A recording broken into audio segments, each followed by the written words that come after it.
Oh, I'm in the fucking wrong thing. Fuck.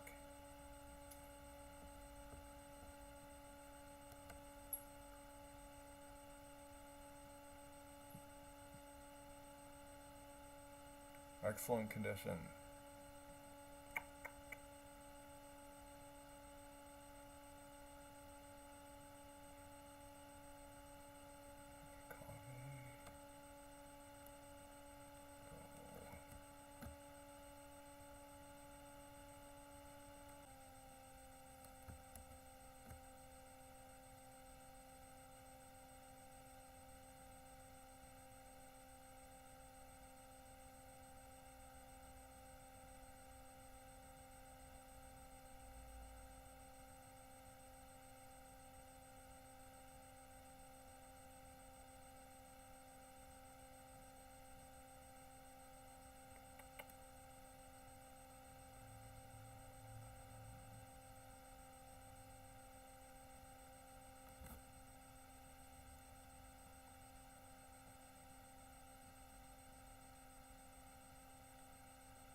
Check 1 2.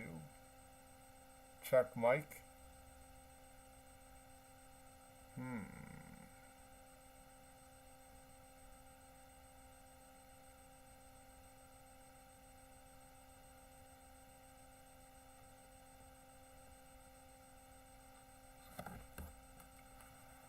Well, you know what? I'm gonna call someone up and just see.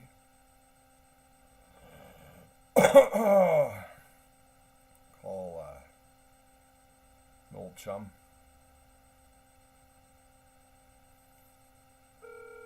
And just see if he's got internet and everything. You can't presume everyone has internet. If he even answers. My guess is he won't. Because he sort of owes me money. Your call has been forwarded to voicemail. The person you're... There's nobody else available at 5 o'clock on a Friday. It's like dinner time.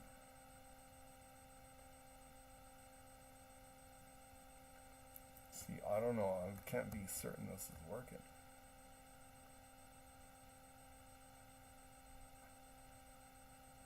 I think it's working. Appears to be working. Not kind of oh, you know, I used to just make videos and then upload them. Never did the live streaming thing, so I don't know what's going on. Sometimes with another buddy.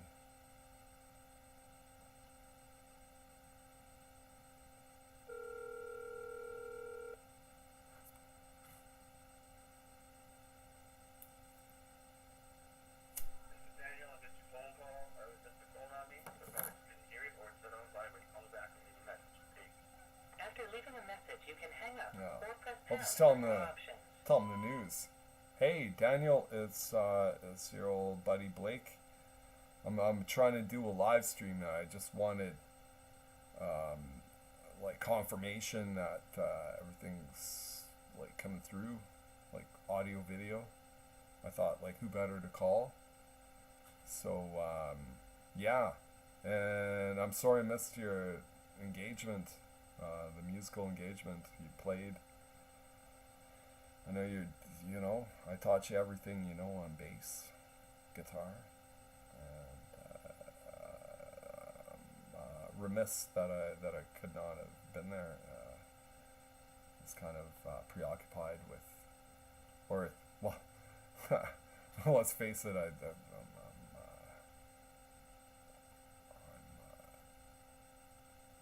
I'm unwelcome in the joint. Yeah, nobody wants me around. Okay, all right, ciao.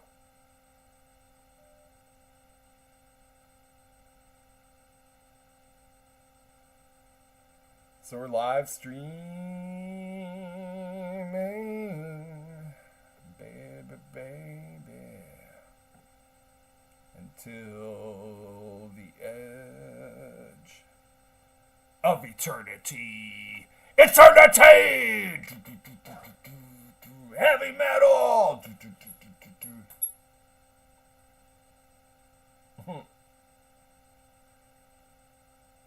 I got my dog excited.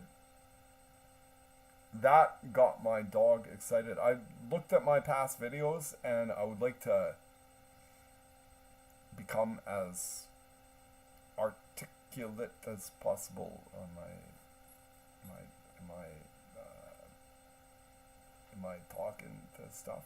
You know, I don't even know. I was never classically trained as an actor or anything, so I don't know sometimes, like, or I'm unaware until after the fact. That's why I think people get vocal coaches and acting coaches.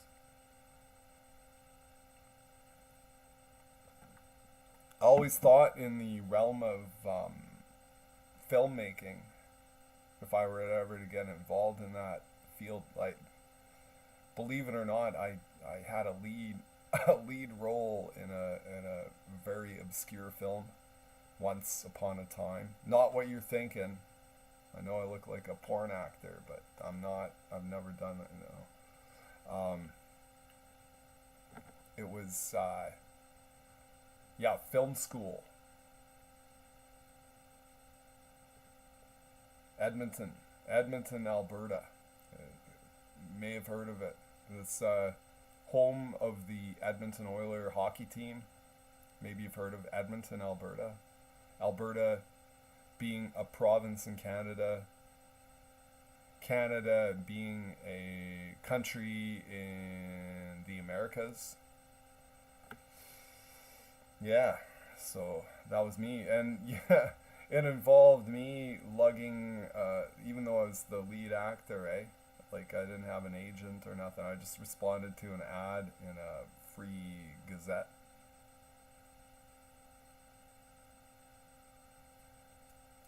And I played the role in this guy was from Iron River. And he had a script and everything. He was in a film school. I just responded to an ad and, like, did the audition. Maybe the only one who did the audition, you know. And lo and behold, that there I am, like, lugging 16mm camera equipment out into the Edmonton Zoo area, you know, for a shoot. And I played Captain Anthony Henday.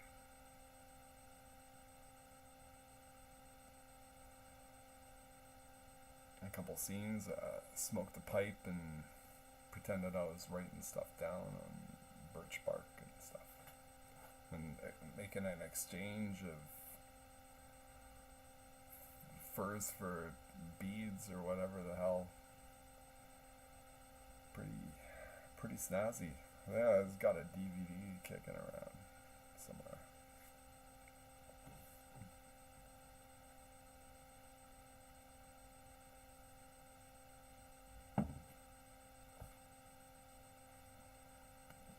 Yeah, it didn't lead into a huge acting career.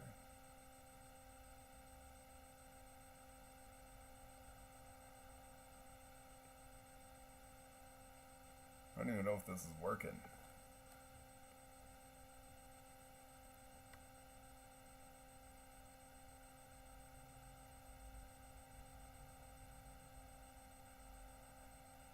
Check. Yeah, I think it is.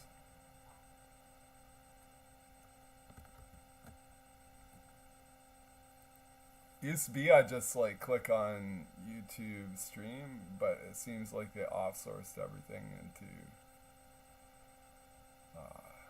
you gotta have streaming software, but we won't go into that. We'll just talk about Kamala Harris. Kamala Harris, man.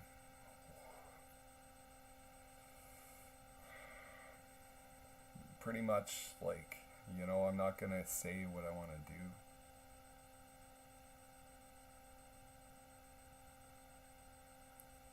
I want to do a lot of nice things with Kamala Harris. Like go out for like a picnic where you get like fresh grapes, some bottle of maybe a bottle of port. That's what I need, a bottle of port, and the birds chirping. The woodland creatures running around. It's like just sitting kind of like this on the, legs splayed up. Whoa! I almost fell over. Oh my god. You know what? I wouldn't be found for days if I were to become incapacitated. Help! I've fallen. I can't get up.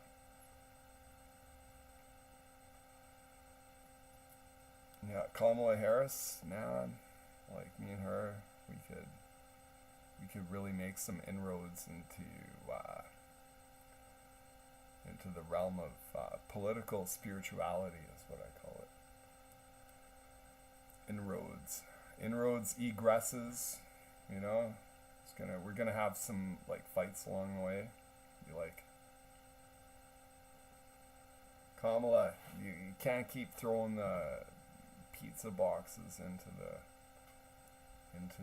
regular trash. We've got a municipal recycling program here where I live, and please, like, I don't want to have to go to Costco to get garbage bags yet again.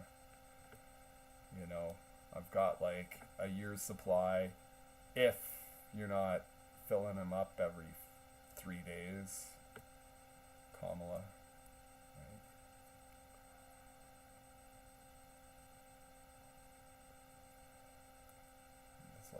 I'll make a housewife out of you.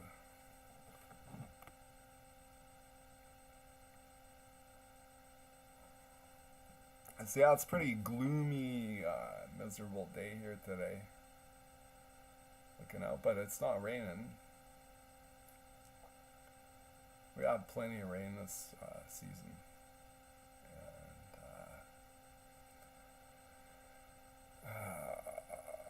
I got a rain barrel. I'd like to take the laptop out and show you everything. If I had the wherewithal, I'd have like a studio system. I could just like switch.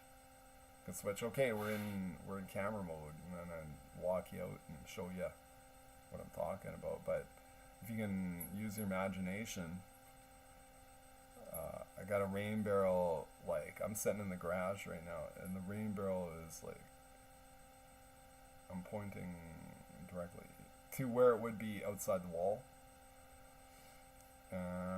It's situated up high, and that way I can connect the hose and then run all around the yard, so the power of gravity just feeds the water. And I can, on like dry spells, I can water like the new little tree. The new little tree. It's like I hear a Irish Rover song. Grandpa got a new little tree. Of course, they're Irish. They don't. I'm doing like English. Well, Grandpa got a new little tree. So little when it began, now it stands up like a man. A new little tree is not so new or little anymore. She's a big girl now, stands up on her own. Yeah, new little tree.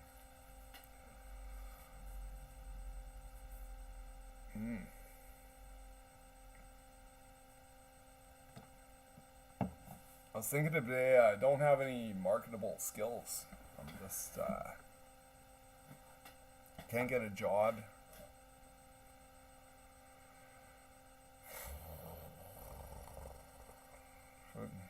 Man, and anyone who doesn't know me, I've landed. I'm an expert job getter. I'm not a job blaster. I don't. Blaster, job blaster. Yeah, eventually I just get disillusioned with everything and just like shut her down. You know, or like, what do you call it? Like, quiet quit. I'm like, I can't do this anymore. This is retarded.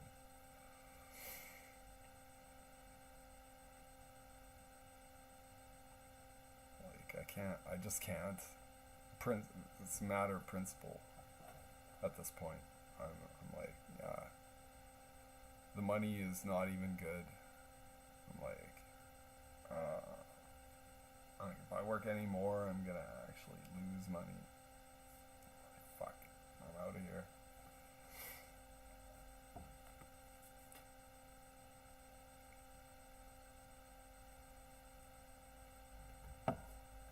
I got some, try and get some viewers.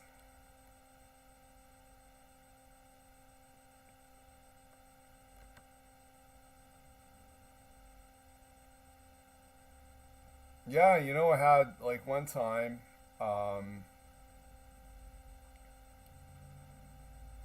after my broadcasts, like, someone said, oh, I wish you were, you know, I wish I would have tuned in.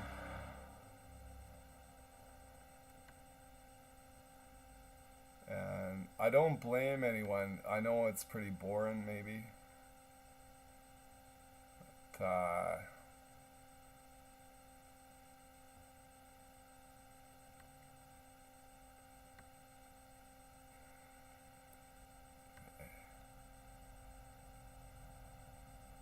it seems to be recording. This is like consecutive. If I keep doing this, like, it'll get better and better. I should set up a Cash App, because quite frankly I can't afford to. I could probably set up a lot of stuff if I had the wherewithal, or like an assistant, like a producer, you know. What a dream. What a dream. I'm always pipe dreaming.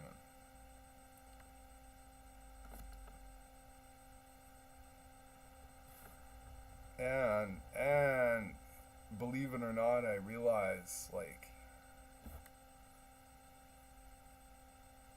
living in Paradise North, you're somewhat insulated from everything that goes on in the world if you don't pay close attention to the media.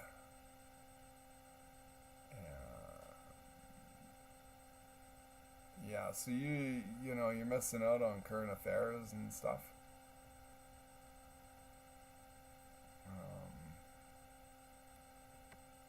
But I'll look on Facebook. Okay, forgive me, I'm looking on Facebook. Maybe get someone tuned in here. Looking on Facebook, I think, you know, it's Friday afternoon. Oh, excuse me.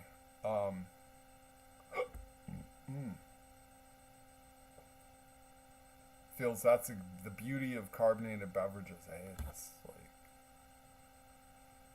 totally expels all the carbon dioxide from drinking carbonated beverages. Like, expels carbonated beverages.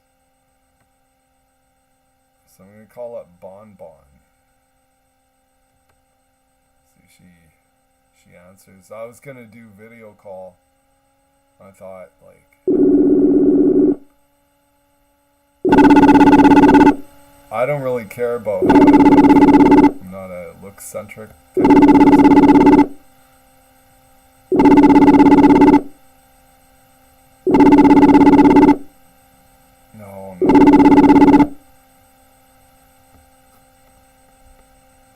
That's a girl. She's obsessive about working out. She looks great for her age. My opinion. Or anyway, you know, you can't deny it. Alright.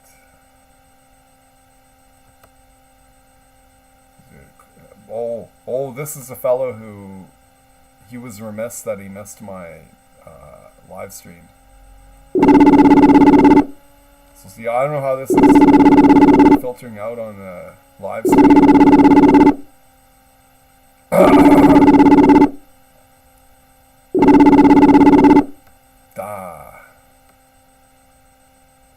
Like everybody's like preoccupied, I guess.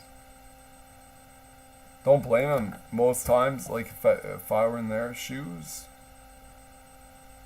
thinking like I'd be like, or it's like, you know, and then I'm like,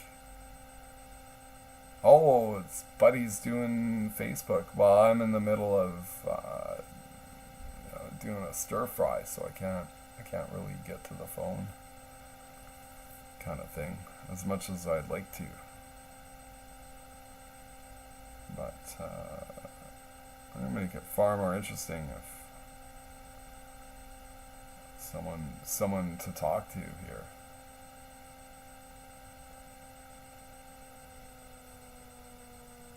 I don't yet have the capacity to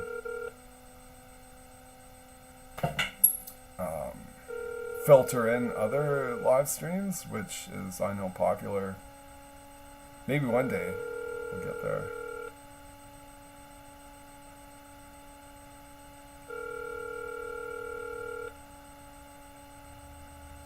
Oh man.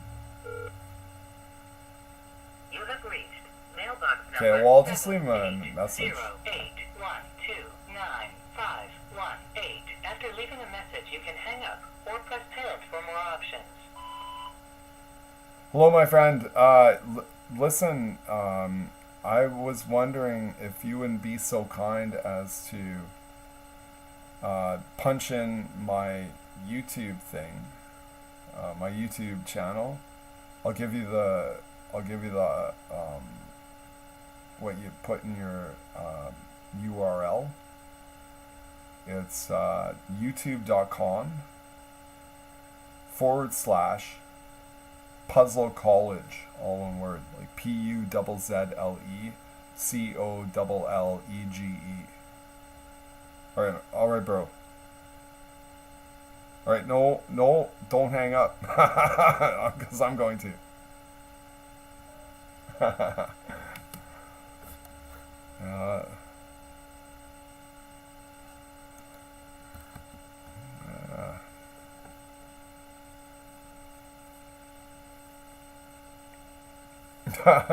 Last stream I did, buddy told me, like, do the quadruple S, and then I'd like the quad S, like, what is that?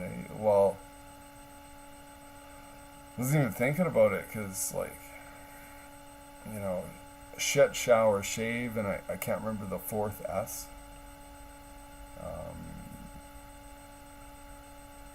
What would it be? What would it be? What would it be in your world, dear viewer? You know? Fourth S, like, shit, shower, shave. I shaved today. You can tell. Could light a match off that. The stubble's already in. But the fourth S, the shit, that's taken care of.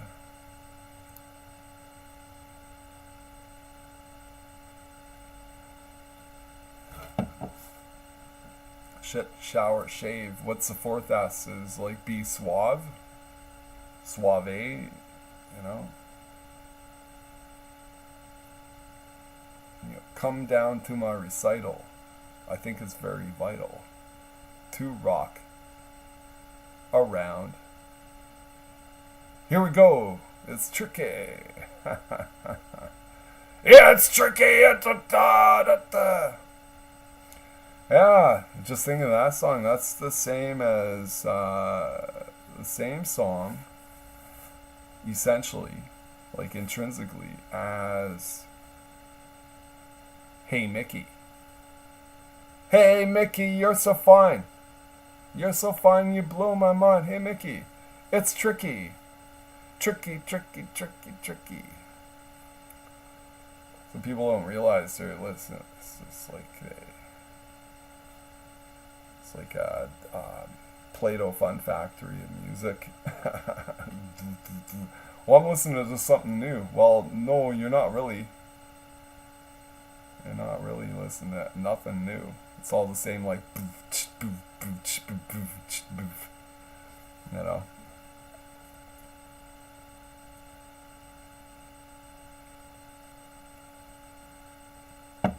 It's like, well, my parents got married to that song. And then it's like, well, it's the same song as this song that came out a decade earlier.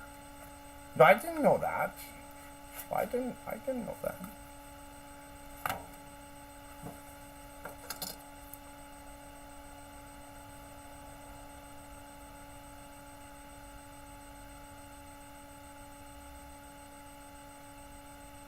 Oh man, I just thought of something. You know, I don't want to do any kind of. I keep rubbing my face. You know, I'm not a good TV guy, obviously. I'm just like exasperated all the time. I gotta lick my eyebrows. I keep them up there. I got unwieldy eyebrows. Oh no. Oh my god. Someone call the authorities on my eyebrows, man. That's where we're at. What to talk about? Nobody's joining in. Let's see. Well, I don't know that because I should divide the windows so I can see simultaneously. I can do that. I know how to work with. This isn't Windows. It's something you don't even care what it is. Most people wouldn't. But what I'm doing now is you do in Windows, you get two programs on the screen simultaneously. And now I can do that. And I can go to YouTube, I think. Yeah. Here we go.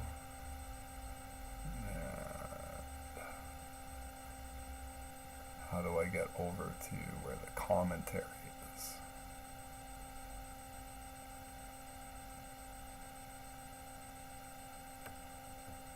Okay. So here what I'm doing is resizing Windows. I'm trying to get, I'm just a little laptop screen. It's like 20 inches by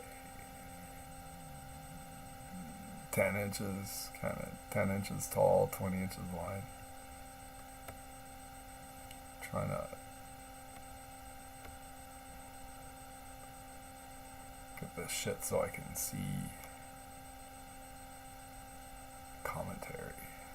Top chat, okay.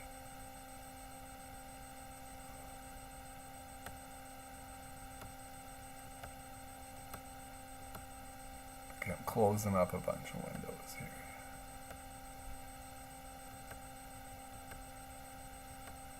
Just looking at real estate in the neighborhood.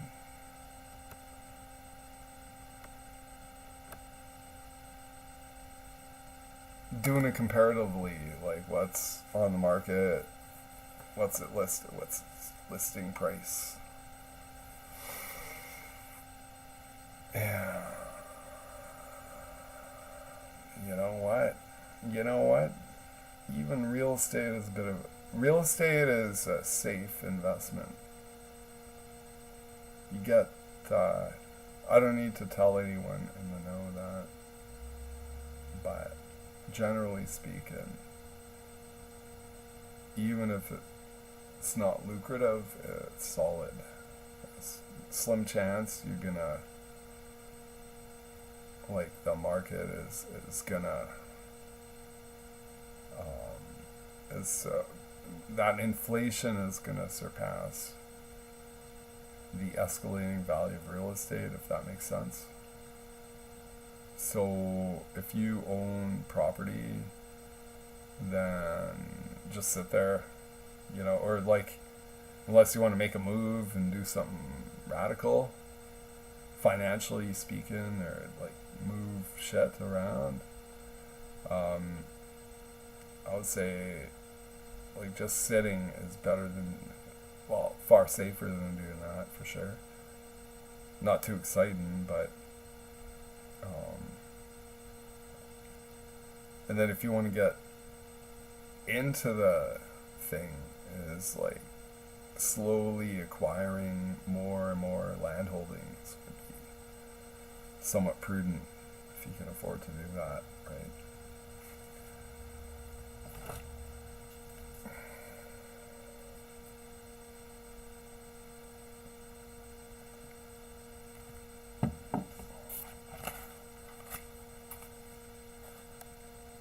Yeah, me, I'm currently in my garage. I got a 2-car garage. Very blessed to have a 2-car garage on top of a house. We'll call it a 5-bedroom house, but that's like a couple of big bedrooms in the basement. And then got a master bedroom up top, and then 2 little tiny bedrooms.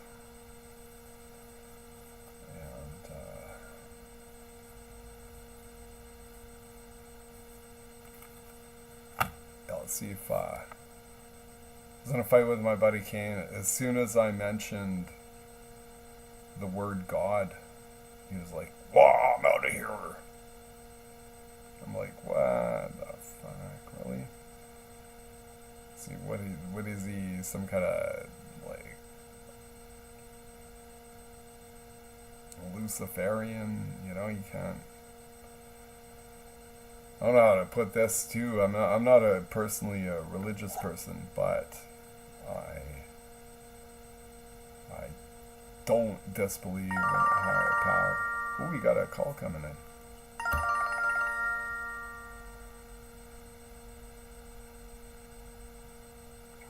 Mr. Phillips. Hey Blake, how's it going? I'm live streaming on YouTube. I don't know if you knew that. I know it's rare. Eric? Can you hear me? Yeah? Yeah? Loud and clear, bro. Why don't you swing by and check out my shit?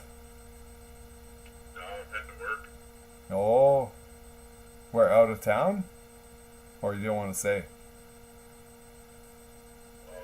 No, just out of that. Oh. Like Foster Creek? I remember I used to work at Foster Creek, man. A lot of long days. Doing that carbon resequestration thing. I was just, you know, huh? But there's, Roger service. Oh, yeah. Yeah, you're on the bombing range. I'm just heading out of town, but it's breaking up really bad. I'll talk to you later. Yeah, send me a text, shoot me an email, even. That's how you get out in the sticks there. Fuck, you can't get mobile reception, eh?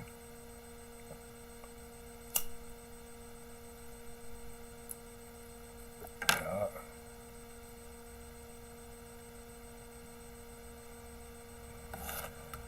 Oh, anyone listening?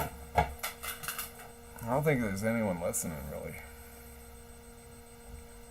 Gotta try and drum up some listeners, so I'm not just talking into the void, right?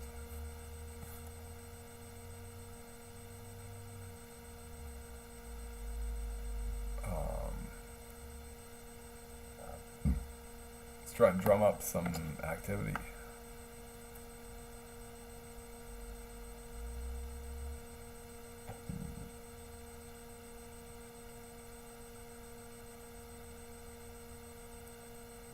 Oh yeah, Curtis. This dude, he probably won't answer. I'm guessing.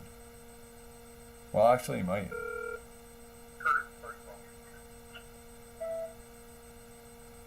Hey Curtis, it's Blake.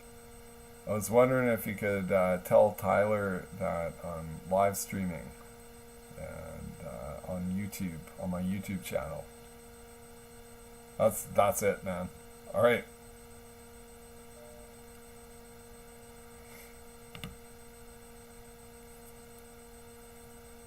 Yeah, it's like a dude. A dude. He's not a, yeah, it's not a dude. He's a it's like a heavy duty mechanic, senior like foreman of a place I worked.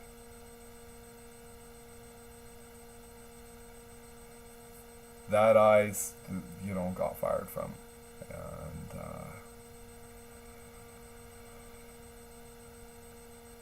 I'm gonna say through no fault of my own, but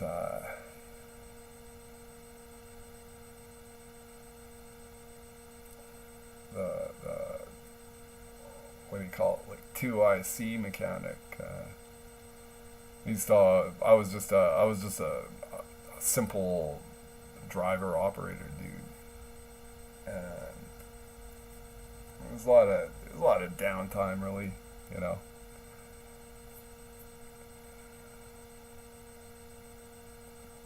And so in that downtime, I would I'd make up little songs, and then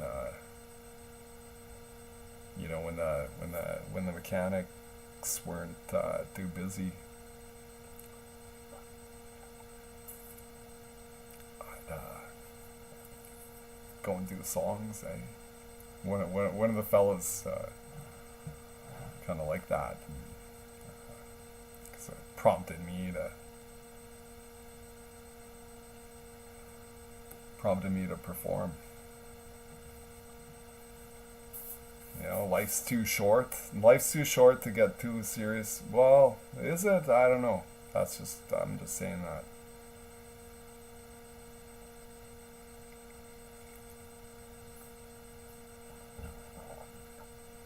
Like, my ear's bleeding.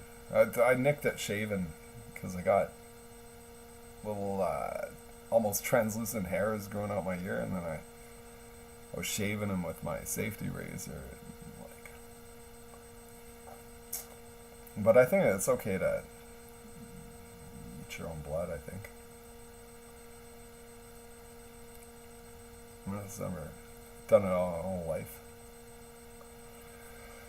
Yeah, just puts air on your chest, eh?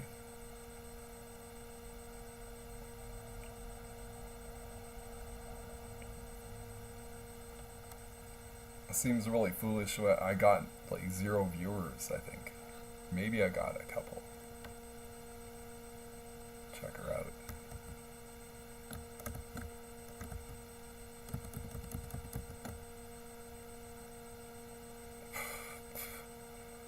Little bugs flying around here. I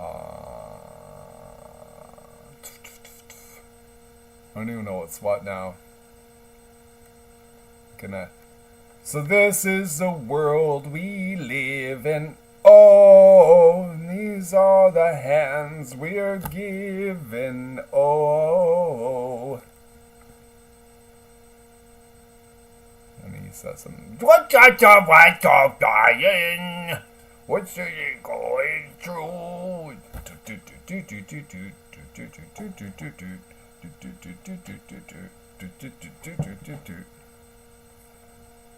This is a world we live in. Oh, oh, oh. Bow, wow, wow. Bow, wow, wow. Yippee, oh, yippee, yay. Snoop Dogg. Where's Snoop Dogg when you need him, man? Fuck. He's not at my fucking door. Oh. Bring me some of that killer shatter. Yeah, let's smoke some shatter, eh?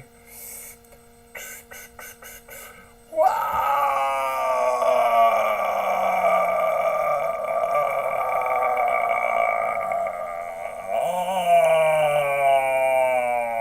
man, that's some good shatter, bro. Oh man, remember that time we smoked some bad shatter? Oh.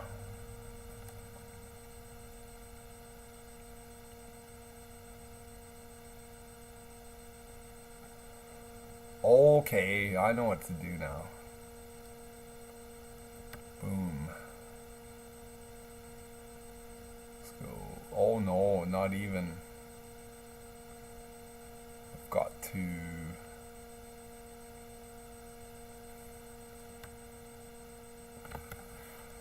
punch. I've got to use the bloody keyboard here. YouTube.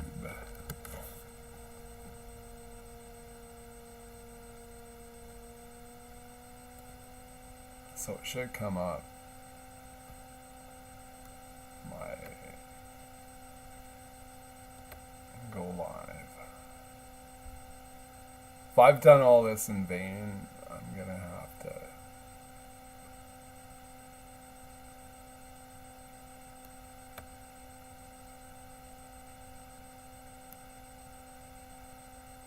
Okay, it seems to be working, but it got 0 concurrent viewers, 0 chat rate, and 0 views. I'm a big non-plus. Is that accurate?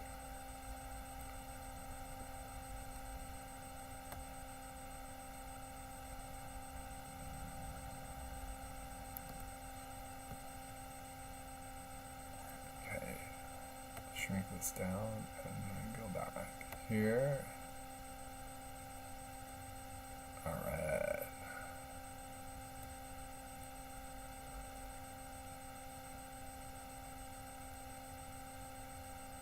So anyone is welcome to chat, and if you decide to, if you're bold enough to put a comment in, I will read it out.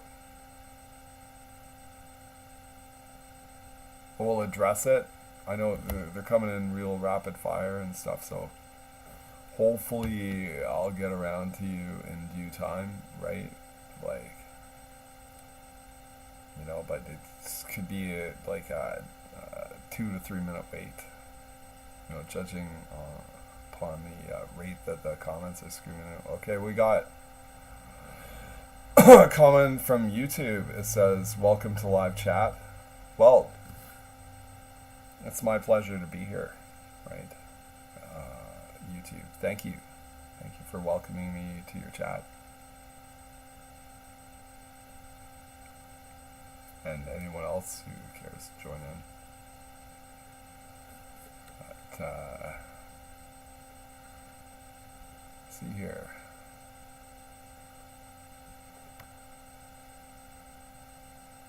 So I'll just tell my friend to go on my chat.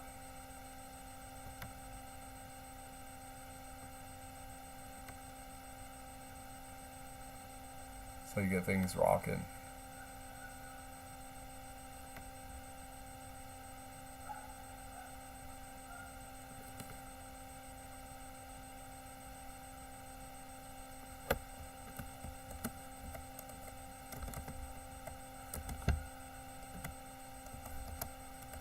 Okay, I'm typing in, I'm live, bro, semicolon. Go on my chat. Go on my live chat. Then I'll punch in the address. It's YouTube .com/puzzle college.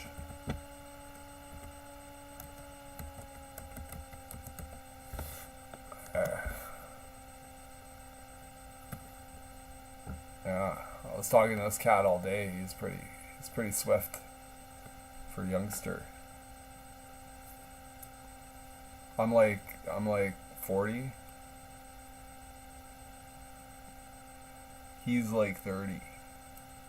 Like 10 years my junior. See if he pipes in. Probably say something nasty, so I want to keep it PG. I don't have moderators. Like some of the pros have all that stuff going on. That's why they're professional. I'm just an acolyte.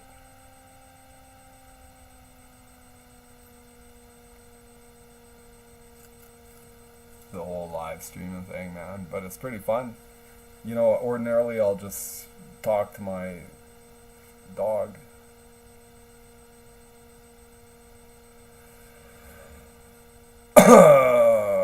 Melanator, where are you? Not there. Come say hi. And come up. Do you have the strength? The energy? Come on. Come on. Oh, yeah. Oh, yeah.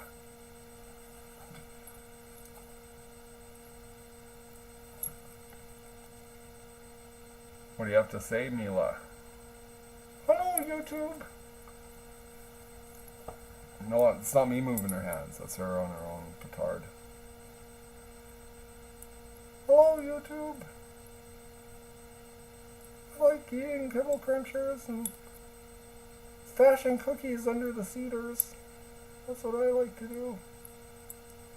I like going for walks.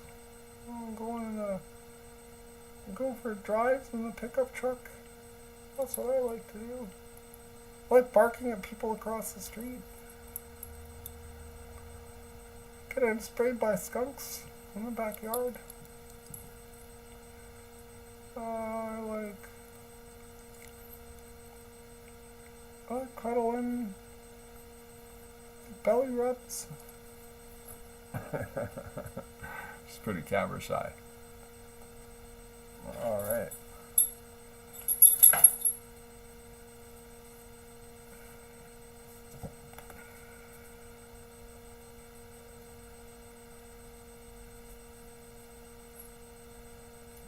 If all this turns out to be in vain, you know what? I'm just gonna eat like a peanut butter and banana sandwich and call her a day. Maybe pass out watching Midsummer Murders. It's like a British serial program. It's pretty good.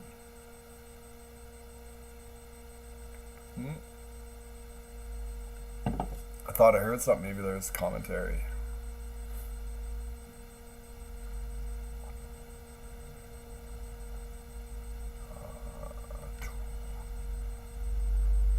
Facebook.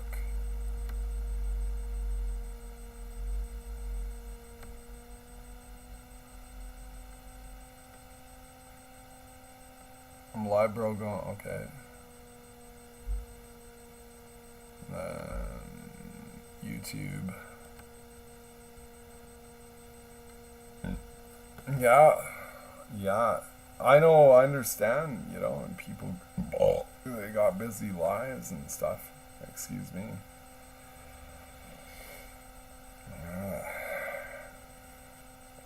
But I can pretty much just sit here all day figuring out ways. Someone offered me like less than half of what I'm selling a car for. I'm like, bro, I already got like way higher offer, man. So it's a good car. It's like all things considered, like he's offering me as much as the fucking windshield and tires are worth.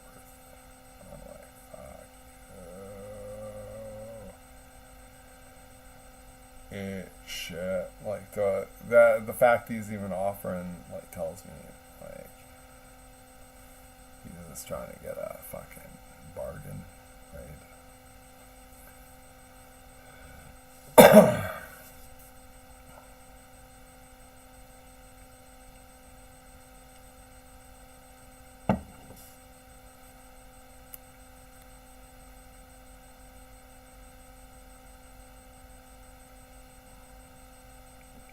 I'm gonna call someone.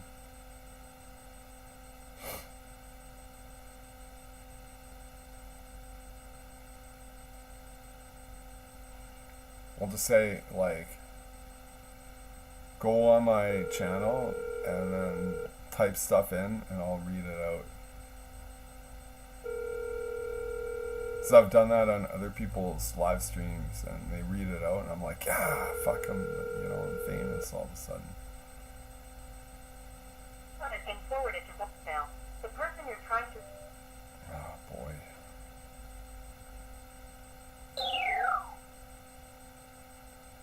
Oh, that's automated response. You know, I'm just gonna go like hog crazy. No, I don't know. Like call up a boomer boss and like he doesn't even know what YouTube is really. Pointless.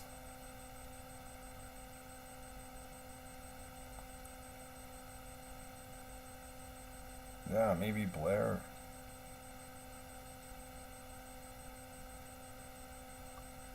Let's see, we have the same first letter in our name, or first two letters, BL and BL. Hello. Hey, Blair. Blake, man, I'm on Vancouver Island. I'm just literally jumping into a car here. Oh, yeah. Go for dinner with my brother and my niece and nephew and sister-in-law. So let's talk another day. Oh, you betcha. Yeah. Sunday. Okay, Blair. Yeah, say hi to Brent for me. Yeah. I'll say hi to Brent for you, Blake. Okay. Absolutely, man. All right, thanks, man. Talk to you soon. All right, you bet. Bye. God, you know, that's the thick of it. Everyone's got busy lives apart from me, really. I take things low and slow.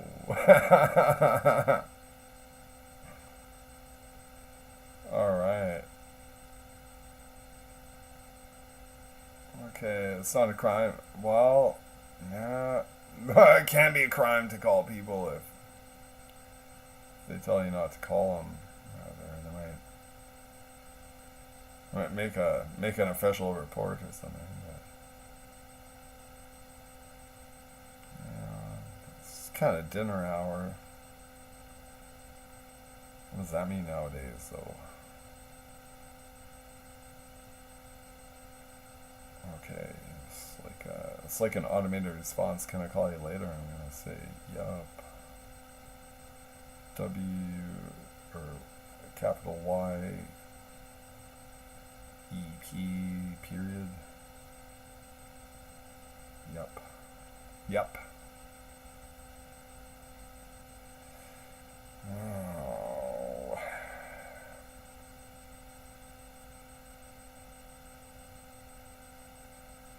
I received a voicemail. Hey, let's check it out. Voicemail. Okay. I'm gonna do this. In case you can't see what I'm doing, I'm using an old BlackBerry. It's connected. I got unlimited data on this.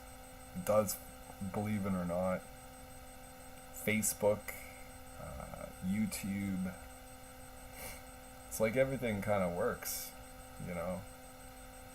It's got a shitty camera, but it works. You know, I can do video.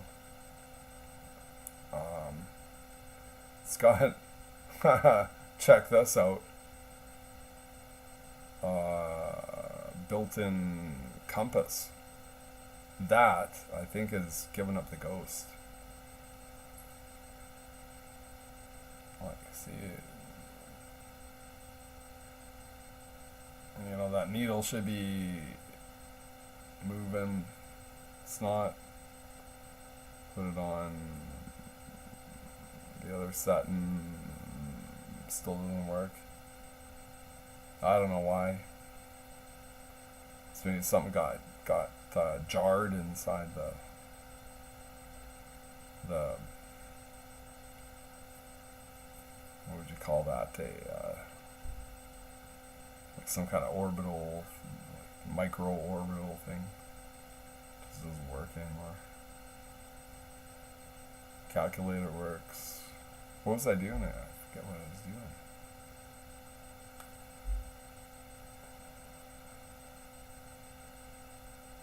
Whatever you're doing, you know, just gotta have fun.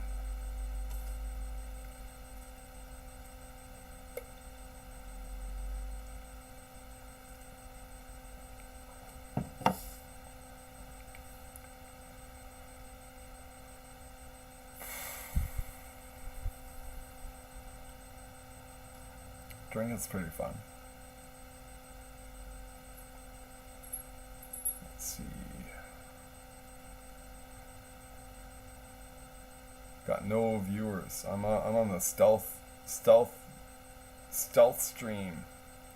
The stealth stream, bros. So kind of make it interesting here. Call someone up. Call up. I'm reluctant to call family. They never call me.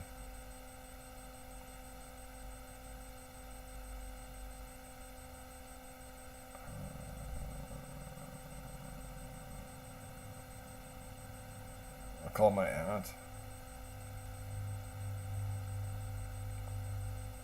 See, it's like 5:45. It's like sort of dinner hour, but I don't know. She's pretty old. She probably eats at like midnight. We'll find out. I'll ask her.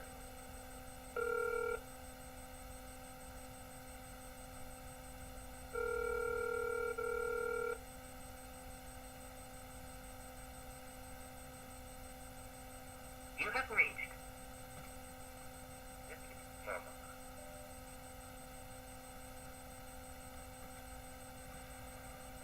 I tell you what,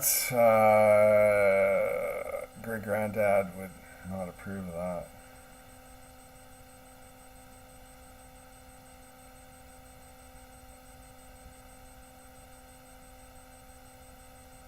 Yeah, I'm just gonna go. That's what I do. Like, chances are, if people aren't calling me, they're not wanting to talk with me. You never know. Hello, Blake. Hello, Nadia. Hi. I'm currently live streaming on YouTube. Just so you know, So this call may be monitored for quality assurance. Well, then I'm going to hang up. Yeah. Well, don't. I don't want to be on YouTube. Well, you not really. No one's watching. No. No joke. Okay. That didn't work so well.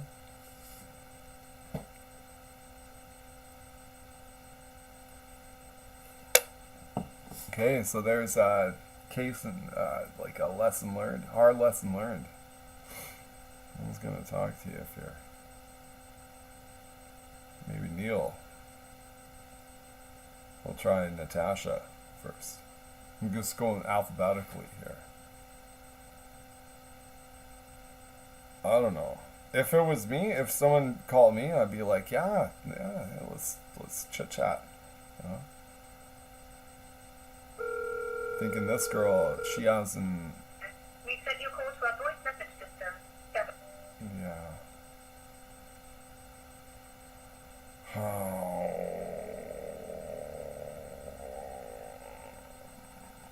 Uncle Ron.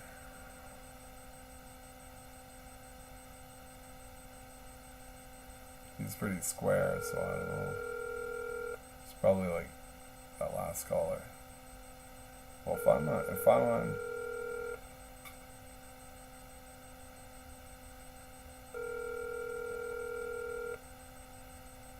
Well, it seems like you're under 24-hour surveillance. Like, you got like artificial intelligence, if you will, gleaning like everything you say, whether your phone's engaged or not. Like, who gives a shit, right? Who gives a rat's ass, right? Call up the wild man. The wild man.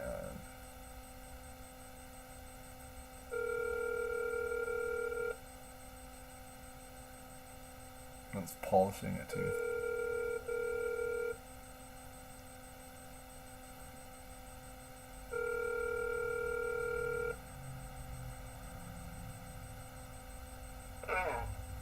Hello, Terry. Hey, you're on live internet. No joke. With just you? Well, yeah. There's nobody watching, but I'm streaming. Well, I don't know. It's nice to have a friend like actually go to the YouTube and see if it's working and shit. Hey. I don't know if you're willing to do that or not. Yeah, shit, man. I just got back to my truck. Like, just got off work. Oh yeah. Like, I should be off. Like, off, like fucking laid off in a few days. Yeah. Pretty excited, but Yeah. Yeah, I just gotta fucking head to the pool and shower and do my usual fucking routine. Work sucks. Yeah. It does. Yeah. Especially now. How much taxes are you gonna pay this year?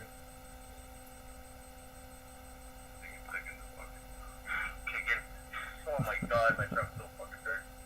You still there? Yeah. Your truck's dirty, you said. Oh, I've been living in it for, this is, day 13, tomorrow's day 14. Yeah. Just That's 150. you know how you clean and purify it? Like Oh god. well, Pressure washer, a leaf blower, a fucking Chinese lady, maybe a couple of Filipinos. no. You know what is interesting is I don't know if you got time to chat or you want to call me back later or something. Oh yeah, no, I mean, I'm driving, but yeah, I just headed to the pool. Okay. I got time. Oh, cool. No, Cool pool, man. Yeah, it's, You're a podcast again? well, yeah, no one's watching. Like, it'll get, like, archived. If it'll be on the record. Like, it'll be saved and shit. But yeah, yeah. I'm sitting here talking to my laptop and like 0 viewers. I'm like, so I'm trying to drum up viewers, right? I'm sitting in the garage because it's a little miserable. Ordinarily, I'd be like sitting out on the deck, but Oh yeah, you gotta do something crazy like that hot Dua girl, man. She's like buying a fucking house and shit. One little viral video. oh yeah, no, if I had like I got the bullwhip out earlier and I can't tie the. Huh? I busted apart a 5-gallon pail. I tied a knot in the end and I busted apart a 5-gallon pail pretty good. I'm just whipping it like a madman. Oh, with your bullwhip. Yeah, practicing with the bullwhip. Yeah. I think when the shit hits the fan, like at least I'll have a bit of a skill. Yeah. You know what? You could like do like a live act like Gallagher, but with a fucking whip. Like whipping watermelons apart. Shit. Yeah, see if I can't whip it apart. That'd be the title, eh? See, Apart, yeah. whip it apart. That works. And then Good. yeah, it's fun. Like, well, you can set up targets, and I got I don't like to hit them, but like hanging lamps and stuff and in the backyard, like, you know, just destroy. It's fire. It's pretty deadly. You ever like misfire and hit shit you're not firing on it? I fucking hit my own elbow and fucking opened up a cut. Yeah. and then I was like, oh well, it's not cracking. Like I don't have the lashes on it, like the little stringy ends. And I had a couple that came with the bullwhip. You know, it's a kangaroo leather.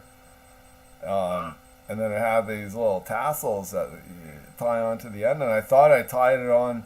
Well, the first one like went missing right away, and I'm like trying to find that shit in the lawn. No.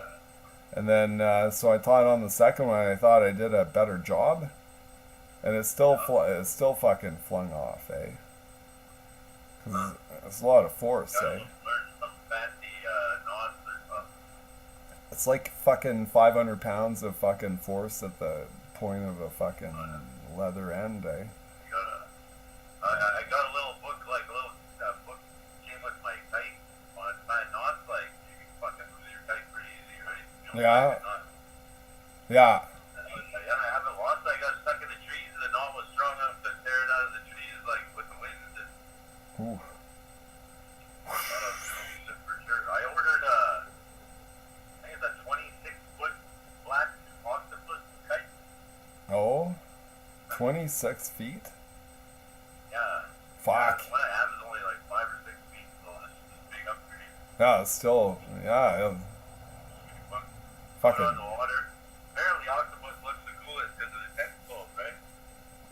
So what is it? It's got like spans out like 26 feet in like 5 different directions, or what? The 8? Probably the same direction, but whatever way the wind blows. Yeah, because octopus, like octo, that's like Greek for 8, right? Yeah. But now you're fucking alien. If you had a bed with like a bit of water in it, like sort of like a terrarium, eh? Where, like, and a pet octopus, would you sleep with it? No. What if it wanted to cuddle with you? Hell no. You wouldn't do it, eh? Cuddle with an alien. What if it put suction cups on you, like a suction cup on you? What if it put a suction cup on your tentacle and it felt really good? On my tentacle.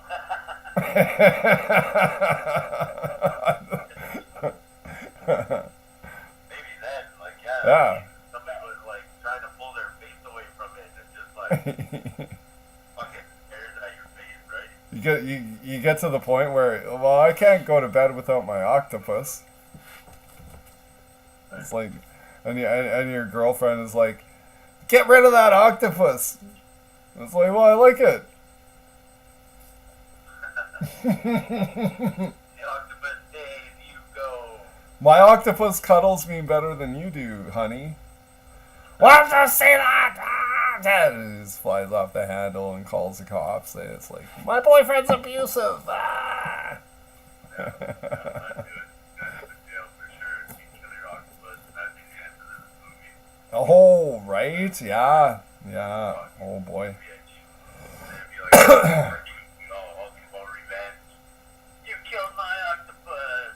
Revenge to die. She get in big trouble doing that. And you fuck her.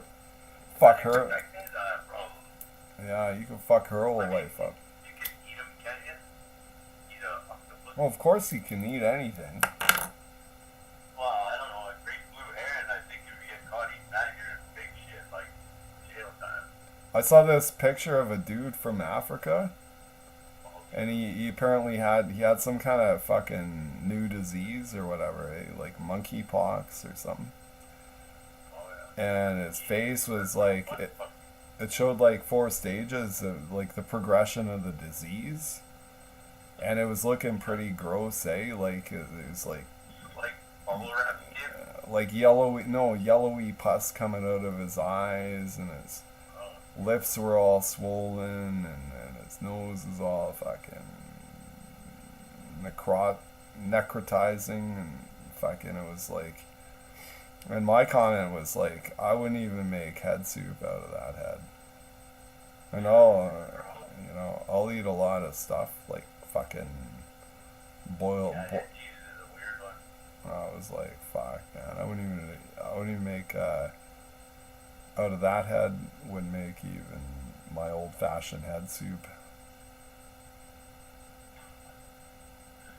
Head soup. Yeah, head soup. It's like, well, you just boil the whole head. You get a, big pot, fucking, big enough for a head. You boil it like 17 hours kind of thing. And everything starts falling apart. And then, you got to deal with the skull, but basically all the brains and the tongue and the teeth and everything. So you got to, like, strain it. You don't want to be eating teeth in your soup, right? Like, or jawbone. Doesn't it come out like the consistency of Jello? Mm-hmm. Or do you add gelatin to it to make it like that? It's, no, that's where you get, like, a lot of concentrated fat out of the head. It's like, His brain, right? Like his brain's still intact. yeah, and the brain, it's gonna be all stringy, like it's like noodles. Yeah. You boil it and it all comes apart like ramen? Like tea bad? Yeah, I don't know. I've never boiled a head that long, so I don't really know. That long. I always get impatient. Yeah, just put it on low simmer, and then take some heroin, fucking, or like do lots of heroin, and then like wake up like 72 hours later, and it's like, oh, what's in the pot? As long as you keep it on low heat, otherwise it'll all evaporate, it'll just burn. Well, it'd just be mush at that point, like fucking spaghetti for pretty long. Yeah, but then you can reintroduce it and like with some beef stock or something. Chopped up onions. So yeah, I got tales from the fucking pool, man. Yeah. Yesterday there was just a family of four, Asian descent. Like East, like. Mother, father, and two children just playing in the lane swim, right? Not fucking sitting on the side waiting, dicking around. Yeah. There's another guy waiting. He's way bigger than me, and he needs to swim. Like, he's on the way to a heart attack. He's trying to lose weight, I can tell. Okay. So he said to the lifeguard, like, I don't want to be that guy, but you only got 4 lanes to swim in, and these people are just playing, Oh, they're just taking up all the swimming lanes. Yeah, and there's like lots of places to play at the fucking pool. Right? There's Olympic side, there's water parks, there's fucking get the fuck out of the swim lane, you. And they're making a point. Oh my god. Yeah. Tells him, and he's like, oh, I'm just waiting for my wife, and blah blah blah, and makes excuses. Man, I never felt like life tests you, man. Because I know if I was stand up to him, I'd fucking end up like drowning him in front of his kids. And then what? And then I'm the racist. Well, you don't drown. I mean, like, no, you probably get in trouble just for even raising your voice, is the thing. It's like, and then he's pointing at you and calling the cops and like, oh, we've got and you're not even white, you're a Slav. Right?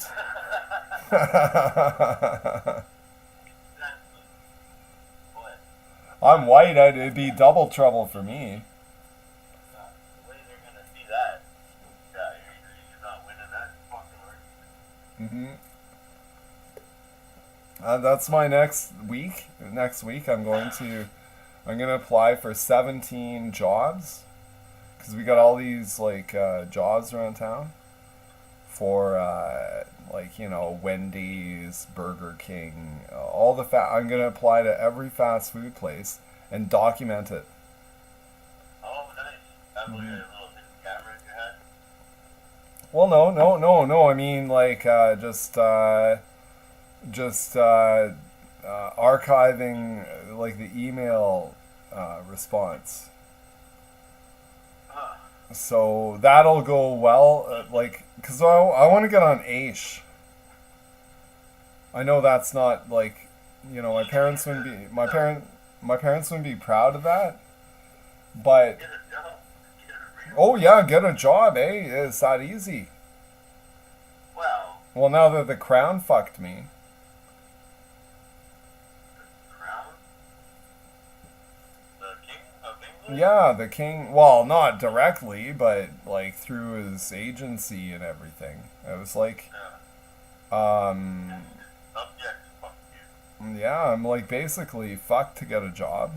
It's like, that's what you need to be pristine, fucking. So for 27 years, Terry, I had a fucking spotless, clean driving record.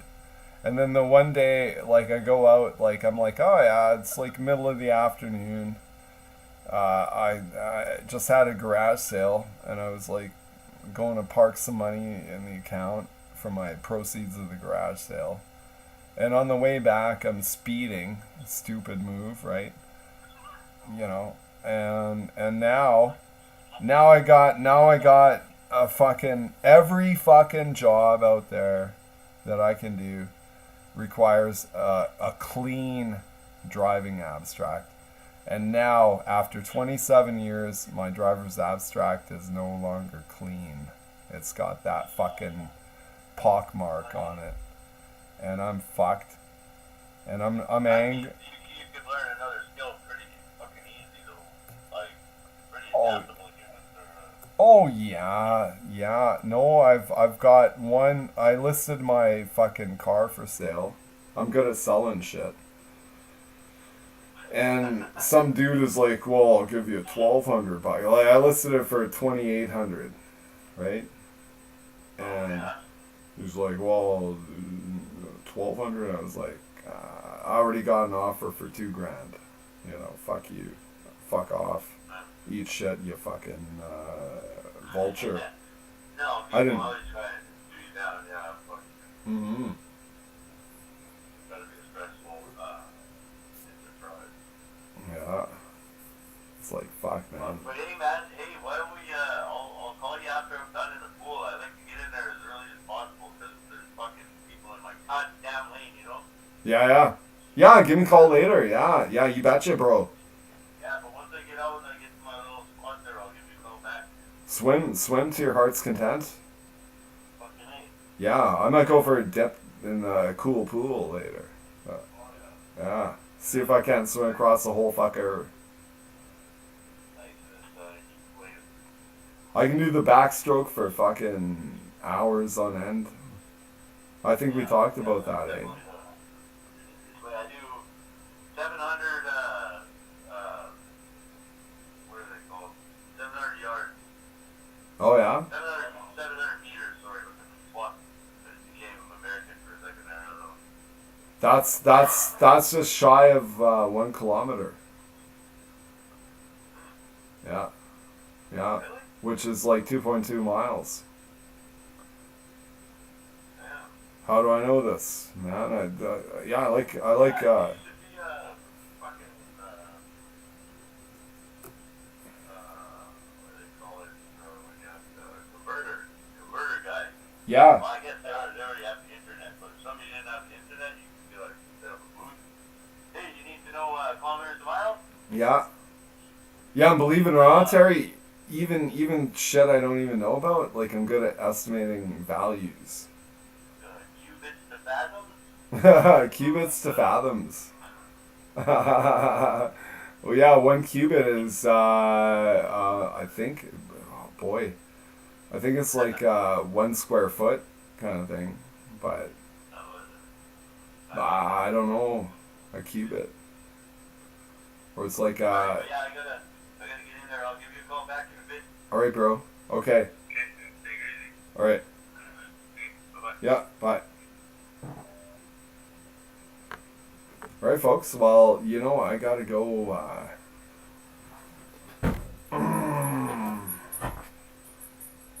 I'd say I gotta go. My dog's already ahead of me. I'm just gonna go. I'm gonna be back in a flash. That's my game plan. Sticking around.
Oh boy, I'm back. Yeah, pretty fun. I got some kind of notification sound. So we'll see what that's about. Oh, I think it's like we got a millionaire charged in deadly weapon assault.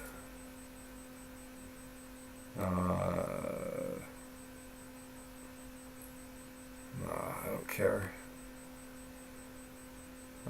Daniel Smith. Big surprise. That's our current elected premier. She flips on mass migration after previously pushing it. I don't know what that even means. She flips on mass migration after previously pushing mass migration. I don't know what the fuck. You know what? I don't care. I do not fucking care whatsoever anymore about fake politics.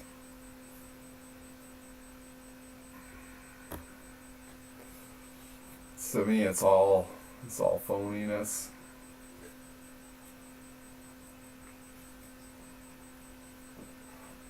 Said it before. House of Commons, the whole Democratic thing. It's ultimately it's a book club for rich kids.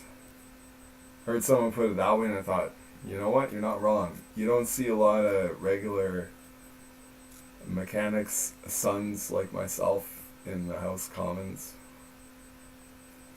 And even if they try, I don't know. Well, I'm not going to talk out of my ass too much, but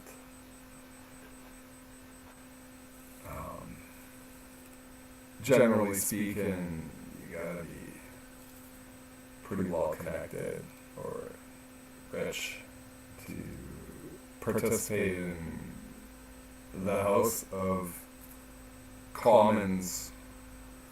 There's not much common about it. Bunch of privileged brats, really.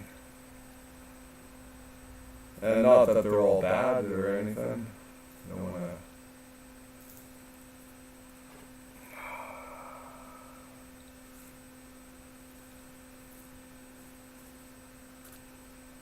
Yeah, not that they're all like packerheads. It's just a lot of them, you know, they're disconnected. They have no idea.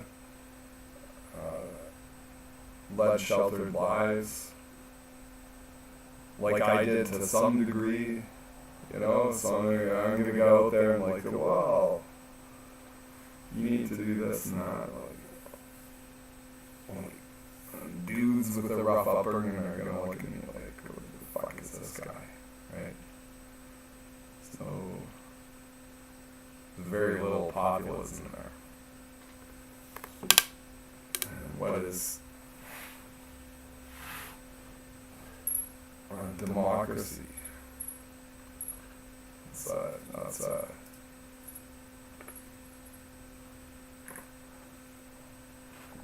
tell you what democracy is. It's like a construct. It's a philosophical construct. I mean, well, it's also a technical construct. It's like, yeah.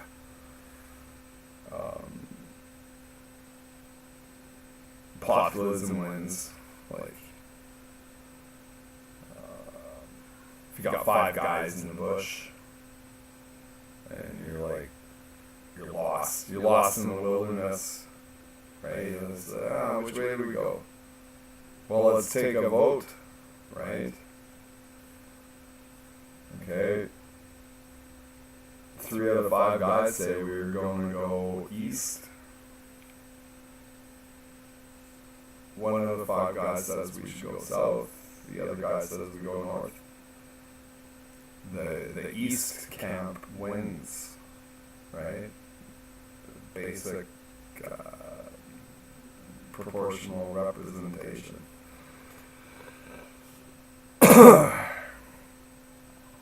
Today, I don't know. Go try and run for, you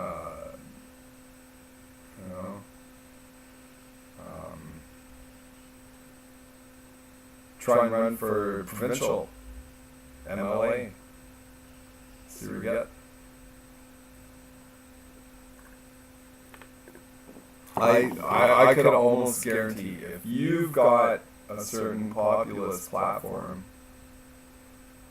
and you go and you get, you know, a little bit of financing to go out there and spread your spiel, which is, you know, people are like, yeah, well, we're for, you know, pull back on regulatory nonsense. Well, who wouldn't agree with that? Like, all your small business owners, like, yeah, fuck, right on. And then you go and you get populist. I betcha they're gonna shoehorn in someone with massive funding who's gonna try and make you look bad, or dig up any skeletons that may or may not be in your closet. Whatever way, they're gonna, even at the municipal level.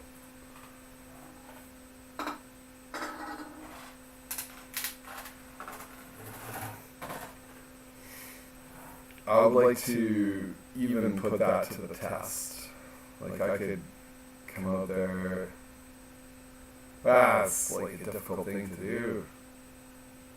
You're really sickening your neck out, but you could conceivably, I don't know. If you got any, if you're watching, I've got 0 viewers, but I'm recording this, I think.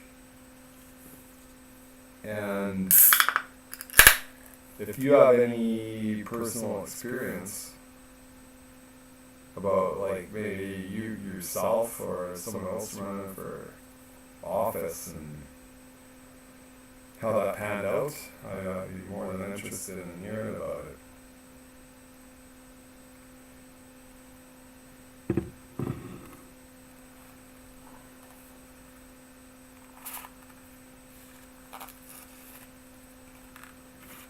Land grab. Do you feel secure in your title? I don't think the Amish currently they're undergoing they got a, it was out in Ontario. I can't remember the region or anything. I was watching Rebel News, you know. I get notifications to watch them sometimes, and there's old Ezra Levant, and he's out at Amish community, I guess, is what I call it. And apparently, because they didn't install a particular app, and none of them have, you know, smart devices like most of us do, right?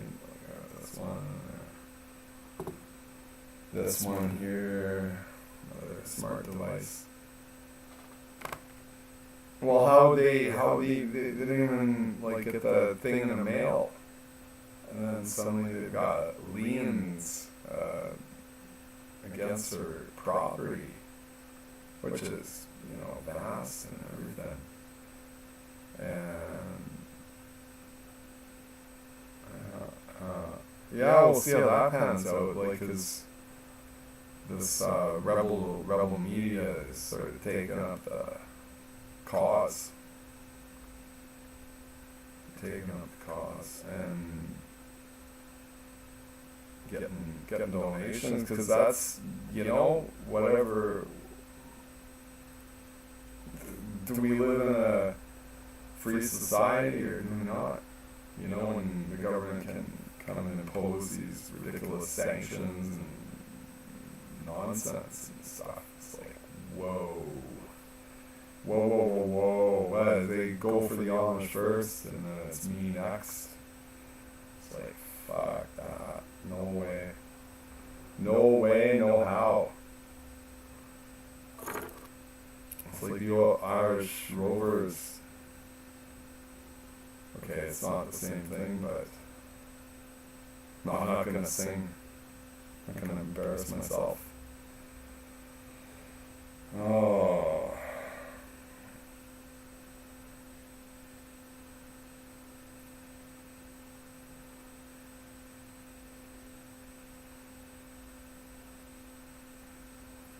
You know what I'm gonna eat for dinner tonight?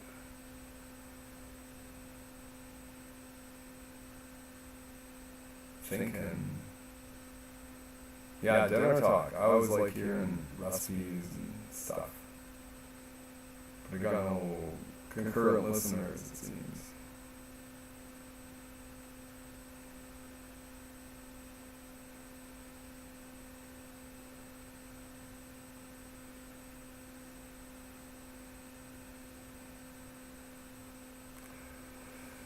A sad state of affairs it is.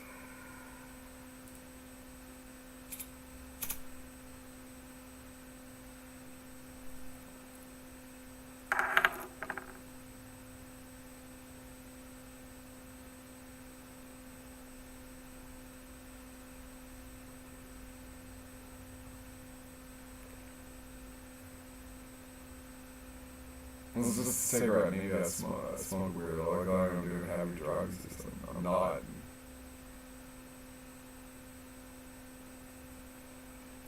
Tell you a quick story, YouTube.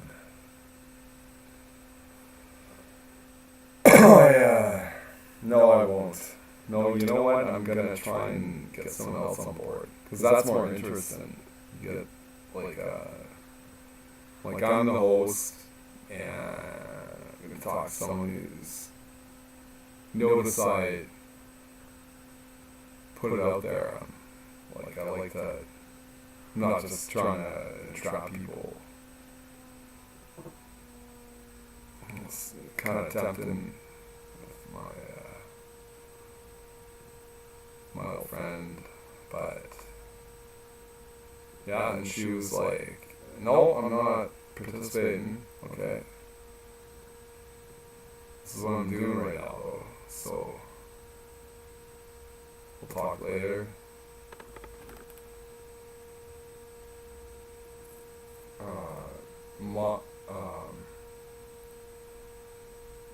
Not mono and mono. It's like man to man, but like CISO and mono.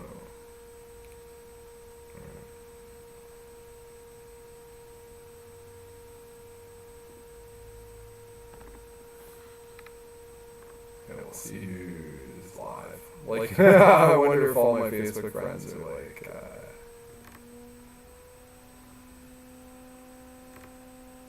bro. Blake's online.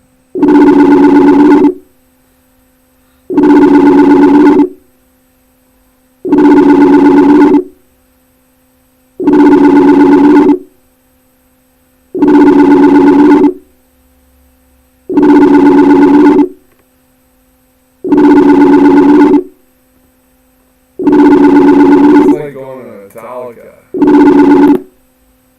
I'm like, fuck, man. Metallica, you know, I can't get into it anymore.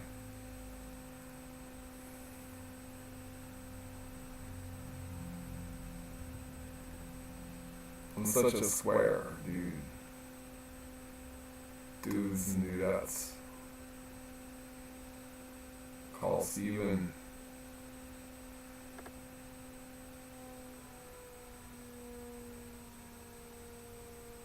Do a video call. Haha, make it crazy. I don't know if it'll work on this old laptop, all this stuff. Yeah. No doubt. We'll just do voice.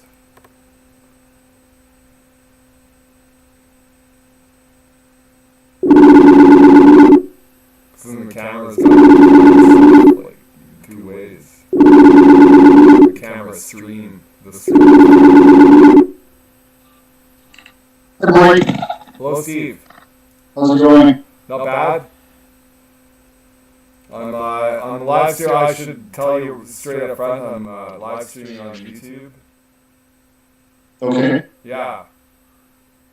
I could send you the link, and then it'd be like a podcast. Right. Yeah. Okay, sure. Okay. YouTube.com Yeah. / Puzzle College. Like just one word, all lowercase, eh? Well, I don't know if even the URL even differentiates or not. Okay. You got it? Yeah. Yeah. So now you can probably hear yourself on Okay, sure. Okay, YouTube.com. Mm-hmm. Yeah, it's delayed, but Yeah.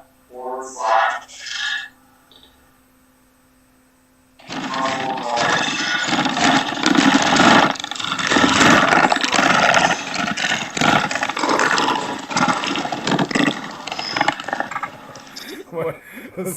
Sounds like you're like filling up a wheelbarrow. I should probably let you go on the telephone. Oh, yeah, I know. Give me a call on the telephone. What's that? Give me a call on the telephone. Sorry, I'm talking on the telephone. No, we're on Facebook. Yeah, well, sure, okay. Well, come over. Yeah, I've got my bathroom disassembled. Okay. Okay. Alright, okay, bye. Let's say the quality of the call was excellent. There's no transgressions or nothing. That was pretty cool. I think so.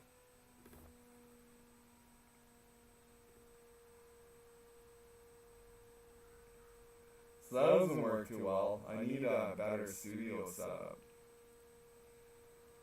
to do that kind of thing. But we can just call someone on a telephone. It's pretty fun. We'll call up Trent. He's doing a 6 to 8 on a Friday. I think I know where he's at.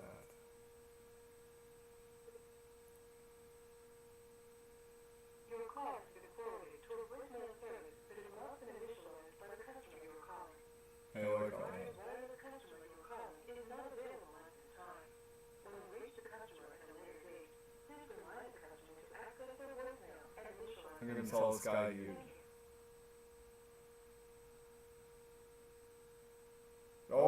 Oh yeah, he doesn't even have his shit initialized. How convenient, eh?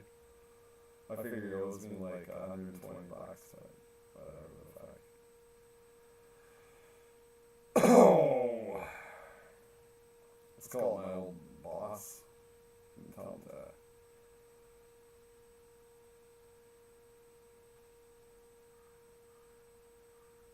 Tell him how much I appreciate his helping me out. Bet he won't answer either.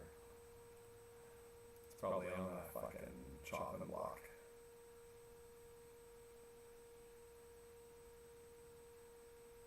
Hello, this is Devin with Consultants and the Gravel Lake. Sorry I missed your call. I will get back to you as soon as I can. Thank you. After leaving a message, you can hang up or press pound for more options. Hey Kevin, it's Blake here. I was thinking maybe you'd like to come over for a barbecue on the back deck, like one of these days. Give me a call. I'm guessing he's not gonna want to.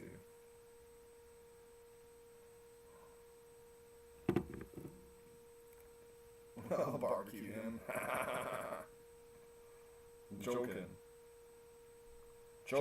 Joking. Only boil up certain heads. See what else we can call here.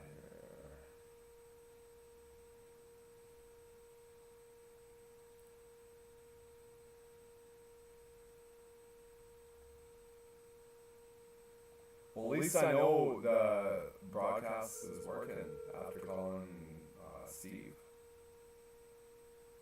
You know? Oh.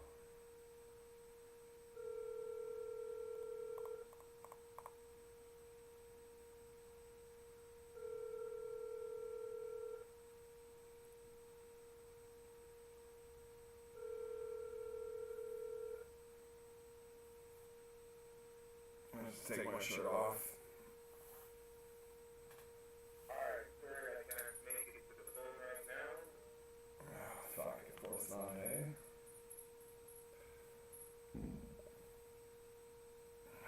Not gonna. Oh, it's too hard. Where'd my smoke go?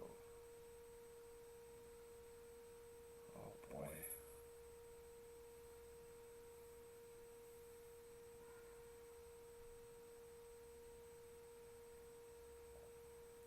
Some dude, like, he wanted to buy my car for, like, he was like $1,200. I'm like, no way.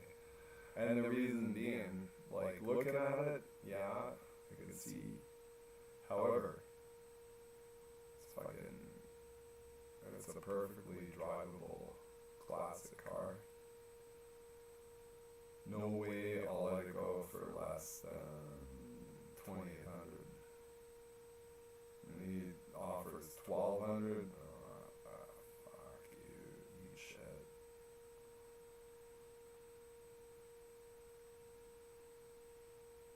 I didn't say that, obviously. So I already got better offers.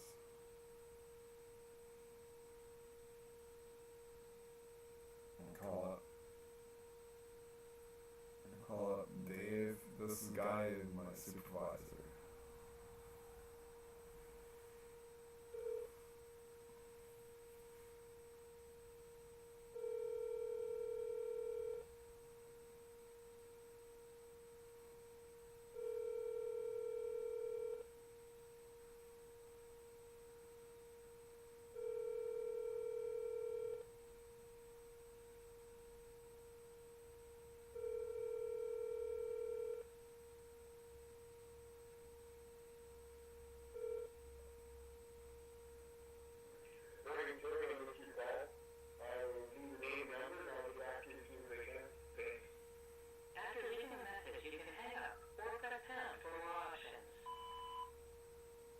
Hello, Dave. It's your old buddy Blake. Yeah, give me a call. I'm not gonna say my number over the live airwaves, but I think you got it punched in there somewhere.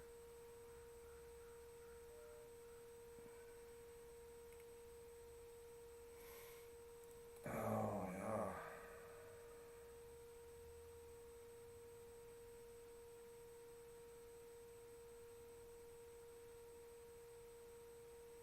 Call my high school. I'm gonna guess if I call, like, so many people got me on block.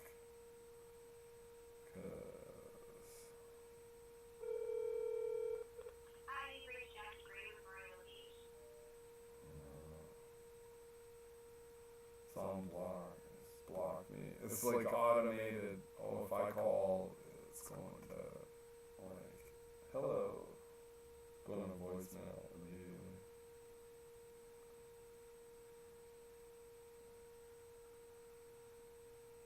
This is what I deal with, folks. Okay. Call dude, he owes me, well, I don't like to say that. He owes me. But I guarantee this is going to be another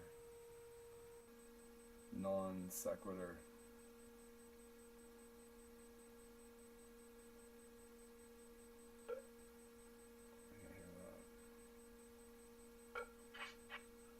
Oh, I was wrong. I thought you wouldn't answer my call.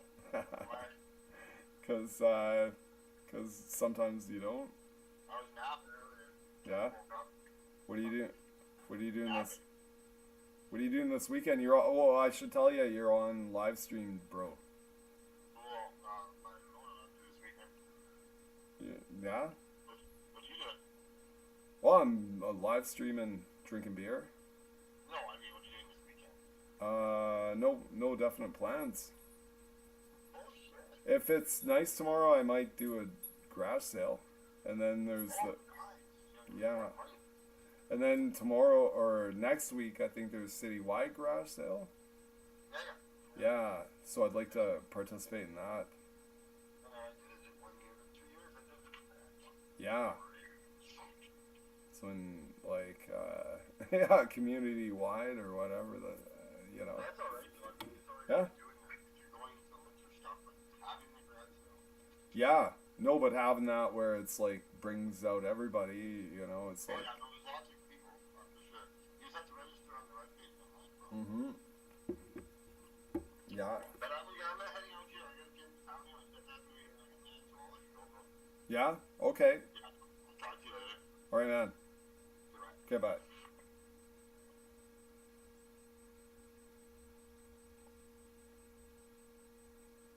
Ooh, it looks like I got a notification. No.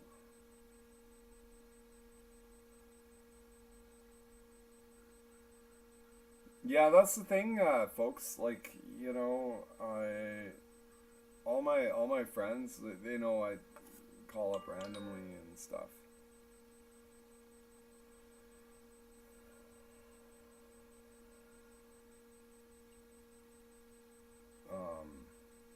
So the point I'm trying to make is that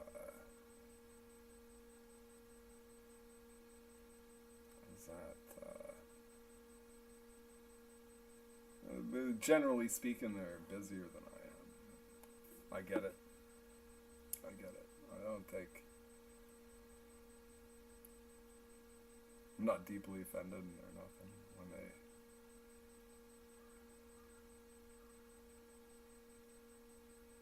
when they have me on call block or whatever. I'll just call people up willy-nilly.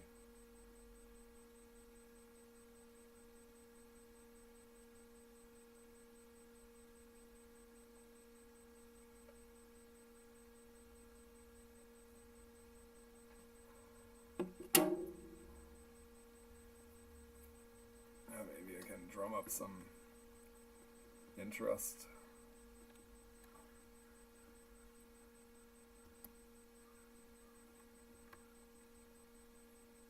Through YouTube.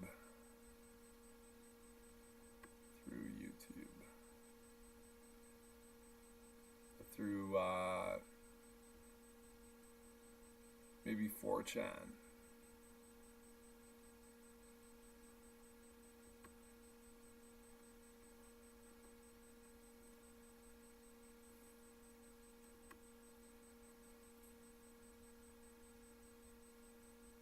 God, boy.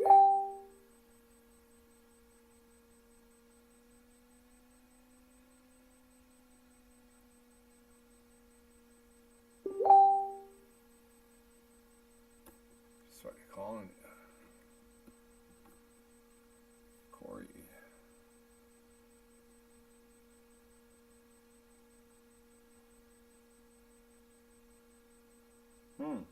When did that come through?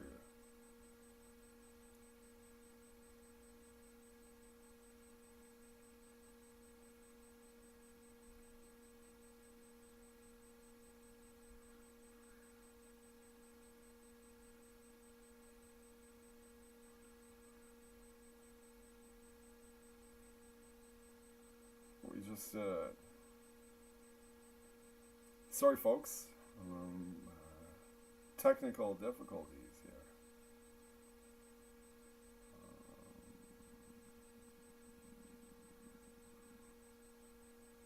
There's his number, I found it.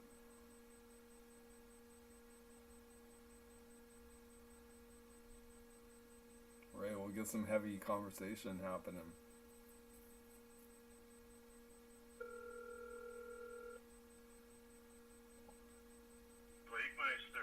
Hey. Hey, how you doing, buddy? The Coronation Street. That's right. The one and only Coronation Street. Yeah. Yeah, sorry, man. Facebook calls don't really work because there's other viewers around. I don't want them to freaking hear what I have to say. So. Okay. Well, you know you're on my live stream and there's zero watchers. Oh, are you live streaming right now? Yeah. Right on, man. Yeah. That's cool. Yeah, it's just that we live in a townhouse here, and like people have tried to call me on Facebook before, and like I'm open to it. It's just that when they're home and they're within earshot, it's just not comfortable, man. Like I'm not cool with it. Oh yeah. No, the level of discretion and stuff. Yeah. That and like it's none of their business what the hell I talk about. So. No, fair enough. Yeah. I'd like to say, Corey, like neighbors on either side or like through the back alley and stuff, like they've got their own busy lives and probably couldn't care less like what I'm rambling on about. And Oh yeah, no, I hear you. It's just a bit of a different dynamic, and I'll definitely touch on that more when I eventually end up meeting up with you there. But let's just say things are not going well. it's just a dichotomy between you and your folks, or Well, it's it's been just a long build up of I think it's a combination of a bunch of things. Like my folks retired right the same year COVID hit, so about 4 years ago. oh yeah, And I've been working from home for the last 5 years, and I think the fact that we all kind of just live in close quarters space together for these last several years, we just kind of get at each other's throats more, so to speak. fair enough. Yeah, no doubt about it. Yeah, And like not only that, but yeah, there's other factors involved where I'm just basically almost at the point where I come to blows with my dad, not like physical, but like oh just yeah, get into a lot of different arguments and just a lot of different yeah. stuff I'd rather not even care to talk about. But like you get the general idea, I'm sure. Yeah, yeah. You know, I don't know what your relationship was with your folks, and I mean, again, I keep forgetting the fact that you recently just lost both your folks. So here I am complaining about mine. Oh, Like an asshole, right? yeah, yeah. Well, no, not at all, Corey. You know, honestly, yeah. It's. I'll tell you what, though. Like, you don't know what you got till it's gone, for Yeah, sure. yeah. You know, and I was always a pretty sheltered child growing Yeah, up, you mentioned really, that before. and phew, yeah. There's sometimes, like in my estimation, like my folks were insufferable, or it's like, and but ultimately, like, they're the ones that changed my diaper, like, back when, it's like, so I don't have much of a leg to stand on to criticize them, right? Yeah.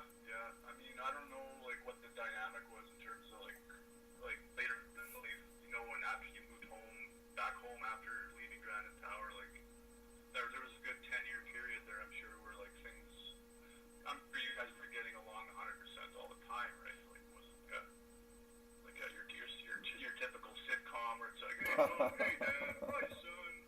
Yeah. Everything's hunky-dory, you know what I mean? Yeah, ideally it would be. I'd say later in life, Corey, like, it was sort of like, I'd get out of bed, from my basement dungeon, messy bedroom, and then have coffee. If it was, sometimes I'd get up early, make coffee, and then Mom would get up and, like, I'd help her with her crossword puzzle, Oh, nice. Yeah, right? And she's like, she was astounded I knew the fucking trivial shit that I know, That's so fun. Well, that's cool. And, I gotta mention, too, Blake, I have been following, or not following, but your blog, More Enough, I believe it was called, something like that. Oh, yeah?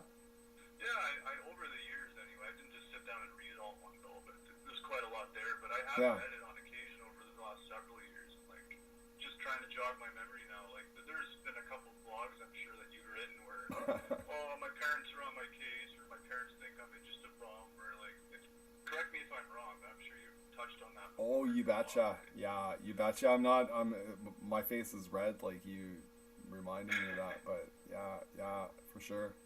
So, and I don't know, like again, like, and I kind of touched on my little message there when I kind of reached out to you initially, but, like, it's like a matter of, like, don't get me wrong either, I love my parents to death, and it's not like I'm saying, oh, I hate them, like, fuck them, like, oh, I want to, like, it's nothing like that, it's just, oh, I hope not. It's just degraded into a point where, like, I can't even have a conversation with them without either they take me the wrong way, or they think that I'm trying to, like, condescend them, or... Oh, yeah. They keep saying that, like tone is a problem, and, like, here I am sitting here going, like, look, like, we can agree to disagree. Like, a lot of the times it's stuff about politics, it's stuff about, like, religion. It's, a lot of these hot topics in the news, for example. And, I mean, it just seems like the moment I open my mouth, I set myself up to just get reamed out, and it's usually with my dad. Like, I can't really include my mom. Okay. I'll be honest, it's more just me and my dad. So, but I mean, it gets to a point where you just get sick of it, and I'm at that point, man. I've been at that point for, like, pretty much this entire year. I went on a big, like, a 2-week cruise this past January, and things just went to shit on that cruise too. Oh, yeah. I didn't have a single, like, drink or anything on there, and they were just really? or not them, my dad, getting on my case. Oh, you went with a cruise? Because one drink will lead to another one. Oh, wow. Yeah, that's normal, though, Corey. Like, parents are always, like, they'll project their own things, like, as they, Yeah. And they're just hyperactively worried about you, and that's normal. Yeah. They want you to do better than they did, is the idea. Yeah. I right?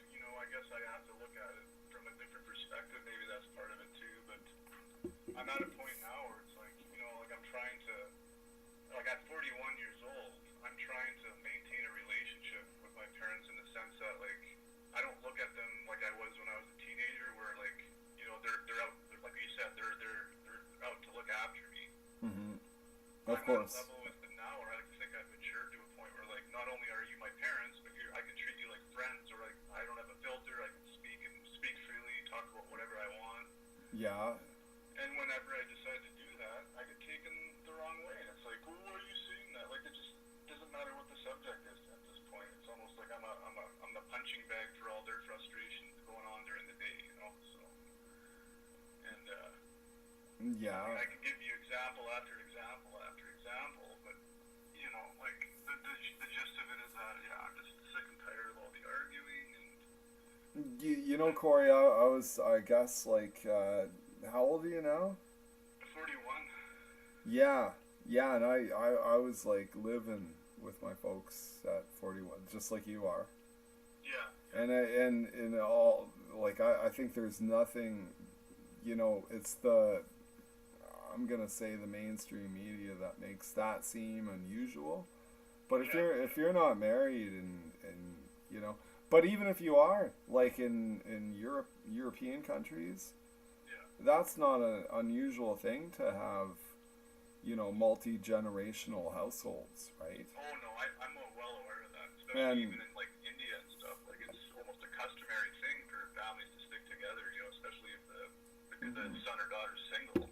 You know? Yeah, and India is a different case because a lot of places in India they don't even have indoor plumbing, right? Oh, I know. You know, I don't mean to say that lightly. Like that's the reality. Can you imagine? Like you know, it's like shit lining the streets and shit. Like that's wouldn't be able to kind of place I'd want to be. pretty You wonder small. why mass immigration is a problem. Imagine Probably a big part of it. imagine the fucking smell, right? No You know? kidding, man. You know, but point being, like it's like families, you know, and then in like Western Europe, Corey, you've got like, oh, you want to buy a property, oh, that's you know, 7 million euros. Yeah. What? You know, you think property prices are high here. Yeah. Well, yeah, try and buy a place in like Germany or you know Finland, you know, or like I don't know, Finland and all those. They're like entirely socialist countries, like.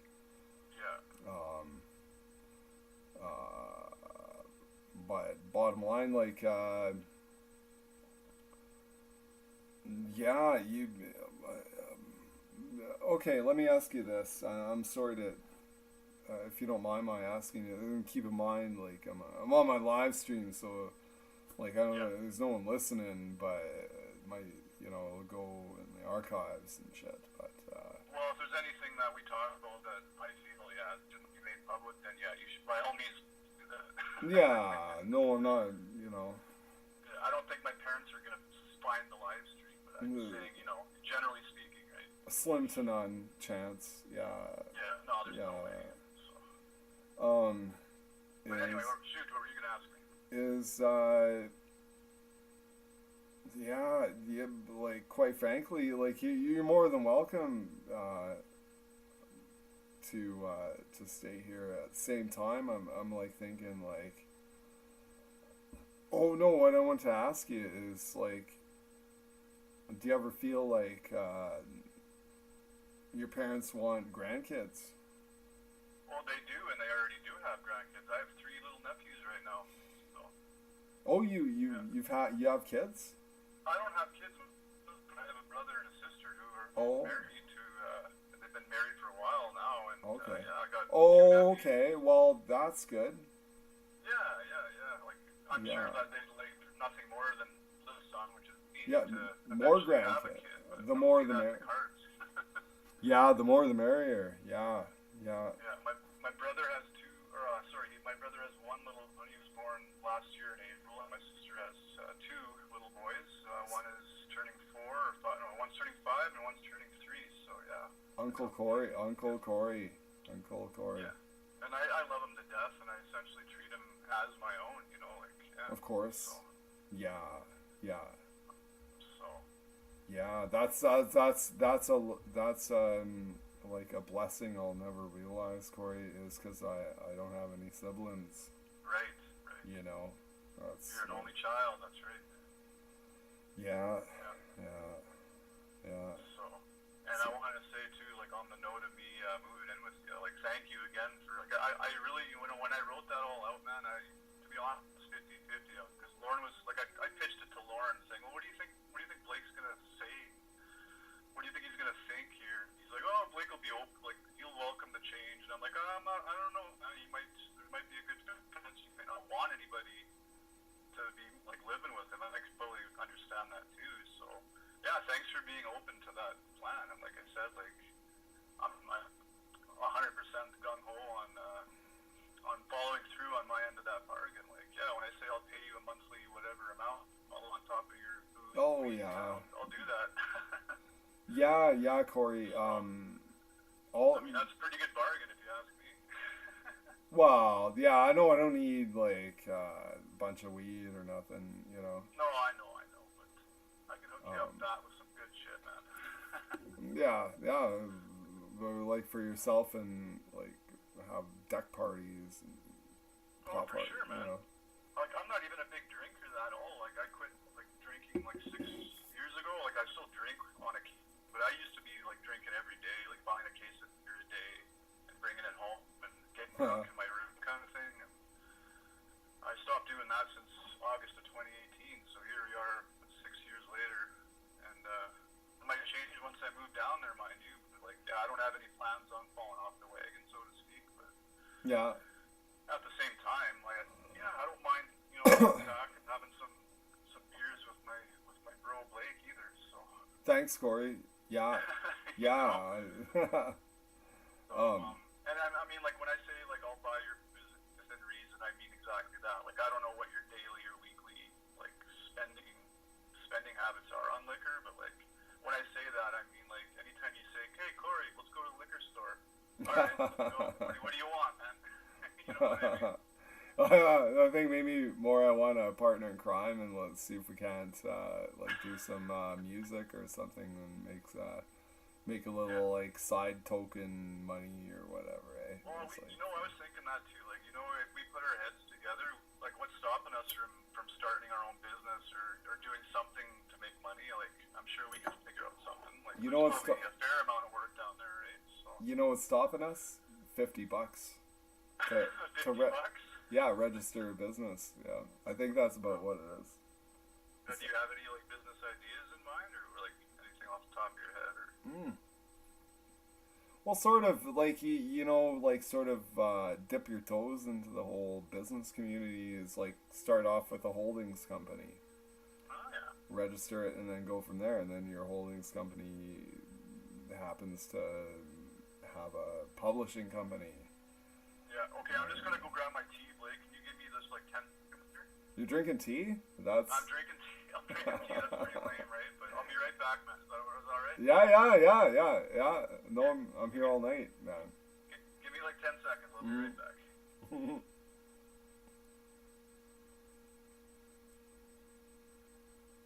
That is cool, man. Drinking. I'll tell you what. Listeners, viewers, anyone. I know no one's listening here. Drinking tea. I'm a tea drinker, or I used to be.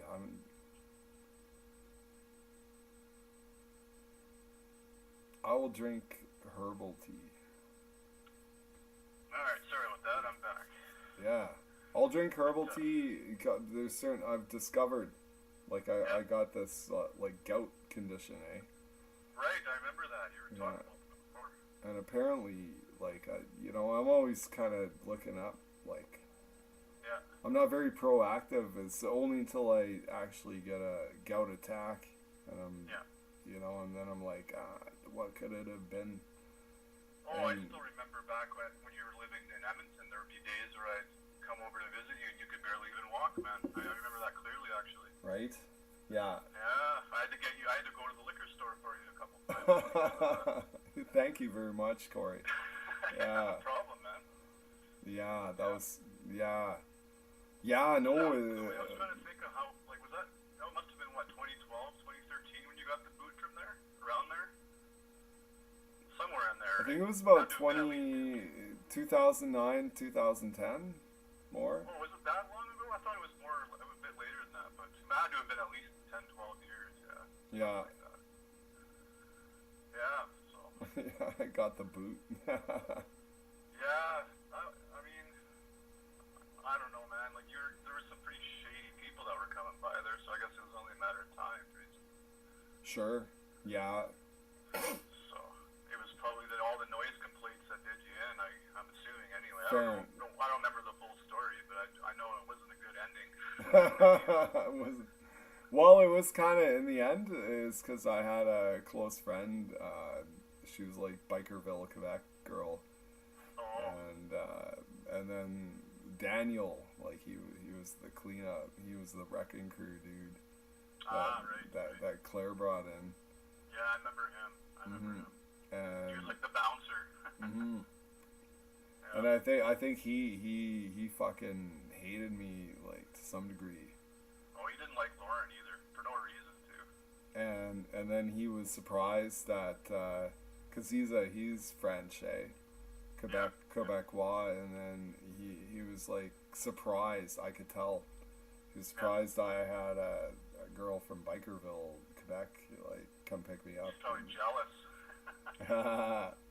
Obviously. Well, I don't know, but either way, it was like, yeah. And so I lived with Christine and Jimmy for about a half a year, I guess, or like. Okay. Then my old man came pick me up. Yeah. Mm-hmm. Hey, you know what? I'm just looking. I don't even know if you remember this. I made a video on my iPhone during. It was like shortly before you got kicked out, and it's dated 20. Man, so you were there until 2012 anyway. At the earliest. Okay. It was like this one says February 2012, and I was getting you to. I was taking a video of you cooking something up. We were making some goofy video or something. Oh yeah. Yeah, you're still in your apartment then, so it must have been at least 2012. Oh yeah. Yeah. No, I thought it was closer to 2010, but yeah. No, you're a couple years off, but yeah, no, it lines up with what I'm thinking because I remember like I'm still at the same job now. Like we changed company names like two or three times since, but I remember I just started at this place, and that's right. It was the same year that you got kicked out, so it lines up because that was in 2012 when I started there. So right. So I think we figured it out, my friend. So are you still doing the polling type like line of work?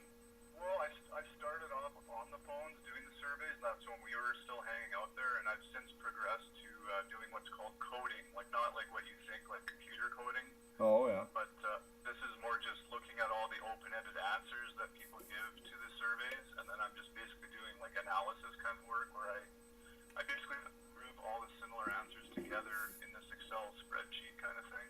Okay.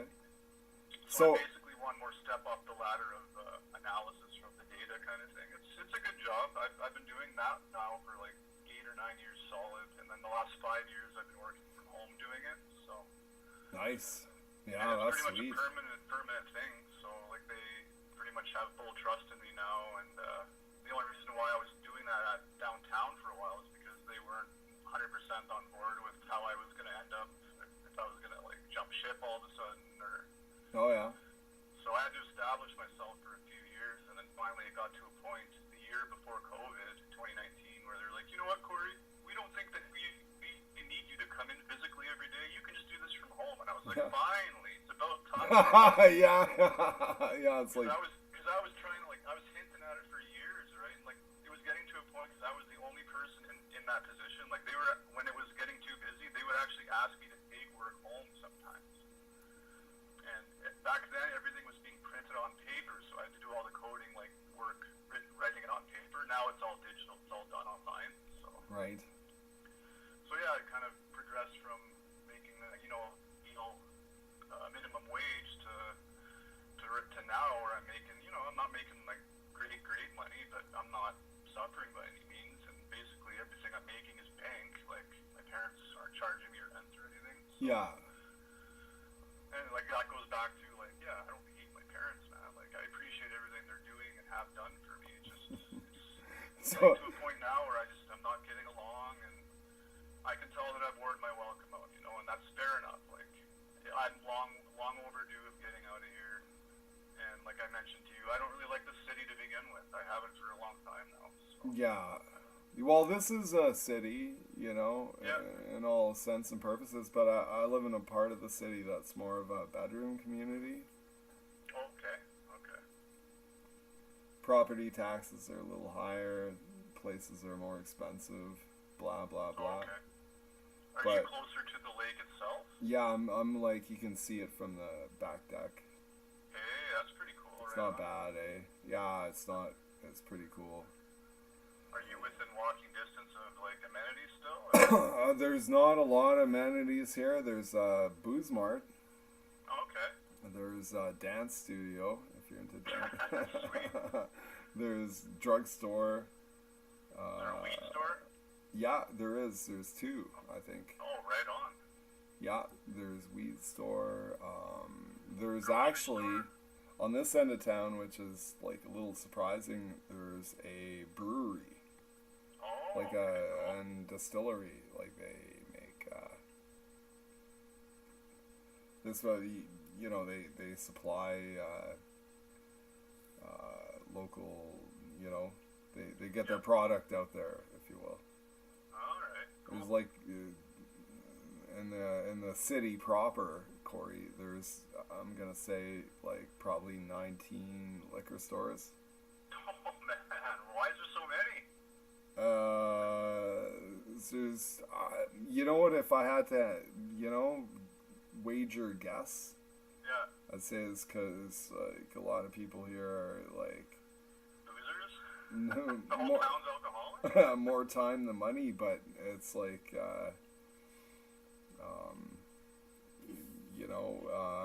there's a lot of like high per capita income. Yeah. So are all these like all 19 of these stores, they're all making good coins? Obviously, like to stay afloat. I can't answer that. I don't know. Well, they must if they're still around all these years, It's essentially like, I don't know, running a liquor store is good cash flow. Yeah. You get like even in like trim times, if you will, Yeah. you're still gonna get pretty steady business. Right.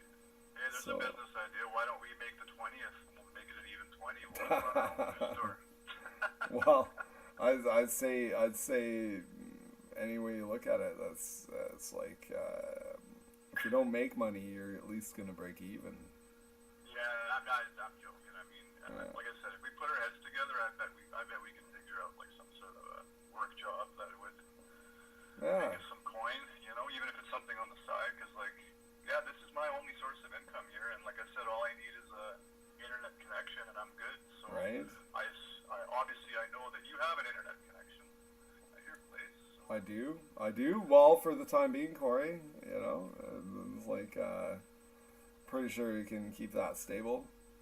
Yeah, is it like high speed and stuff, or what is it like? What are we Yeah, talking? no, yeah, it's fiber optic. I don't even scratch the surface of what it can do. Like this is Oh, if perfect. if you're a gamer, I'm not, but yeah. but if you were and Yeah. you need that like mega bandwidth and stuff, Right. it's there. I'm more of a movie streamer kind of guy, so I imagine once I move in, I'll want to do the whole Amazon Prime thing. I'll probably end up buying us a flat screen TV. Yeah, I got all that shit anyway. Like, yeah, no, I got that, but it's not a 4K or anything. Oh, that's all good, man. If you're open to meeting some sort of a little like entertainment, little whatever you like, get up, I'd be more than willing to buy like a good sized TV. Not only for watching movies, but like I'm a big Oilers fan.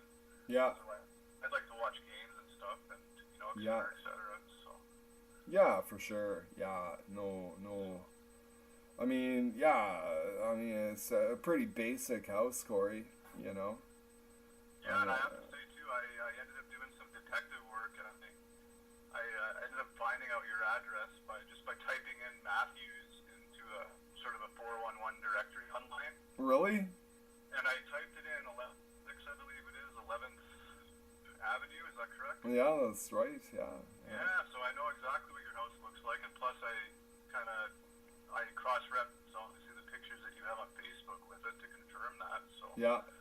I got a good general sense of what it looks like, and I just didn't get a chance to do the Google Map Street View around the whole area to see what kind of businesses there were and stuff. But yeah, I got to look at your house. It looks like a nice place.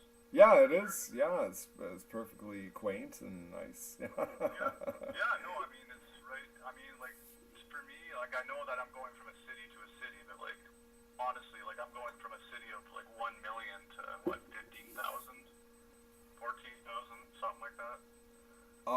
You know, the numbers, like, I would say, like, in the whole area proper, like, maybe around 30,000, roughly. Oh, I'm okay. just, I thought it was like half but, that. Okay. well, that's maybe including, like, the people in rural, sections. Oh, okay. Well, and that's often, you know, the big money people, right? Like, Right. you take, yeah, go on. Yeah, but still, I mean, it's going from the city life to what I still consider to be the not the country life, but I'm still, you know, I'm going from the metropolitan, whatever you want to call it, to more of an eased way, laid back kind of way of life. Is kind of how I want to look at it, anyway.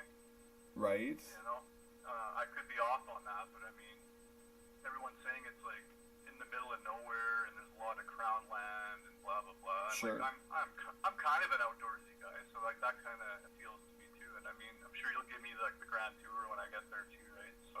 Oh, I don't know, Corey. I might, you know, I could try, you know, if you're paying for the fuel and stuff. Oh, Like, absolutely, man. Um, I'll pay you for your time for sure. but yeah, no doubt about that. And like, if you want a little like hardcore, like, I got like a wood stove in the basement and a fireplace in the living room. Cool. And like to make a fucking wood chopping picnic day. Yeah. Well, grab some bros, fucking go with the chainsaws, and like, you know, and then make some campfire cookout shit. Fuck, I'm into Yeah. that. I'm into that kind of shit, big time. No, I'm 100% all in on that for sure. My highlights for the last 6, 7, 8 years, I've been going to Alberta Beach with Lauren. I mean, Yeah. I think I'm pretty sure we did a live stream or I called you up one of those years anyway. Oh yeah. I was pretty hammered up and I'm yelling at you mentioned out one of your friends. Oh no, oh boy. I think it was Fred or Freddie or. Oh, sometimes I don't like when people gaslight me, or maybe I was wrong. I was in the wrong. Maybe I don't know. No, you weren't at all. He was just getting all lippy with me, and I blew up at him. I should have. Oh. But, Oh, it yeah. had nothing to do with you. It was just you had left the room for maybe to go to the bathroom, and I was talking to him about something to do with the conspiracy, or it was during COVID, so maybe it was about COVID. And Oh, he yeah. started. I don't even remember what exactly was said, because like I said, I had quite a few to drink at that point. But Yeah. I felt really bad afterwards, because like Oh. I'm not I'm not a confrontational guy. I always try to like stay respectful no matter what.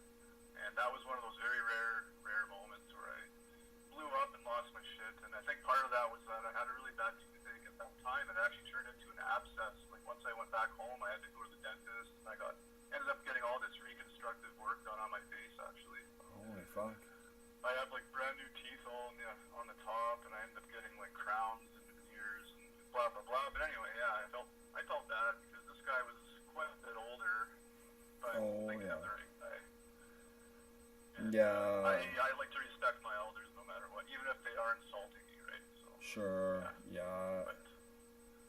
But anyway, I'm going off on a tangent here. Anyway, we were talking about country life, and I like going to Alberta Beach because it's like, you know, have you ever been to Alberta Beach, Blake? No, I haven't. No. Oh, okay. Well, I guess you could say it's Cold Lake, like, light, in terms of, like, yeah, there's a lake right there, and, like, we stay in a hotel, and we're overlooking the lake.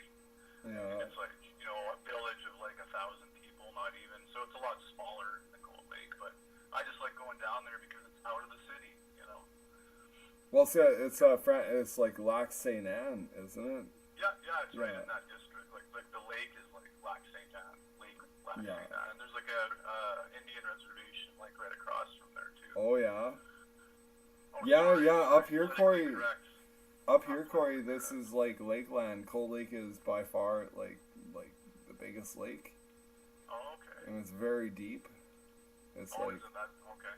yeah. It's but in the region, like we got, you know, Marie Lake and Bork Lake and Lake Minnestiquin and all these Okay. lakes, like just that's why they call it lake, Lakeland district, eh? Right. Just lakes everywhere. It's like Cool. super You duper. rent, like, is it big for tourists in the summer? Like, do a lot of people come out, you find, like, when it's hot out? I don't know. I would say like primarily it's like family, coming to visit family, Oh, kind of like okay. for the tourism angle, but because it's kind of at the end of the road, eh? It's like Right. actually like in actuality, it's at the end of Highway 28. Right. Like you drive out of Edmonton, like keep going. You're fairly close to the border, too, right? To Saskatchewan. Yeah, we're not far from Saskatchewan. Yeah, it's like Right. I'll tell you, like maybe 20-minute drive, like to get into Saskatchewan Oh, okay. from where I live, right? So it's kind of out of the way, in other words, so not a lot of people are going to go down there when they have other options elsewhere, kind of thing. Yeah.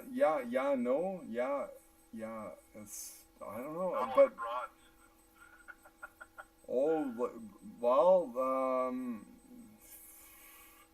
fuck, I don't even get out there much, Corey.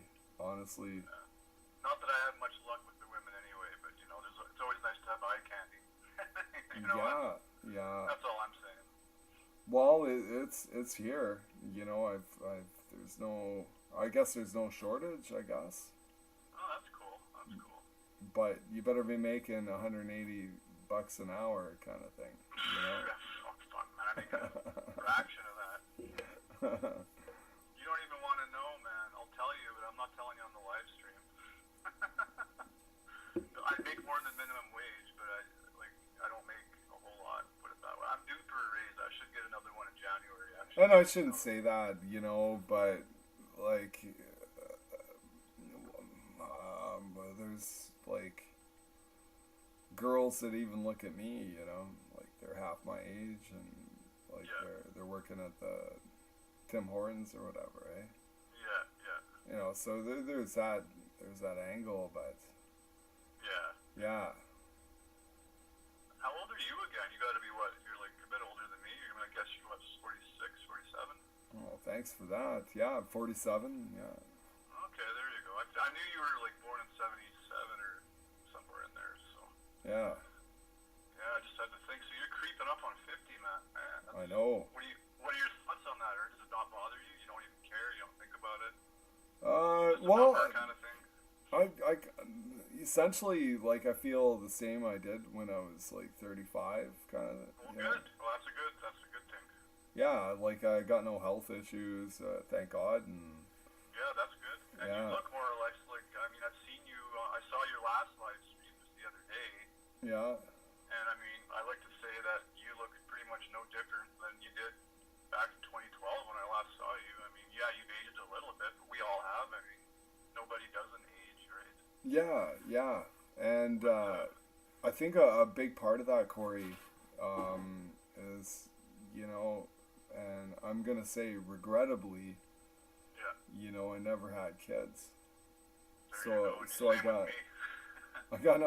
I got no gray hair, like worrying, because Yeah. if I had kids, man, I'd be like constantly like, I Well, don't know. you're onto something there, and I think kids really do, it really does accelerate your age, or it makes the aging process that much faster, because it's a stressful thing. Oh yeah, It really is. yeah. It really, and then even to the people that are just popping kids out for their welfare check, it's stressful for them too. Not Well, probably yeah. Even though yeah. to all the deadbeat parents out there that really don't give a shit. Well, at least they're having kids, right? Like. Well, there you go. And I'm always open to it, Blake. I've been open to it for many years now, but I just find that as the years go on, that door is slowly creaking shut. Yeah. So in other words, like if I say 9 years from now, by the time I hit 50, I think that door will be pretty much like not only shut, but I've locked it and I've chucked the key away, so to speak. Like. Yeah. I don't know. I just can't see myself raising a child when I'm at that age. Even say I found a chick that was like 30 in her 30s and wanted to pop one out Yeah. at 50. I would have to give her some disclaimers and be like, okay, well, if you really want to, you know, Yeah. I'm pretty much in grandpa mode right now. Well, You know, well, here's the answer to that, Corey, is like be wealthy enough that you can afford a nanny, yeah, there you go. That's the secret. Yeah, right? for sure. So that you know, someone and like hire a, be able to hire a sports trainer or a music teacher or something, That's the thing, and you know what? That's where I have to give my parents a lot of credit too. Is that ever since they started getting their grandkids, they have been there 100%, 110%. Like they're so involved in their lives Yeah.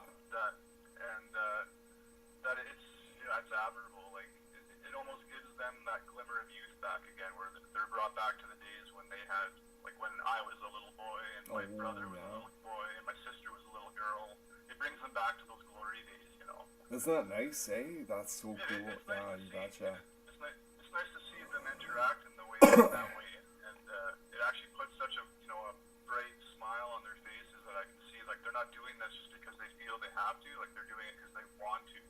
They want to be a part of these kids' lives, and it shows, and they do a damn good job of it. You know, it takes a lot of their time up. Yeah, like Hey. they're really busy these days. You know. But, Hey Corey, I gotta run this by you. Yeah. Is like I sort of got into watching like classic films, Yeah.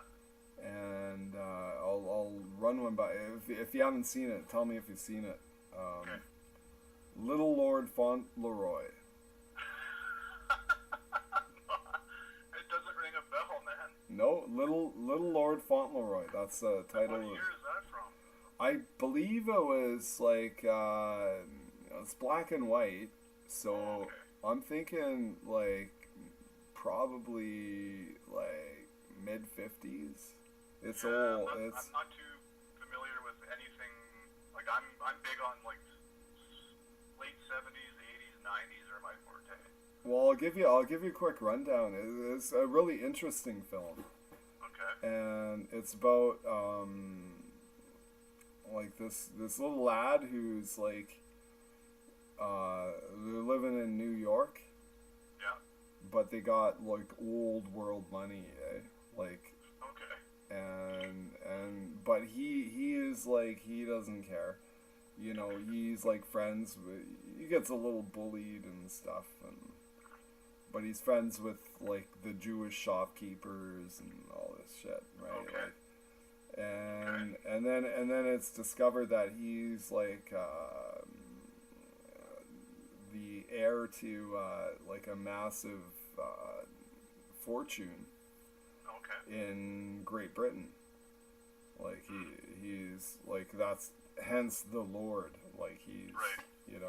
a little lord, right? Like but that doesn't faze him. And then he goes over to the old country with his mom, and Yeah. they're like they got a little cottage like on the estate of this like mega million fucking super rich fucking property. Okay. And the lord of the estate, he's like pushing 80, and he's Yeah. got gout, Oh.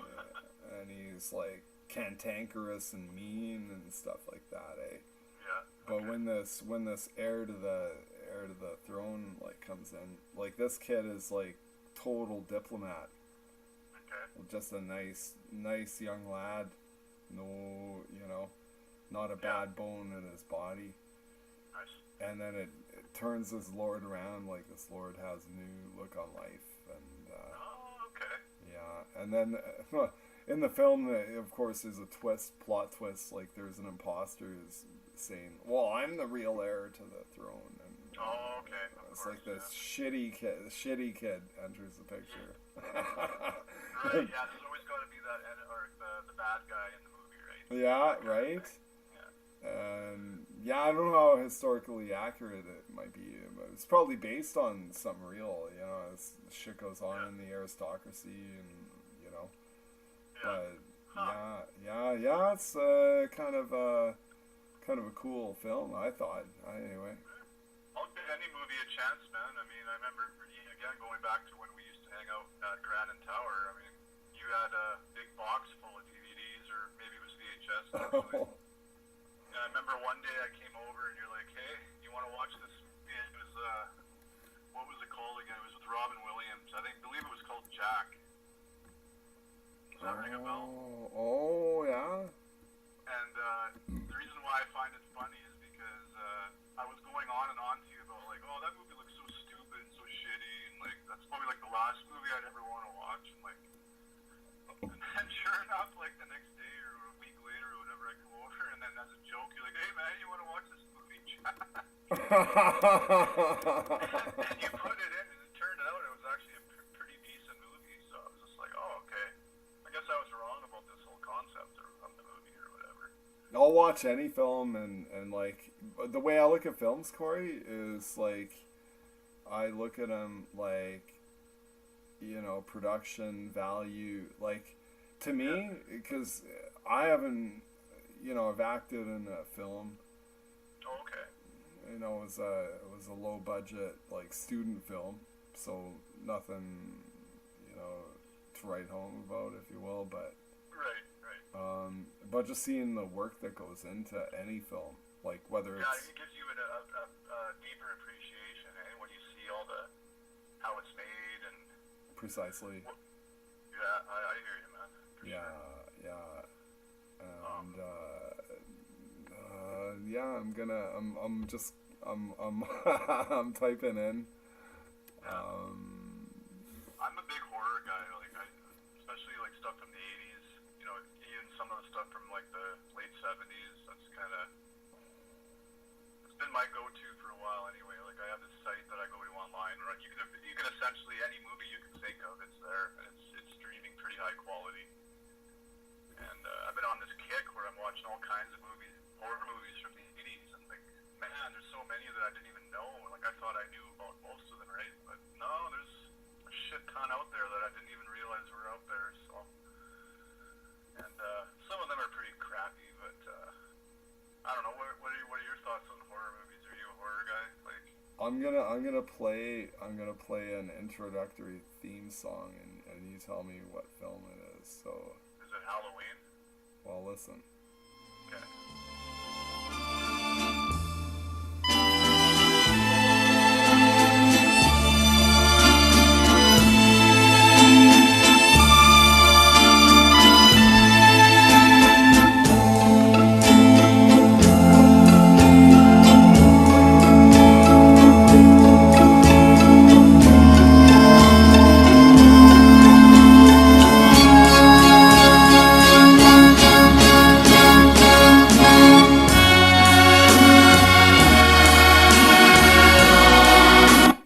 That's all you get. Okay, I was starting, like, by the end of it, a light bulb was starting to go up on, this is a horror movie? It's sort of a tongue-in-cheek fucking movie with. Is it Hobo with a Shotgun? Yes, you got it. Yeah, I thought so. Yeah. I nailed it. I fucking that intro theme just grabbed me, and then the whole. That movie's awesome, actually. It really is. I think so, Yeah. and it's Canadian. It was Nova Scotia. I know. Yeah. I've Nova seen that Scotia. movie probably 100 times with Lauren, so. Yeah, Nova Scotia, like the fucking Trailer Park Boys, fucking Hobo. I love how over the top it is with the violence too, and like that kid like doing all the cocaine in that arcade. Like it's just so over the top. It really was, yeah. And then the chief of police. I don't know what you think is going on here, but like we're the most corrupt or whatever. You know what I'm saying? Yeah, just openly corrupt. Yeah. Just so openly corrupt. That's funny when you're on the outside. If you're the subject or something. Oh right? Yeah, dude. But what are your thoughts on horror movies in general? Like, are you much into that genre, or are you more just like comedy, action, whatever? I wouldn't say I'm into it, Corey. However, you know, I kind of like, I appreciate it. You know, I'm like, I just, you know,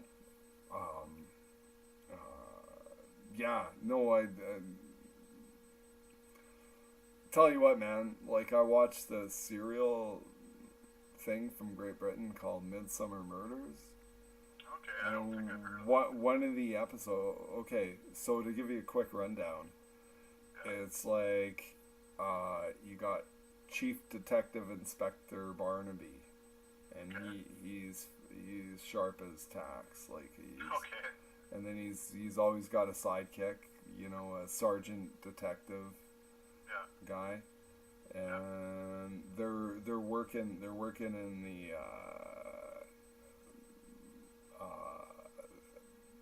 like the outskirts of town, like rich people in Great Britain, right? And there's no shortage of that, eh? Like anyone lives in the country, they like castles and mansions and everything. Right. And there's murders and there's intrigue and stuff like that. Okay. But there's one episode where it just so happened like it was, you know, all these rich people tend to be eccentric, like they have, like whether it's like you know, identifying mushrooms, you know, or horror films, you know. And so one episode I watched recently had to do with like you know, a family that was involved in horror films. Oh, okay. And so, well, I don't know who doesn't like a good horror film, right? Like, Well, yeah, there's some people that have an aversion to it, but yeah, for the most part, I think, you know, who, like you said, like who doesn't like to get a little cheap thrill here and there, watching someone get, you know, their throat slit with a knife or something like that. right? Yeah. You know, like that's essentially what it boils down to. I mean, people watch this stuff because they want to get like thrilled, or they want to see someone get killed in a violent, brutal way, which is kind of ironic because a lot of these same people are so against like war and violence in real life, but they got no problem watching it on TV. Yeah. That one out, right? Yeah. So, Yeah. Yeah, or like the it's like the romantic kiss, and then the vampire teeth are suddenly coming out, you know? for me, it's as a little wee young lad, I think I was 9 or 10, and the original It, Stephen King's It, with Pennywise the Dancing Clown. Good Lord. And that movie scarred me, man. It did, eh? I watched as a kid. For me, it was Salem's Lot, Corey. Oh, that's a scary one too. That was like, fuck.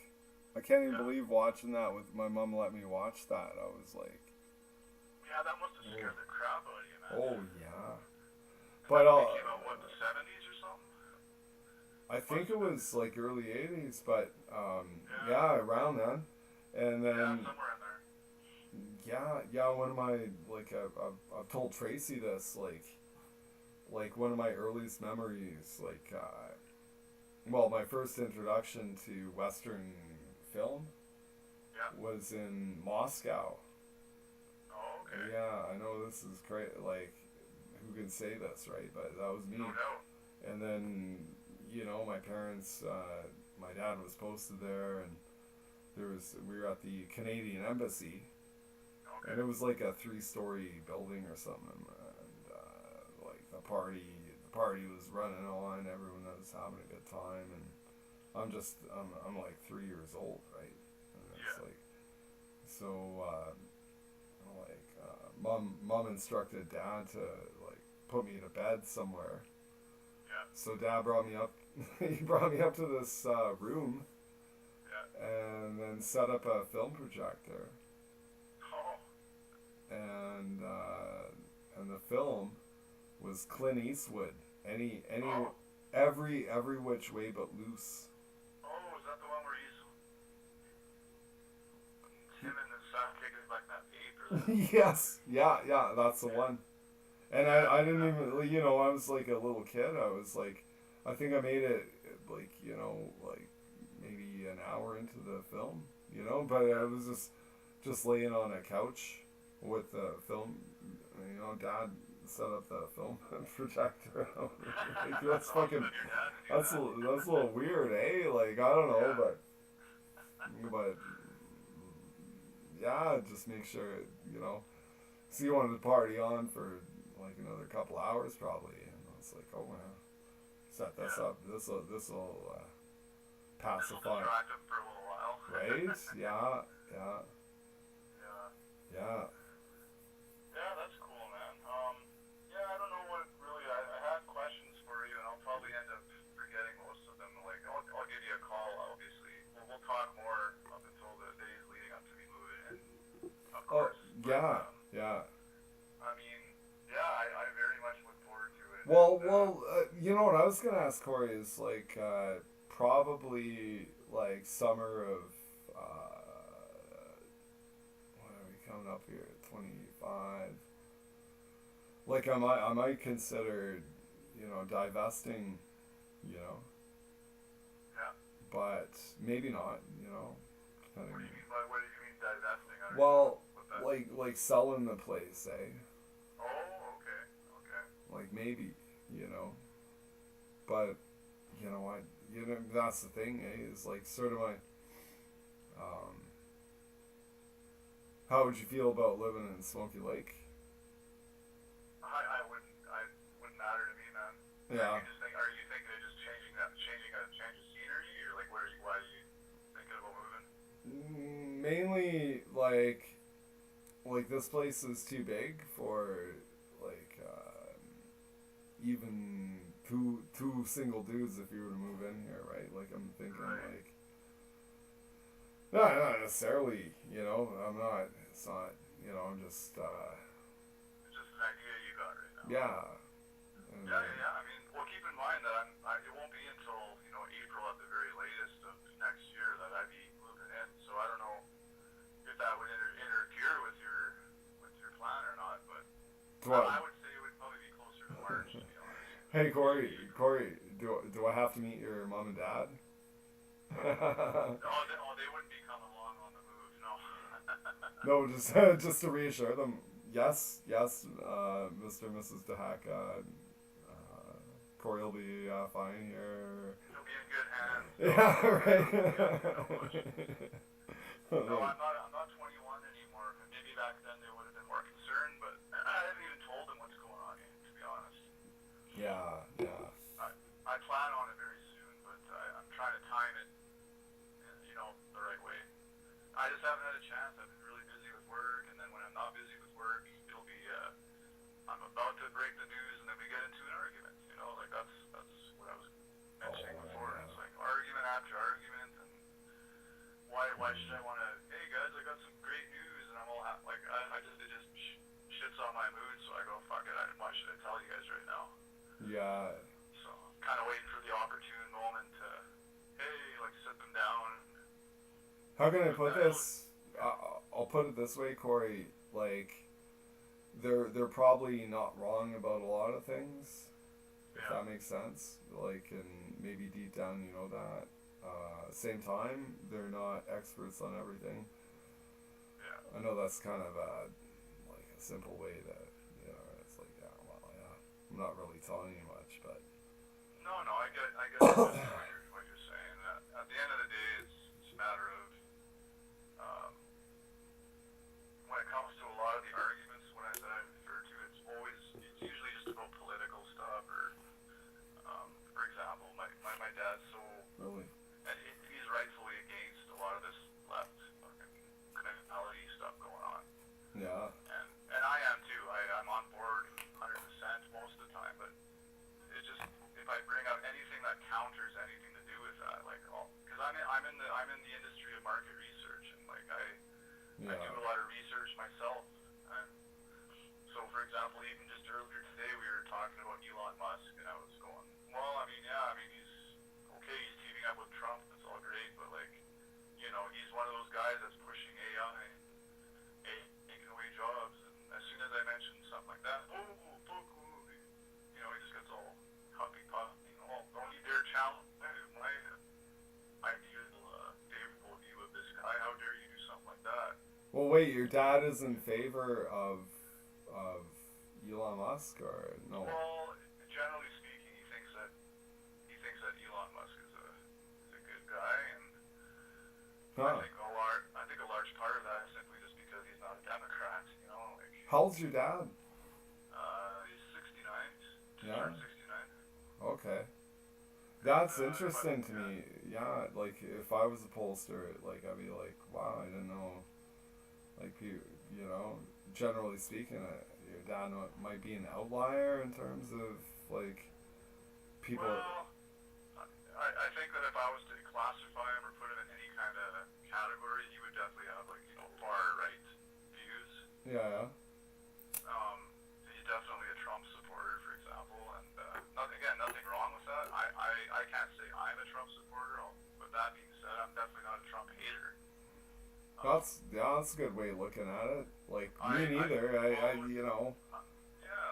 followed this whole thing since 2014, 15, before he even decided to start running, and then I could see from the get-go that the media had him pegged, and they were out to get him simply because he knows that there's a swamp to be drained, and he was always touching on the whole human trafficking and going after corruption. That's because there's a lot of that going on, and I've been reading up on that for the decade prior to that, so it was nothing new to me. What was new to me is all of a sudden a guy coming out of the woodwork like Trump going, you know what, I'm going to be the guy that's going to come and start, put a stop to this and blah, blah, blah. And so it was no shock to me that everybody was out to get him. I almost say it's almost too convenient because he's got all the right answers and okay. I'm just gonna tell you what I personally think about Trump because like, I've got your ear to quote Corey. Yeah. Is that he has mesmerizing way of speaking to an audience. Oh, he does. Yeah. Like he has got what I call like a particular cadence. It's unique. Yeah. It's unique, and it just like I think sometimes he may go on too long if you want the perfect speech or whatever. But once he gets off script, it's like, wow, this guy is like, it's Donald Trump, man. This is a guy. He had a mobile phone before anyone. Ryan, no joke though. Like he was a big real estate mogul. Yeah. And he has that set of accomplishments behind him.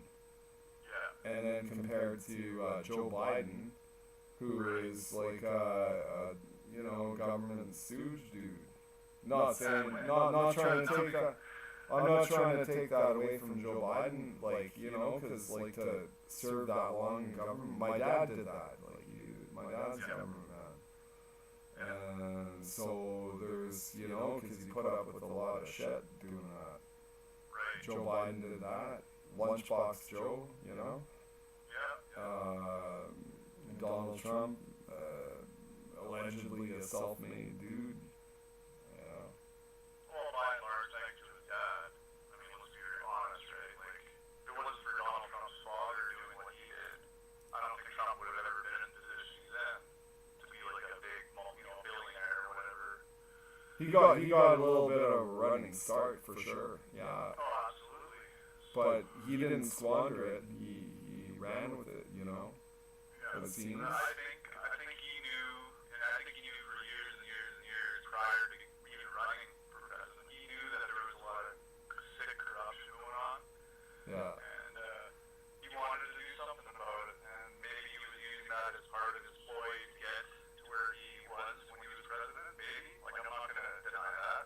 Yeah. I don't know the guy personally. At the end of the day, right? I'm making. Oh, you don't, Corey? I thought you knew. Nobody does, right? Let's be honest. Yeah. Gotcha. But I do like to think that I have a educated enough opinion at this point, anyway, in time, like 8 years later, to see that like he's on the up and up, and I think he truly does care about changing the United States for the better, so to speak, and going after those who are doing all this sick stuff, like I talked about the human trafficking, like there's all kinds of like sex trafficking rings and Right. children being kidnapped left, right, center, and these aren't just low-level criminals.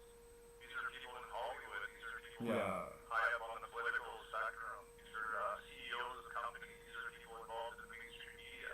I've sort of known this for a lot of years, and I had never said anything about it because people would call me a kook, Well, you and, know, I mean, but to a point, rightfully so, it turns off a lot of people, right? Like, sure, right? You don't want to think about that, right? Like, I don't want to think about it. reality is tough to accept. Like, what if that were true? Well, then that changes a lot of your worldviews right off the bat, does it not? You know, like, Well, started, oh, who do I know who to trust? tell you what, Corey, I'll tell you something. Like, there's, you know, the blue pill, which is like, oh yeah, trust the government. Yeah. You know, they have our best interests at heart. Right. The red pill is like, don't trust the government, because they're like, you don't know, you know. And then the black pill is when you recognize that there's people playing blue pill against red pill kind of people. Hey, yeah, you know what, Blake? That's a good way to look at it. And that's absolutely what's going on. That's another thing I was going to touch on, is that so much division, like manufactured division. Manufactured division. Yeah, that's a good way of putting it. Like, look at just like the transgender thing going on. That's just one of many other, like, there's the war, like the Israel conflict, and then there was the Ukraine thing, then it was COVID. Yeah. Then it was all this fuck Justin Trudeau, like the Freedom Convoy. I just named like 6 or 7 big things. There's probably like 20 more that I'm missing. If you're willing to bet against me $20 that there's gonna be some kind of fucking terrible thing that happens like between now. And November. Yeah. Oh, 100%. It might even be another COVID type thing where it's like, oh, no, there's a bird flu coming, folks. Yeah. Sorry, we can have our elections.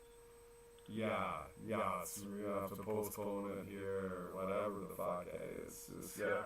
Or some kind of, it doesn't even have to be that, like, it could be just some polarizing incident that is, like, staged, you know. Yeah, I actually was thinking that too, and I think you're not wrong in what you're thinking there. I think it's not far-fetched to think that something's cooking right now. Right? You know, I mean, like the latest thing was that assassination attempt on Trump. Like, Yeah. like, you know, there's people out there that are making it their hill to die on, saying, oh, it was staged. Leave it to a guy like Trump to say something like that just to make himself look like, are you kidding me? Yeah, right? Yeah. Really? You think the guy's gonna like put that much trust into someone that Fuck yeah, right? like a millimeter? Yeah.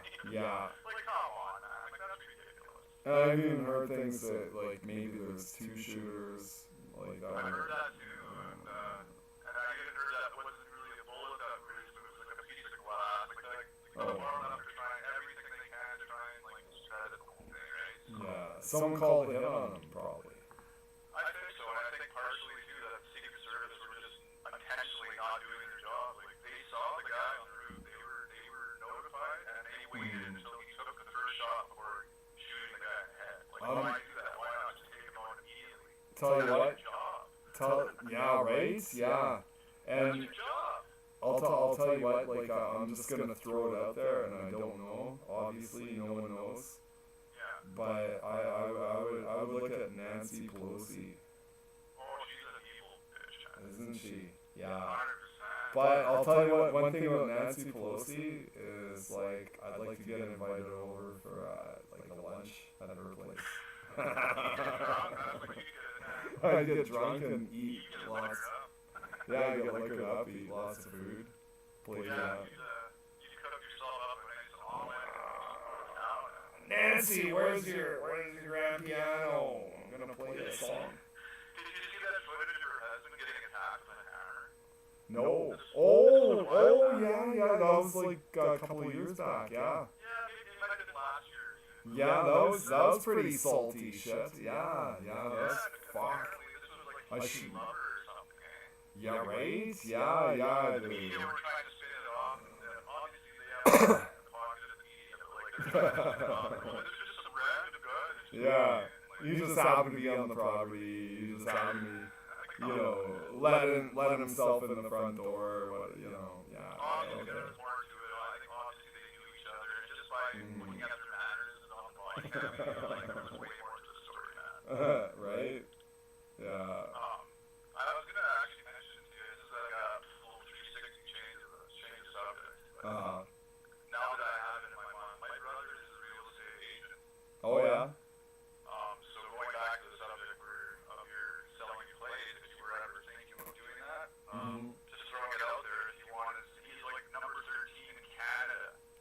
Really? Well, he's doing. Awesome. Yeah. Yeah. He started doing it about 2 years ago, and he's been like so successful, and he even sold a couple places in Cold Lake, I believe, when he first started out. So. Oh yeah. Well, no, that's like I say, yeah, like ultimately, like I'd like to downsize, like, Yeah. and then get a little bank and go from there. But you know, at the same time, Corey, like this is the only home I know. I You know? agree, man. It's hard for you to want to give the place up. You know, like this is your childhood home, your parents live there. You know, but if that's something that you're considering, I'm just throwing it out there though. Like I would strongly, not just because he's my brother, but just Yeah. how well he's doing. Like Sure. he wouldn't steer you wrong, man. You know? Yeah. No. And all I would have to do is give him a call and say, like this guy's serious about selling, and he would do everything he can to try and not only sell your place, but give you, the best bang for your buck kind of thing. Yeah. Right. Yeah. And that's what I'm That looking. being said, though, like you're still like that. Me moving in later, like next year, that's not going to throw a wrench in your plans or anything. Like that's still. I don't think so at this time, Corey. Like I say, like I'm not considering selling, you know, anytime soon. So Okay. It's Yeah. just like something that you're kind of. It's just an idea, kind of. yeah, and that's like if your parents are concerned about where you're at, like you know, it's, nice community and. Oh, my parents aren't. They don't even know at this point. When I do tell them, there's nothing that they're going to say that's going to Well, deter me, man. your parents, so. They want me out, man. If anything, they're going to be like, oh, that's awesome. Why do they want? Why are you that bad? Well, they haven't explicitly said that, like, we want you out, but I definitely, like, they've been hinting the last few months about how they want to convert the basement into, like kind of a family room for when they have their grandkids over. Oh yeah. I mean, I can't argue against any of that stuff because, like, yeah, like at the age I had, I should have been on my own for quite a while now. So, like, Not necessarily. No. I think that's a wrong-headed thing. That's like brainwashing. It's- yeah, I do. I honestly do. It's like if you're unmarried and you're, you know, like it's because your parents watch TV and like the whole idea of like, what, you're gonna pay some stranger rent instead of. you're not a stranger, though. Well, no, I'm not, but you know, to your parents I am. Yeah, but Right. again, if I was like 20 years younger, say I was 19, 20, 21, they would have a lot more concern, obviously. Even then, I remember moving downtown when I was around that age with another roommate, and it was the same scenario. They didn't know this guy. This guy was a big time partier. Yeah, we drank, smoked weed every day. Yeah. And they were still supportive, and they were like, yeah, this is good for you to get on your own and try it out. And sure enough, it didn't work out. I ended up moving back home like within a year. Yeah. Simply because the guy was a goof and said he paid his half the rent when he didn't, and then we ended up getting evicted. But, Oh. Yeah. but anyway, at any rate, like, when I do tell them what's going on with my plans here, they're going to be 100% supportive, and they won't even question, like, oh, who are you moving in with? Like, we want to do a background check. Yeah. Make sure he's on the up and up. Yeah. Well, I'm bondable, Corey. I have no criminal record or anything. No, so, and like I said, I trust you, I respect you, man. I've always looked up to you. I have no issue with you whatsoever. Like, you've always been a good company, and I like to think the same, vice versa kind of thing, and like when I do finally move in with you, like, it's not like I'm going to be like your, like, lapdog, where I'm always like, I'm like going to be the next Mila. Always at your side. Hey, what are we going to do? Hey, what are we going to do? I'll give you your space. I'll give you your privacy. Like, you don't always have to be like chummy all the time. I think ideally you get a set of drums, Yeah, right? we should start a band. Exactly. That's what that's my only like keen goal. 100%. That's the only way I'll get laid is like. Hey, man, I never even thought of that angle. Here I was thinking, like, when I get down there, we should eventually, like, see if we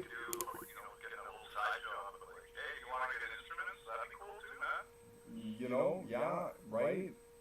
Why not do a little garage band or whatever? Eh? And here's the thing, like, man, like, set up a holdings company, Yeah, you know, so you can do some legit business around town. yeah. Get contracts if you want, you know, and then a holdings company can act as a vessel for, fucking piano lessons. I got an upright piano in the living room. I could, you know. Hey, that's not a bad idea. Or if you wanted to do like more of a general labor type thing, you know, you're Well. kind of a backtrack man, like you're a right hand man. Like buy a thing, you know, but yeah, no, anything's possible. But, so let me ask you this then, like, this is just in regards to if you were planning on moving, like, or selling your place, like, Mhm. if I was living with you at the time and you were gonna sell, Yeah. you wouldn't have any problem with me, like, heading along wherever you went, like, with you, like, if I just kept paying your rent kind of thing? Oh well, you know, I even, you know, consider. Well, all depends on how you feel at the time, I suppose, right? I mean, yeah, like, there's a lot of different options, like, that I Right. want to do that, but, like, say I'm, like, you know, a year or into living there with you, and then you decide to do that, well, I could in Cold Lake, get my own place there, rent an apartment, could go back to Edmonton, Mm-hmm. I could do whatever, really, but, like, at the end of the day, Well, no, Corey. You know, even in Cold Lake, there's pretty cool places like under 150. oh, yeah. And a fellow like yourself, like I'm certain, you know, you probably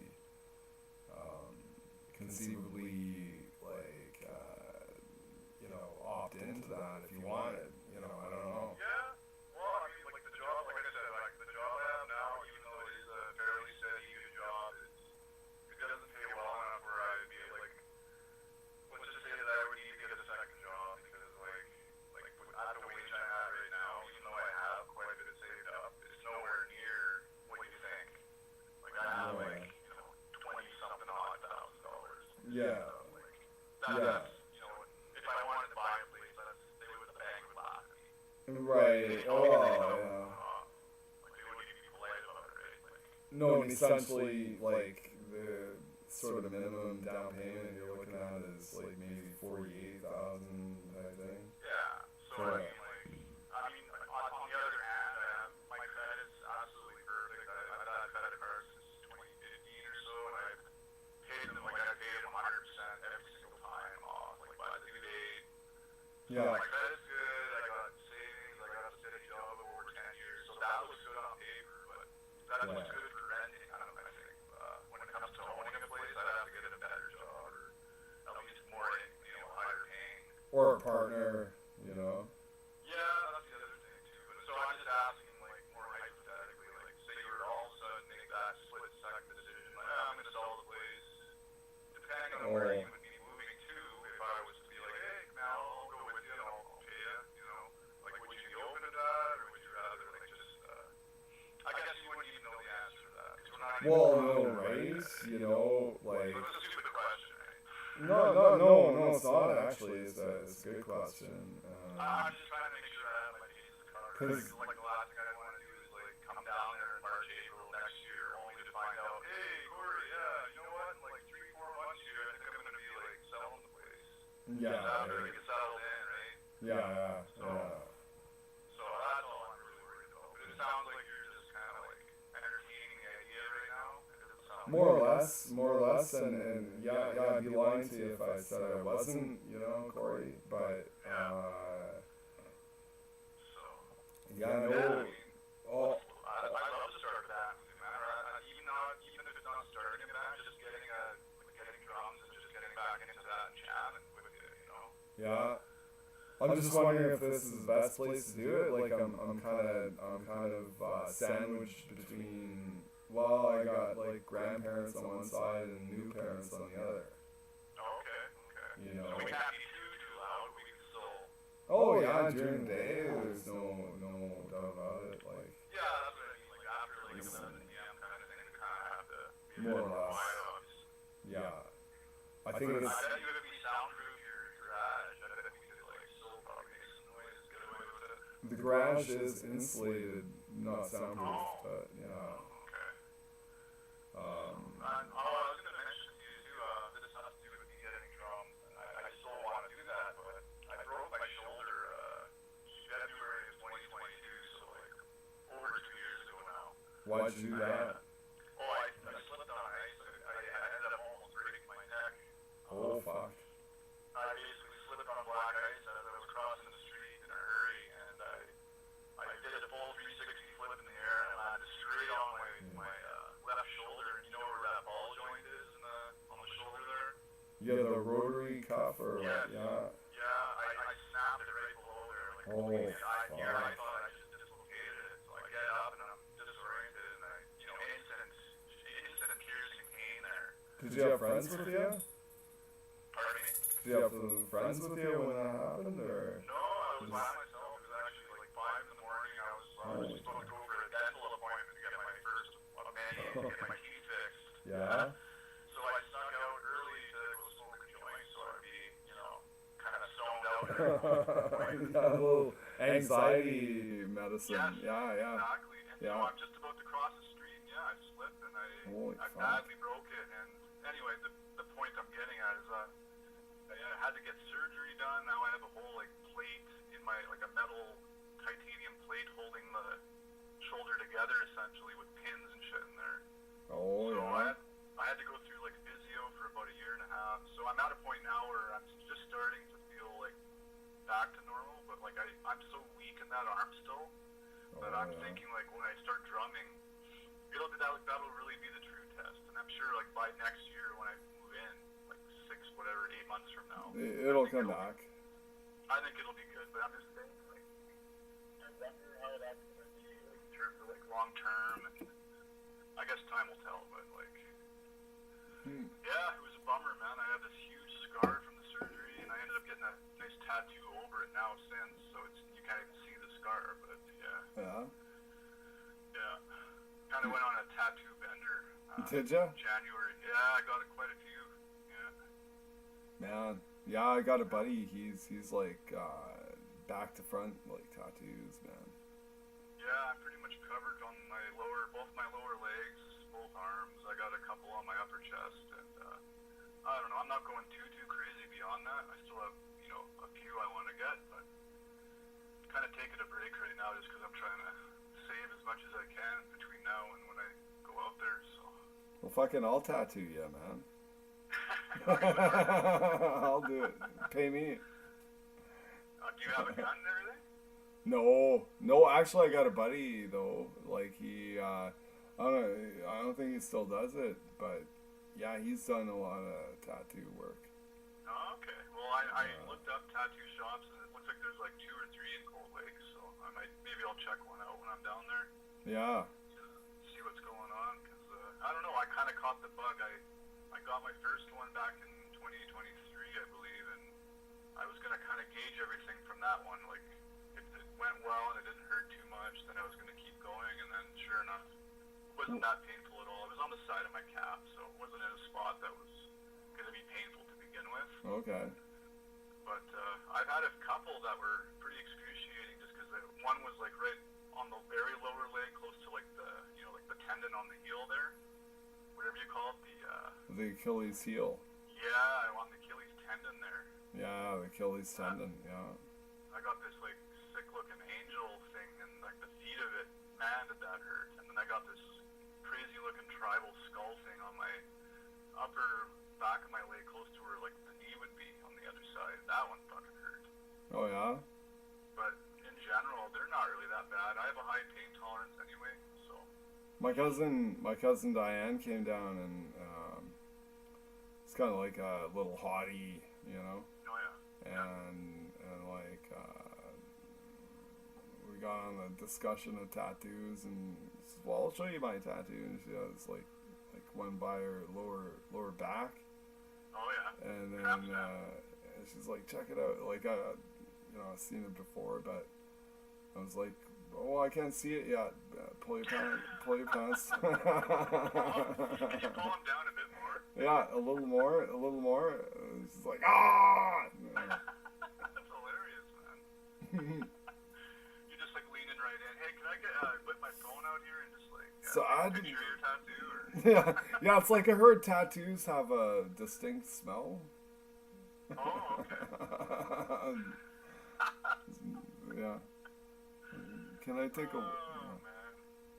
What about you? Would you ever consider getting one or what? No, never have. Corey, never. Probably never will.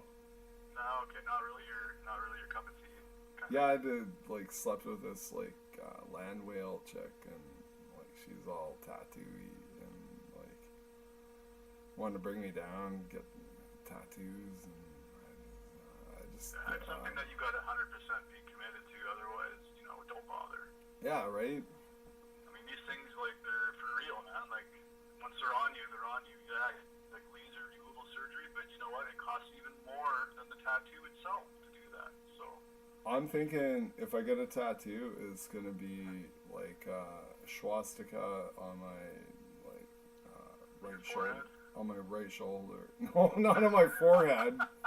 Not on my forehead. I'll never get invited to cocktail parties. Why would you want a swastika to begin with? Just as a joke.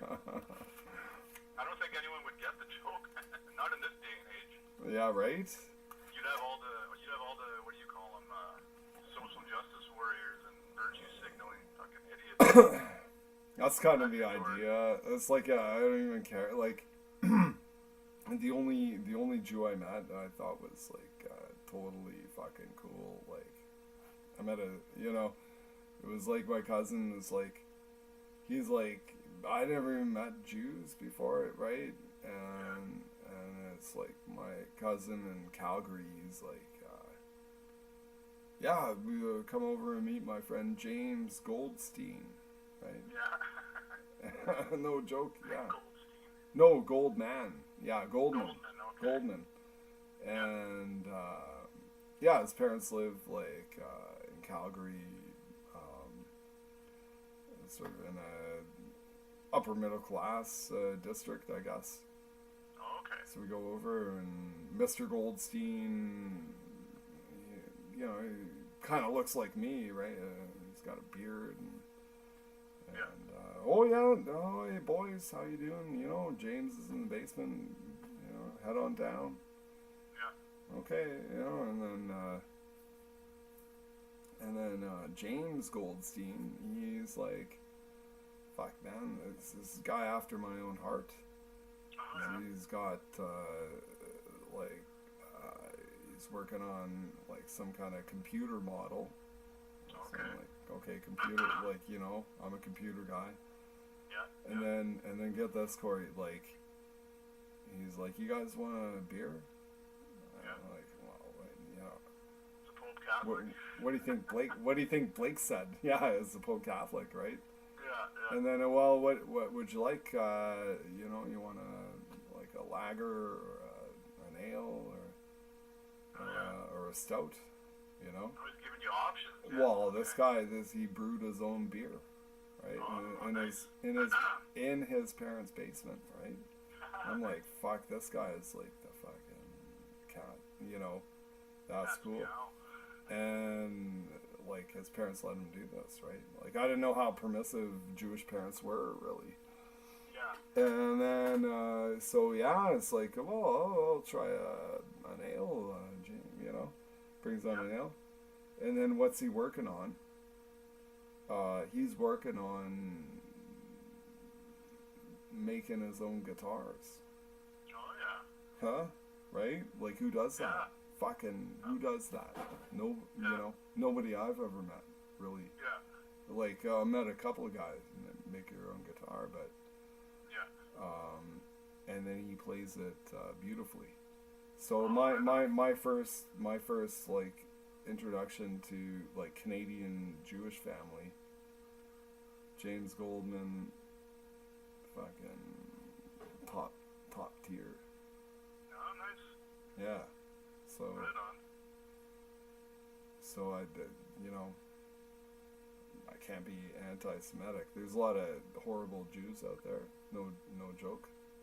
No, there are, and you mean it tries to generalize. they essentially run the world in terms of like the banks and then Hollywood. Yeah. When we talk about Hollywood, going back to the child sex trafficking shit, there's some pedophilia going on in Hollywood, man. It's unreal. Honestly, like, it would make your head turn. And I'm sure you probably know of some of it that I'm referring to. Well, yeah, and then you hear the names, and it's like there's They some, always end in gold, like a Goldstein or a or whatever. Yeah. Yeah, by and large, a lot of the people that are involved on the Hollywood end are Jewish people. Does that mean that I'm writing off the entire Jewish race? No. Right. Yeah, That's like saying that every single Muslim person is a potential terrorist that's going to fly a plane into a fucking building. Like that's No. shit. No, well, okay. Look at it this way. Like, if okay, let's say this is an accurate statement, Corey. Is that generally speaking, it's Jewish people who run pornography. Yeah. Who's consuming it? The general public, everybody, Right. of every race. Wasps, Anglo-Saxons. Yeah. And so like they don't have a leg to stand on, like. Yeah. And the Jews know that, and that's like until like people quit consuming that degenerate filth, if you will. Right. Then they got no like but I don't know, wasps and Jews are almost the same thing in North America, really. Yeah, I mean, I don't really have much of an opinion one way or the other about Jewish people, just as much as I would about any other, ethnicity. Exactly. To be honest with you, like, I mean, they all have their fair share of pieces of shit, and they all have also their fair share of good right? honest people. Like, if we're gonna categorize everybody and generalize, brush everybody with the same, paintbrush kind of thing. Well, like I said, like, oh, you got brown skin, well, stay away from me. I don't know, you might be a terrorist. Yeah, right. That kind of attitude, and like that was so prevalent after 9/11, obviously. Anybody that had skin in Canada, watch out. You might be connected to Bin Laden. Do you have blue eyes, Corey? Green. Yeah. Well, yeah. I'm You're like, Dutch by background. My both right to heck. immigrated from the Netherlands. Oh, they did? Really? Yeah. Wow. Back just after the World War II, I believe they immigrated in like the late 40s, maybe early 50s. Your grandparents? Yes. Yeah. Wow. Yeah, and here in Cold Lake, like it's sort of like Aboriginal territory. Oh yeah, I got no problems with that. And we've got, well, I say we, like I'm the new kid on the block, right? Is that right? Well, I've been here 35 years, if that's like not enough, but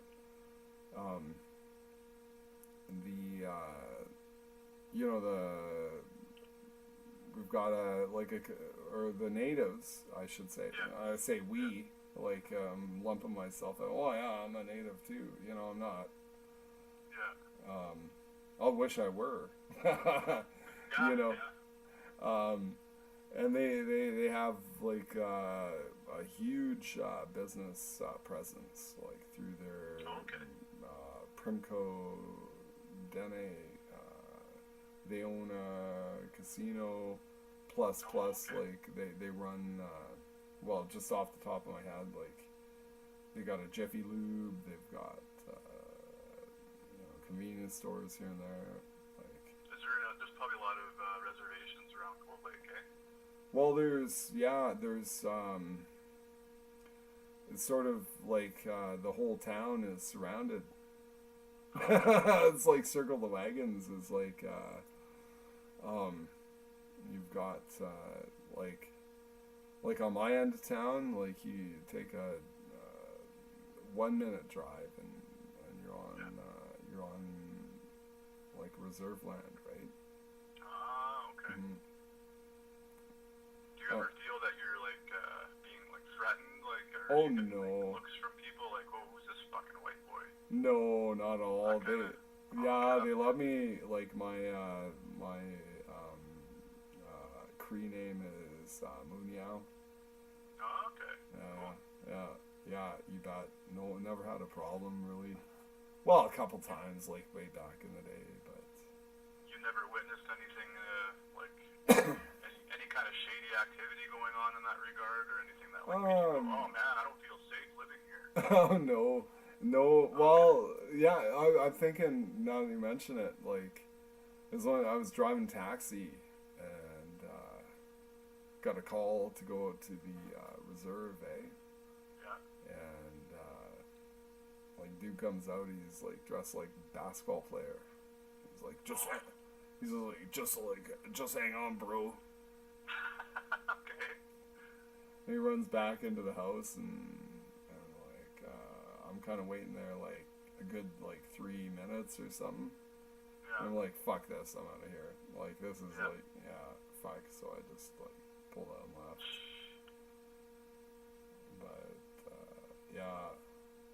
But yeah, that's pretty fun, man. Like if you're living here, fucking hang out. Like. Oh man, well, like I said, I think we'll get along just fine, you know. And at the same time, if we, need privacy or our own space, like I think your house is obviously big enough to accommodate that too, right? So. You betcha. And I mean, well, for me, my work schedule is so up and down and all over the place that I basically choose my hours. So I'm up early. I'm usually up by 4:30, 5 a.m. Oh yeah. I try to get my work for the day drilled out by like 1, 2 o'clock, if that. Oh yeah. That's pretty cool. Yeah, and then the rest of the day, it's gravy. And then even during my shift, I use that loosely. I take all kinds of fucking breaks. And I'm more like an 8, 9 a.m. guy, but fuck. Like I'm not a light sleeper or anything like that. yeah, you kind of strike me as like a night owl. Like you've always been like that. Like even when I knew you back in the day, like up all night, fucking sleep during the day kind of thing, right? Yeah, more or less. Yeah. Yeah. So, no, I mean, even with that, even in that regard, like I felt like I'm demanding quiet all the time, even when I'm sleeping. I sleep like a rock anyway, and it's just something I'll just have to get used to. If like for example, if I'm going to bed at like 10, 11 o'clock at night, and you're still up strumming the guitar, or playing music, whatever. Like at the end of the day, I asked you if I can move into your place. So it would be pretty shitty of me to be like, all right, buddy, yeah. here's how it's gonna go down, man. You're setting the When I go to commands. bed, you gotta be quiet, Nah, man. Like, I know what I'm getting myself into. At the end of the day, it's just something I feel that I have to do at this point. And like I said, I can't thank you enough because like my options were very, very, very, very limited, man. Like. Oh, come on. Like Lauren was at one point was an option, but he's shacked up with his fiance now, and he only has a 2-bedroom apartment, and the second bedroom is pretty much all his weightlifting gear, and even if it was empty, I ran it by him. He said he wouldn't be down with having more than one person living there already, and so I understand, right? Like it's a pretty cramped Fair enough. place. Yeah. So my only other option is to just, bite the bullet and take, rent a place that's rent here is just crazy right now, man. Like, I'm sure you might be aware, like, prices are just through the roof. Like, if I wanted to get a place in Abbotsfield in the ghetto, say I wanted to get a 1-bedroom, even that's going to be like $1,000 minimum, and like, I don't know, man. It's just not something I want to do. It's something I could do, but so I just figured, this is my last ditch effort, and it was kind of conceived when I was at Alberta Beach just the other weekend. I was talking to Lauren, and he kind of got me onto the subject. He's like, oh, well, what about Blake living in Cold Lake? And that's kind of what got the wheels rolling. So yeah, there's no shortage of opportunity around here. good. And also, I mean, like someone to help me tackle like the bills or roughly at that. Absolutely. That's what I was gonna say. Like, like, what do you like? This would be considered an intrusive question Oh, no, Not no, given, no. like, but because we're talking about it, like, what do you pay per month for bills, if you don't mind me asking? We'll say roughly like 900 a month. Oh, is that right, eh? Yeah. Wow. Yeah. So that's like internet, Say that. power. Yeah, that includes like basically everything, property tax and all that. You know. Wow, okay. Yeah. But even if you own your own place, Corey, you still pay tax. Yeah, Right? yeah, You know? that's the thing, eh? But you know, end of the day, you got a nice asphalt driveway and pretty facade if you want to, you know. You take good care of the place too. At least in the picture I saw on Facebook of you're showing off all your shrubs and stuff. And it looks like you're at least giving a damn about. It's not that hard, but yeah, you know, well, it does take a little work, yeah. Well, I'm sure it does. And I was gonna say too, on top of helping you out with bills and then whatever else. Sure. If you need me to help you with any kind of odd jobs, absolutely. Yeah. Like that's what I'm there for too. Like, I'm not expecting you to like do all this odd jobs like by yourself. Like I absolutely don't mind at all chipping in here and there and Well, anything that's an opportunity to get the old heart pumping, right? Like I'm not exactly active these days, but I'm all about being active if I can. yeah. So And job you might have. I imagine living at home, you're accustomed to mom's cooking. Well, guess I what? am, yeah. My mom does all the cooking. I don't think I've ever cooked a meal in my life. Oh, no, I can't say that. I made a seafood lasagna for Mother's Day for my mom, but she was standing there the whole time, like directing. Corey put this but in. I did do a pretty darn good job, I must say. Right? Yeah. Yeah, and when it comes to comfort food and stuff, Corey, like, you know. So Blake, with your bills and all that, like, do you just have do you have savings? You must have some sort of source of income. Like, if you're not working right now, like, are you just chipping right out of your savings and like at the moment? You could say that, Corey. Yeah. Okay.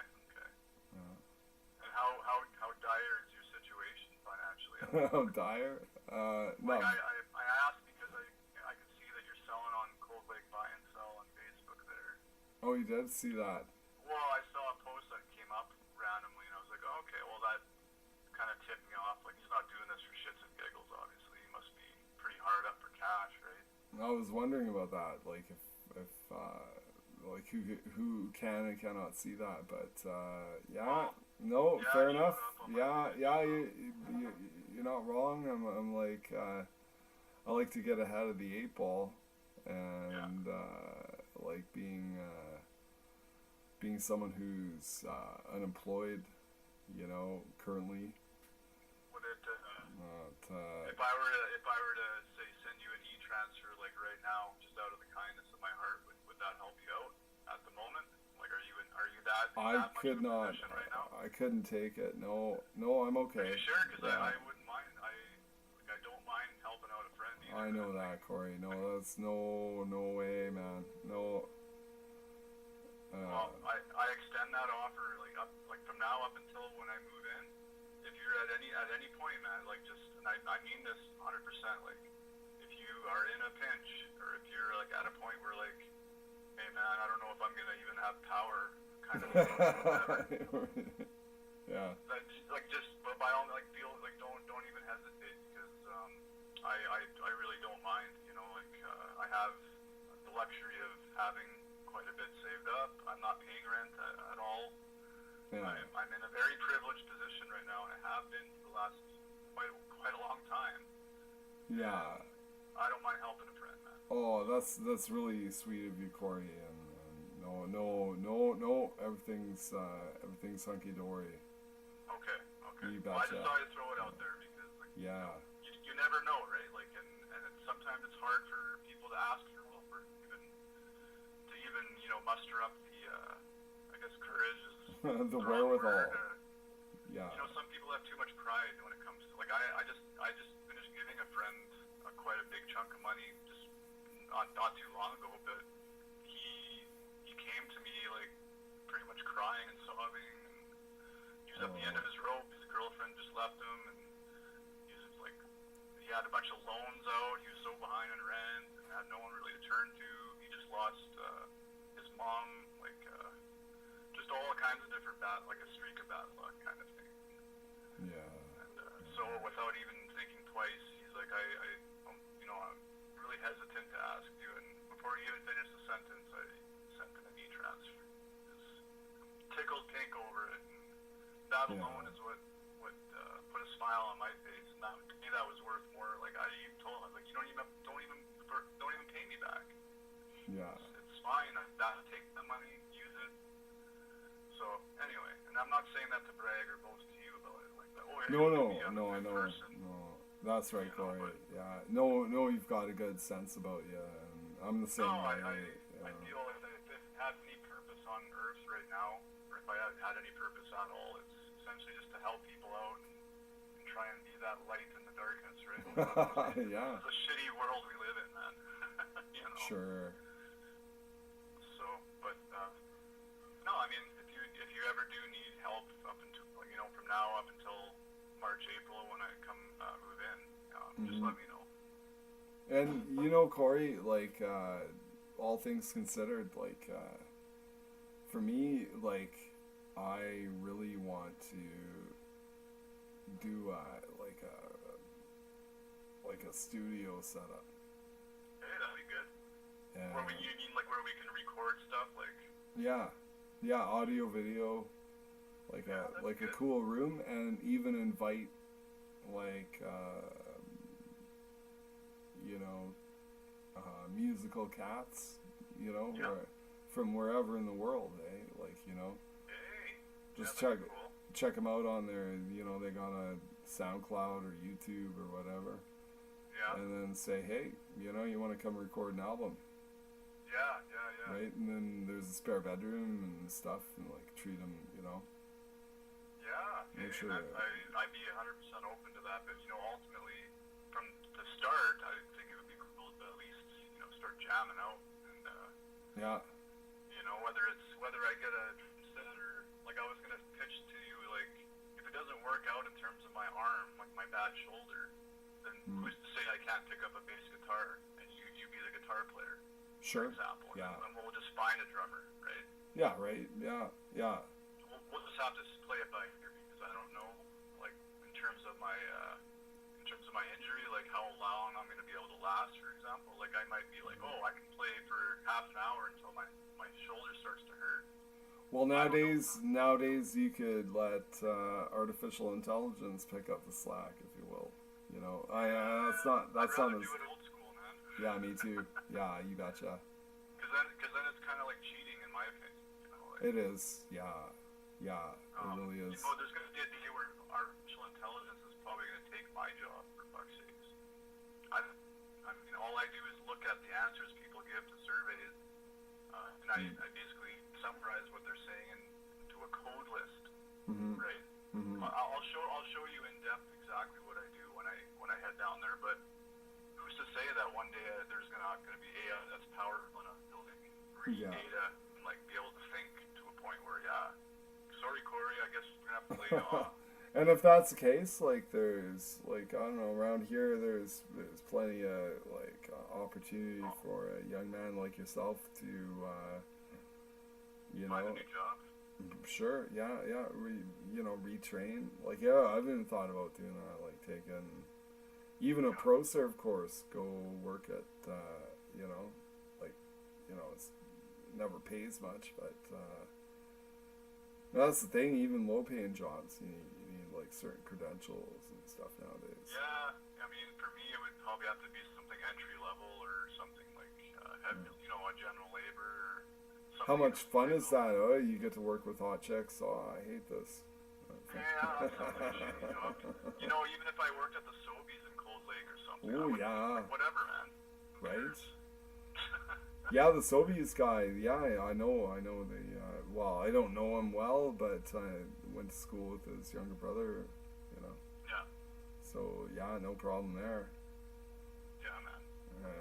And like that's a fringe benefit. Like though the pay is not good, it's like probably a little bit demanding, I suppose.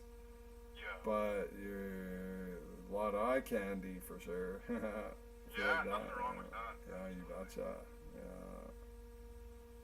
So, and I'm thinking of like right now, I'm kind of strategizing like in terms of being down there. Like I already know I'm gonna be getting Lauren to help me, but to what capacity I don't know. But I wanna make sure the load is as light as possible, like in terms of like what I'm bringing. So I'm thinking of like leaving quite a bit behind. So I'll probably end up selling or giving away quite a bit of books, for example. Like I got a bunch of like stacks of books on my ground on the floor here.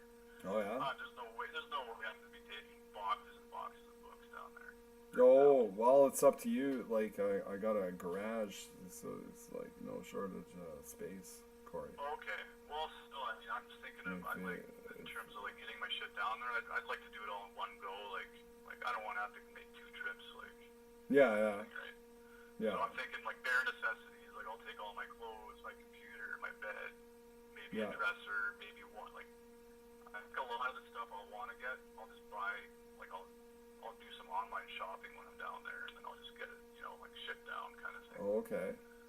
That way it'll just help with in terms of like lightening the load, kind of so to speak. So, Yeah.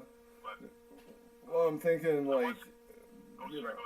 I could set you up with a master bedroom, and it's like fully, you got a whole bunch of dressers, and you got a really? Okay. you got an ensuite, like it's just toilet sink, like a half bathroom, I guess they call it. Is there a shower in there too, kind of thing? Not in the half bathroom, but I got a shower downstairs that I use, and so you'd essentially have like full reign of the upstairs, nothing fancy, but it's it's shower, sink, toilet, plus that's awesome, man. Yeah, that's I'm not looking for anything like just the basics. Like that's all I really what I was gonna ask you though is, would you be open to like maybe doing some sort of entertainment kind of unit center where like a guy were to invest in like a TV, for example, like a 4K like big screen, with like the tower speakers, like DVD player, Amazon Prime. Would that be something you'd be open to? Like you wouldn't be anything out of your wallet. Like I'll pay for it. Oh yeah. Well, I don't know. Yeah, no, I don't. I just wouldn't know where precisely to put it. Like. Okay. 'Cause like, well, yeah, I got like a standard Samsung like TV on a wall mount, like in the living room, but it's poorly positioned, 'cause like whenever I rarely watch it. Like, I just do like computer and stuff mainly, but sometimes I do, and like, and it's like what do you call it, like it's right next to like the open window where the sun comes in, so there's always there's a glare on it. It's like the worst possible place, like you could put a TV. So your domain, like your room, is downstairs, is that correct? Yeah. Okay, so would there be any room you think in the basement that was set up like an entertainment area, you think, or would that be like encroaching on your like personal? Oh no. Well, the thing is, there's like a lot of room downstairs. Oh, okay. But one room I've got to kind of pack up. Yeah. And that's a bit of a. It's gonna be,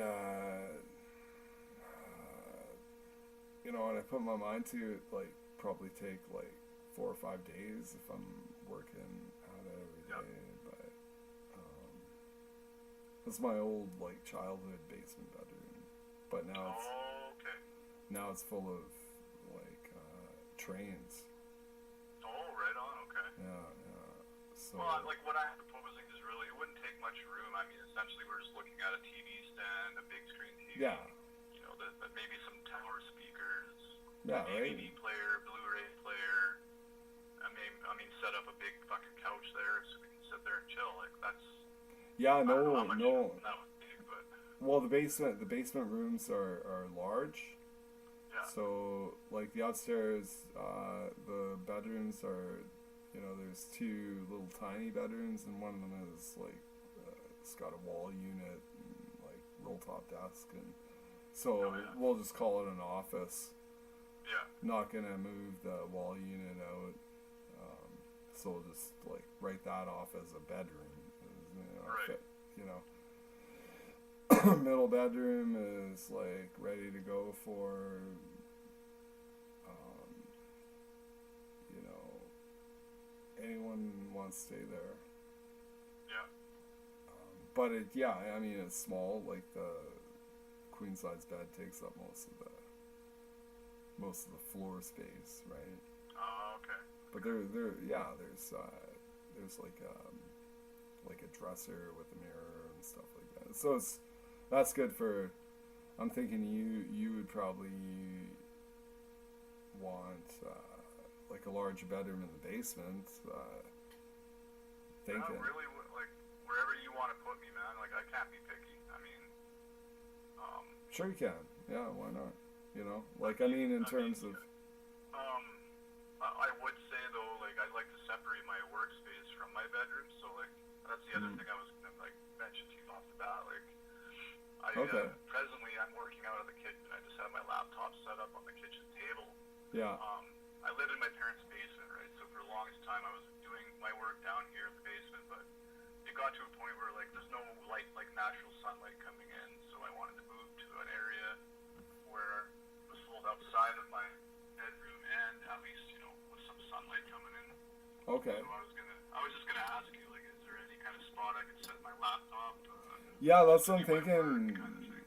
Yeah, like upstairs in the corner bedroom, where I said like there's that like wall unit and stuff. Like, is there like a little computer desk I could set up? There's a roll top desk, and Oh, nice. Okay. That's cool. Because that's really all I'm really kind of worried about is that rather than sitting in my room doing my work, I'd rather like be outside of it kind of thing. yeah. And at the same time, like staying out of your way, obviously, right? So. Oh wow, yeah. But I kind of figured an entertainment unit would be a good idea. Is that you clicking the phone? Yeah, no, I'm trying to. Okay, there we go. Like. Oh, okay. I thought I was losing my connection or something. Yeah, I know it's just me. Phone's getting low on battery juice. Oh, okay. Yeah. Yeah, I was just thinking of getting like in advance buying like a flat screen, or I might even wait till once I get like move in there. But at least setting up a spot where we can just chill and watch movies or watch games like hockey games or whatever, right? So. Yeah. Again, it would be all funded by myself. Like, you wouldn't have to pay a cent. I mean, I'd set up the Amazon Prime, for example, because you have internet access. I already have an Amazon account, so it would be me paying for the monthly fee. So. Yeah.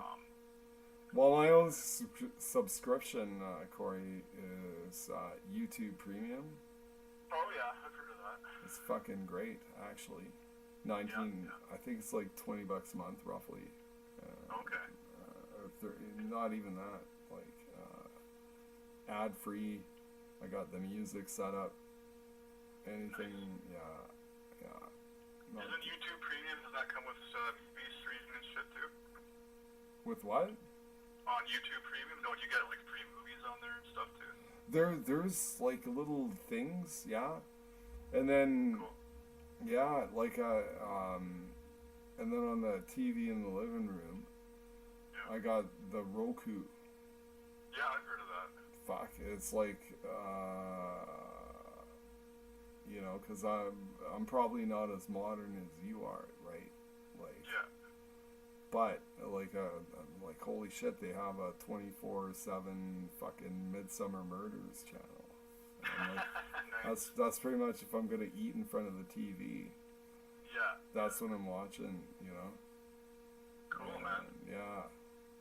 Yeah, okay, well, I'll definitely still think of buying a nice flat screen. Like, I'm not thinking of like, movie theater size, but like, something bigger than what you're thinking, probably like, I'm talking like 50-inch, 60-inch, something Yeah, that could probably, yeah, I put that in the basement, like, Yeah, in the, like in the, because the basement living room, if you will, like, has a wood burning stove, like, Yeah, that's cool. I've seen that so, in your videos, some of your videos, I believe, where you're doing the live stream. right? And it's Yeah, like, so yeah, I know what you're talking about. and that's, because I'll tell you what, Corey, like, like in Cold Lake, it can get pretty cold. Well, Yeah, I it's figured. about, it's on the same, Hence the name, right? yeah, well, but on par with Edmonton, but like the older house, like in the basement, like ooh, it gets like pretty chilly. Oh, so are you saying that you don't have like a furnace, like a conventional furnace? It's all like heated by. Yeah, Corey, I don't have a conventional furnace. Oh, really? Okay. No, of course I do. Yeah, no, there's a gas furnace and stuff. Oh, But, okay, I thought you were joshing me. but yeah, no, like even with that running full speed, like It it's still gets cold. oh yeah. So having the wood stove, Yeah, um, it helps. more than helps. Yeah, like get that Is thing it really cold upstairs too, or is it just in the basement? mostly basement because the cold comes up from the ground, eh? Yeah, So yeah, okay. so if And that you're would explain why you're wearing like I remember watching one of your videos. You're wearing like 3 or 4 layered like winter coats. And I was like, man, he must be just freezing his nuts off.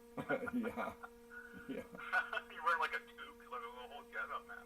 yeah right in my own place like but I'm like I don't know I'm like stage like I know that's pathetic but it's like and you know what even like that's stupid because like when it comes to the gas and a bill Yeah. it's like the actual gas usage is like we'll say like 10% of the bill total.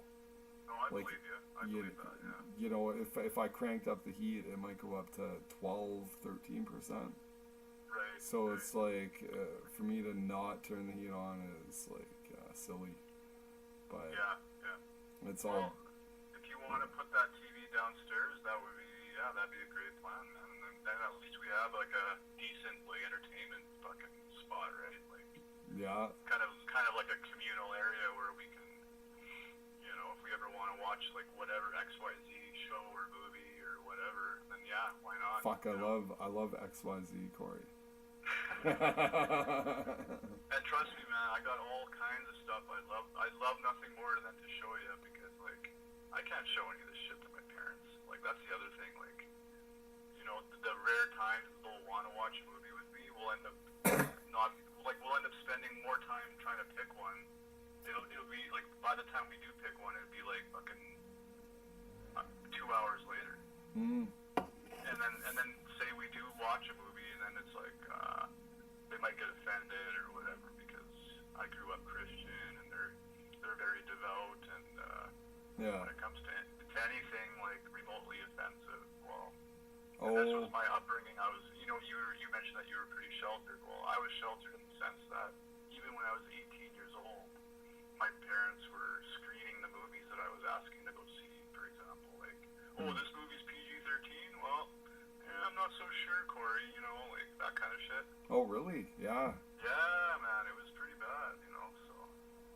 So well, I love nothing more than to just get out of my place after all these years of not being able to like socialize or watch movies that I want to watch with somebody. You know, I can do that by myself downstairs here, but it's not the same, man. but you you've know what I been mean? your folks have given you freedom. Like I mean, you've traveled and gone off Oh yeah, on your own. I have no freedom. problem. It's hard to like articulate what I mean, but like I'd much rather show my friends like the movies that I enjoy or watch movies with a friend. Mhm. Like we've done in the past. Like we've watched our fair share before. I'd rather do that than just like sitting by myself after I smoked a joint. What was And that? I'll watch this by myself. You know. Like, What was that? Like that time travel hot tub, or what was that called? oh, Hot Tub Time Machine. Yeah. Hot tub time machine. That was a classic, man. Yeah. Yeah. The second one, not so much. Not even close. But yeah, I mean that was a great movie. Well, yeah, I could probably introduce you to films that like maybe your parents would watch. Probably. And again, I'm painting probably them in a bad light, but like. Yeah, I'm no, more it sounds like. I'm more talking about like my like when I was, my teenage years going into like 19, 20. Mm, It was overkill, man, and even they I think would admit it at this point. But like, at the end of the day, like you touched on, they were looking out for my own best interest. They were trying to kind of keep me from the bad side, so to speak. They didn't want me to be influenced by the wrong people, and it turned out that ended up happening anyway. yeah. I got into drinking. I got into smoking pot at like 18, whatever, 19. As much as they were trying to like avoid or keep me from doing that within all their power, it still ended up happening. Yeah. But Well, I like to think they still raised me pretty good. So you know what? Drinking and pot, like, pretty innocuous, Corey. However, you know what? It's not insignificant. It's, Yeah. it's like, because look at me. Fuck, man. yeah, well, it's there not. was a point there where I got into a bit of the nose candy too, but that's a whole other story. And that wasn't until way later in life, like 33 years old to like 37, something like that. Mm-hmm. I spent a lot of money on that, and me and Lauren were doing it actually quite often. But Yeah. anyway, that's besides the whole point. But And that's, I don't do that anymore. those days are over.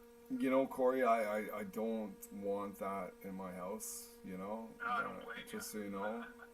No, I really don't. And it hasn't been here, and if Yeah. if you were to do it discreetly, if I don't see it, or you're doing, well, Yeah, no, you don't have to worry about that. that's I swore fine. off it like a long time ago, man. Like, Okay.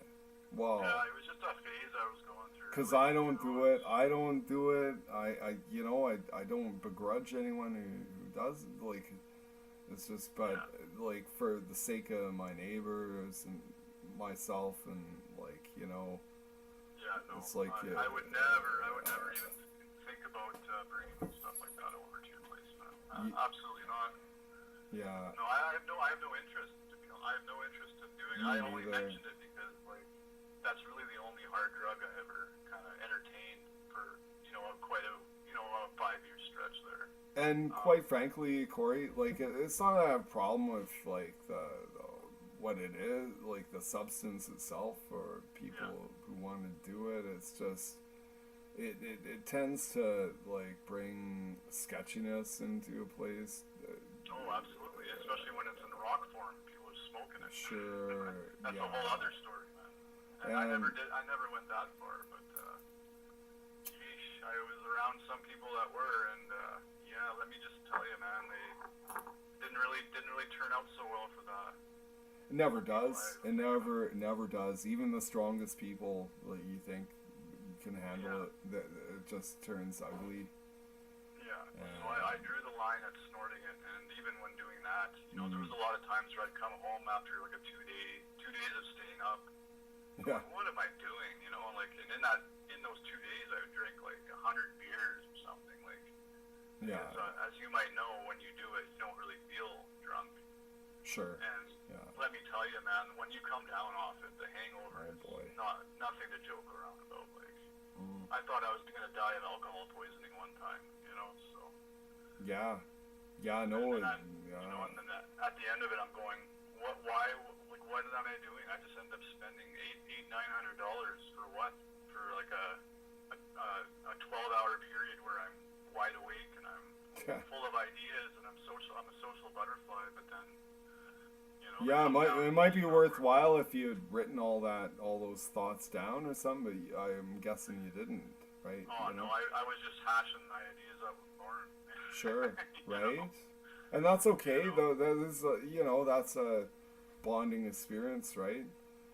But, same time, like, this is sort of not the place to do that, like, No, I trust me, man, like, crazy. those days are way behind me, and like I said, I only brought that up to illustrate that I had a bit of a history there where I kind of delved off the path of weed and drinking, but Yeah.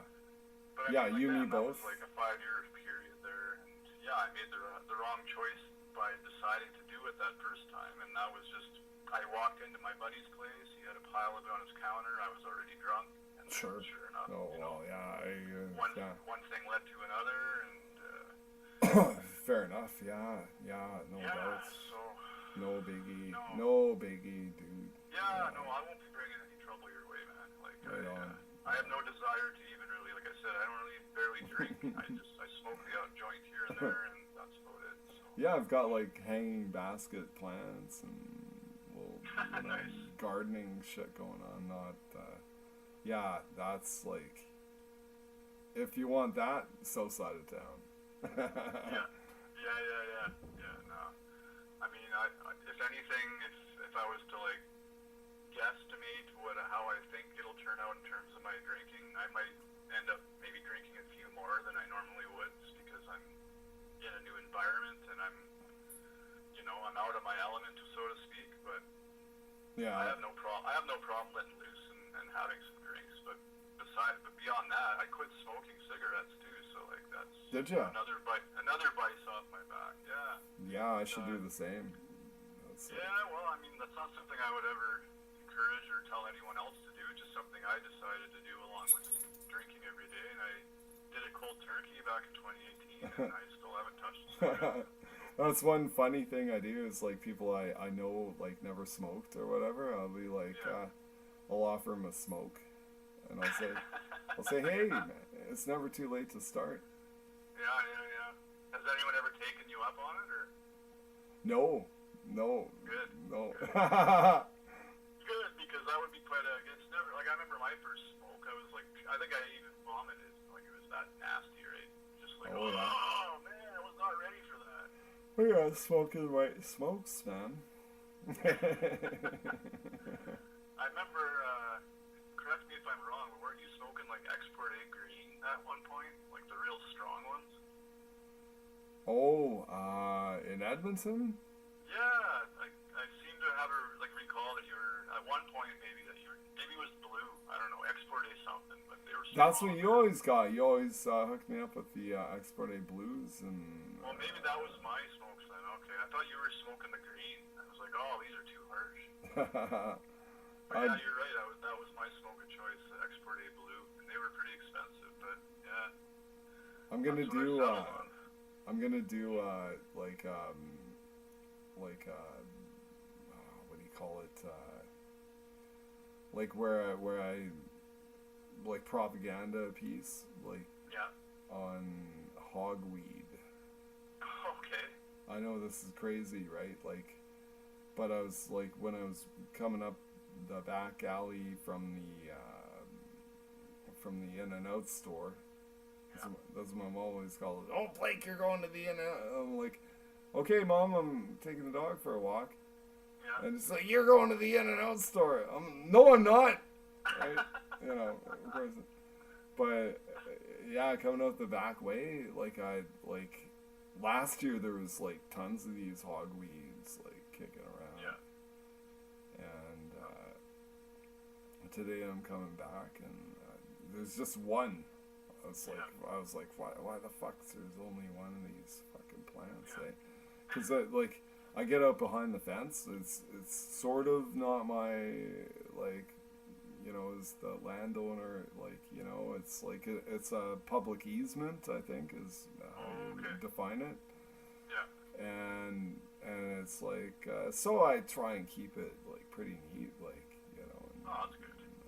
Even though you don't have to, you still do, right? yeah, right. You don't want it, but like last year, the year before, in years past, like these things fucking came up. These fucking hogweeds, eh?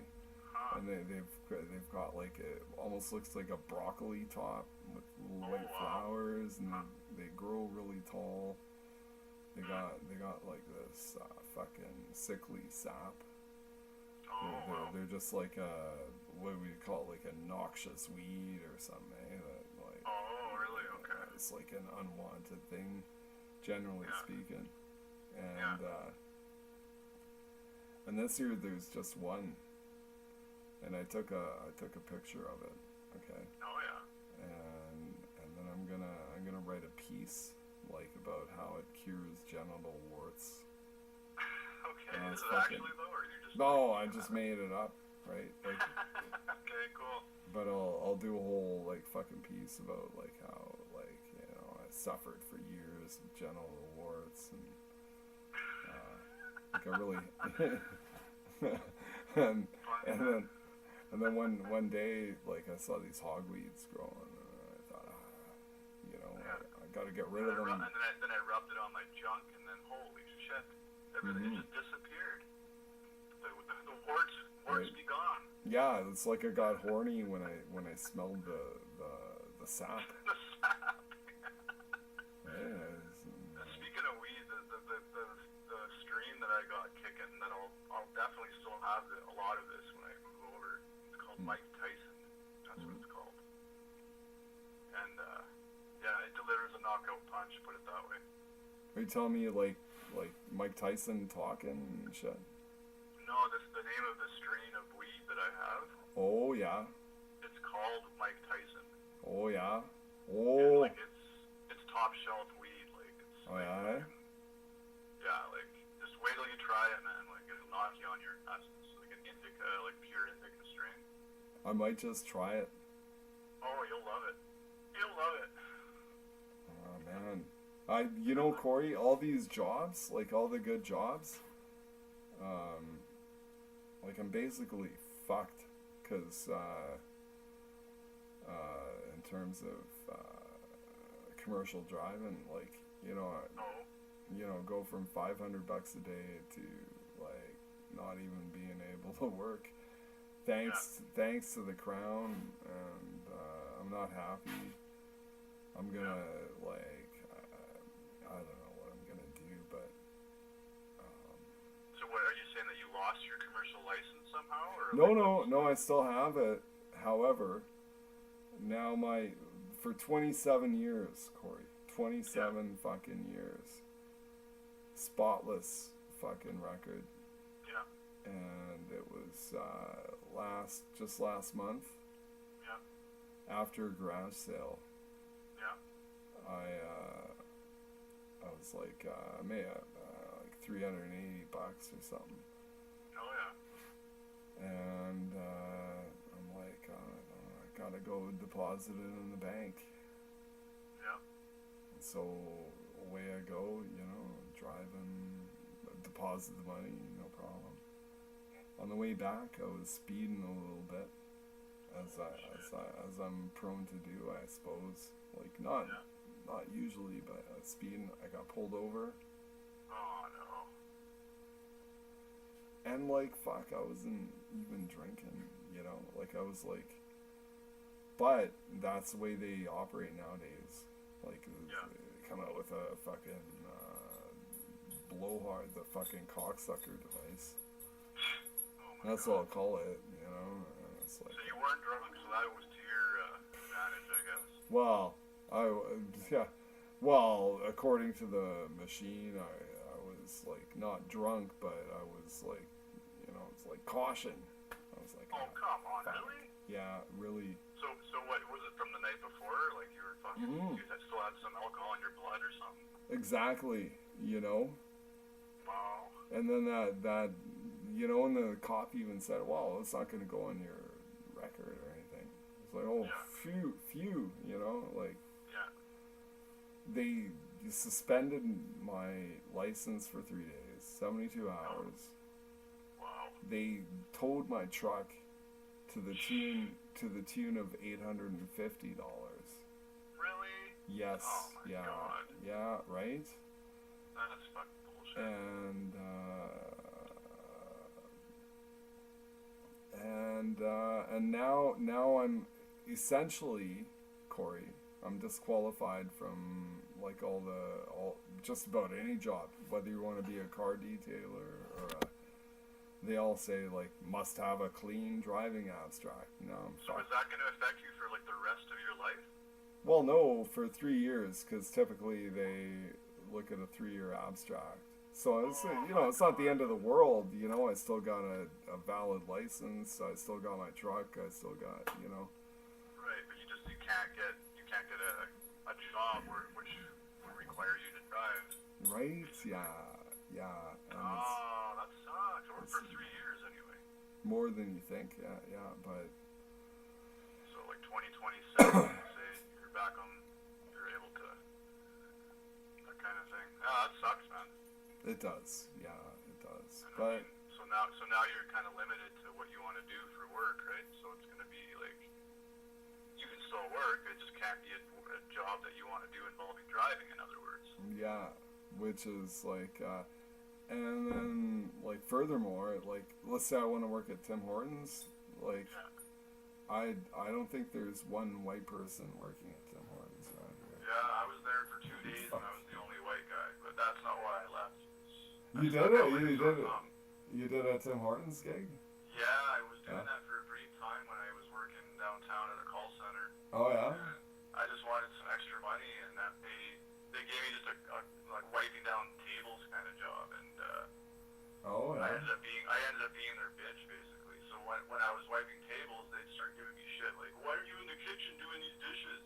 Oh And my really? answer was, "Why don't you clone me and maybe I'll do that." Oh wow, that didn't go over well. And they took that as me having a bad attitude. Oh boy. Come on, like I'm doing the job that you gave me, that you designated me to do, and then now you're giving me shit because I'm not in 2 places at once. Like, Did you at least get some dark meat out of the deal? no, man. All the women working there were like these like Filipino, like short hair, looking like butch, like Not to your liking. not to my liking, but they were nice people. Well, they could be nice when they chose to be, but yeah, they started treating me like I was like their Really? slave or their Oh bitch. my Yeah. god. Oh So man. I was like, fuck this, man. I don't need to put up with this shit. Yeah, fuck So then I that. went from there to Bubbles Car Wash for like Oh. 6 months. Oh yeah? Yeah, and I think that was when you were still living at Brandon, but it turned out to be a crappy job too for other reasons. Like I was just working with a bunch of degenerate fucking drug addicts. That's Like I kept my wallet on me at all times, and they oh yeah. mentioned me like, "Hey Corey, man, everybody's putting their belongings in the lockers. How come you don't, man?" Yeah. Like, are you thought I fell off the turnip wagon or something? Man? Yeah, you should have had a decoy wallet. No kidding. And again, all the while this is happening, people's stuff, belongings are just mysteriously going missing. Oh, left, yeah. right, center. Nobody knew. Nobody knew what was happening, right? So, Just set up the decoy wallet with a little card that has like a slick fucking GPS tracker, yeah, I should have. something like that, eh? That was just one of the many. Yeah, it was just like, and the boss turned out to be like a just total racist piece of crap. Oh really? Openly chastising and discriminating this like native guy I was working with. Like, Oh my god. he showed up 1 minute late, and typical Indian showed up late. Like just comments directly to him like that. I'm like just standing there with my mouth, with my jaw, like, how can this guy get away with this? And like, I finally just had enough. Yeah. I walked off, and I was just like, fuck this. You just packed up your lunchbox and fucked off on out of there, right? Well, man, I live by certain standards and a certain moral code, man. And one of the things that I just can't tolerate is like racism like that. Like, Yeah. and I'll any time I'll stand up for the underdog, and that's what I did there. I just couldn't stomach it, you know. So This was my last job, like concrete truck driving. I think you can well imagine, like, you know, any truck driving job, like, you get some Yeah. pretty hard ass fucking characters, right? oh yeah. And like, I guess what you call my direct supervisor, he's like one of the fucking, I guess, like, probably apart from, you know, one of the doctors in town back in the day, Yeah. like the only black dude, you know.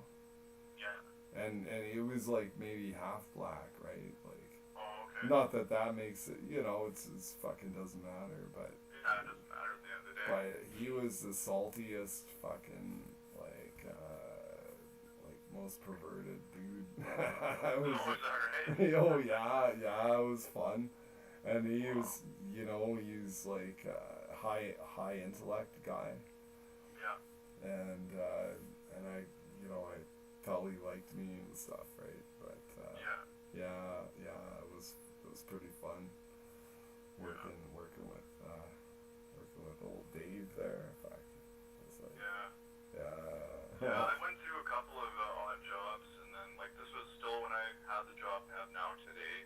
Like I tried to branch off a couple times just because I wanted to at the time make some more money on the side. I wanted to like move out as soon as possible, and so I tried kind of side jobs, and they just never did work.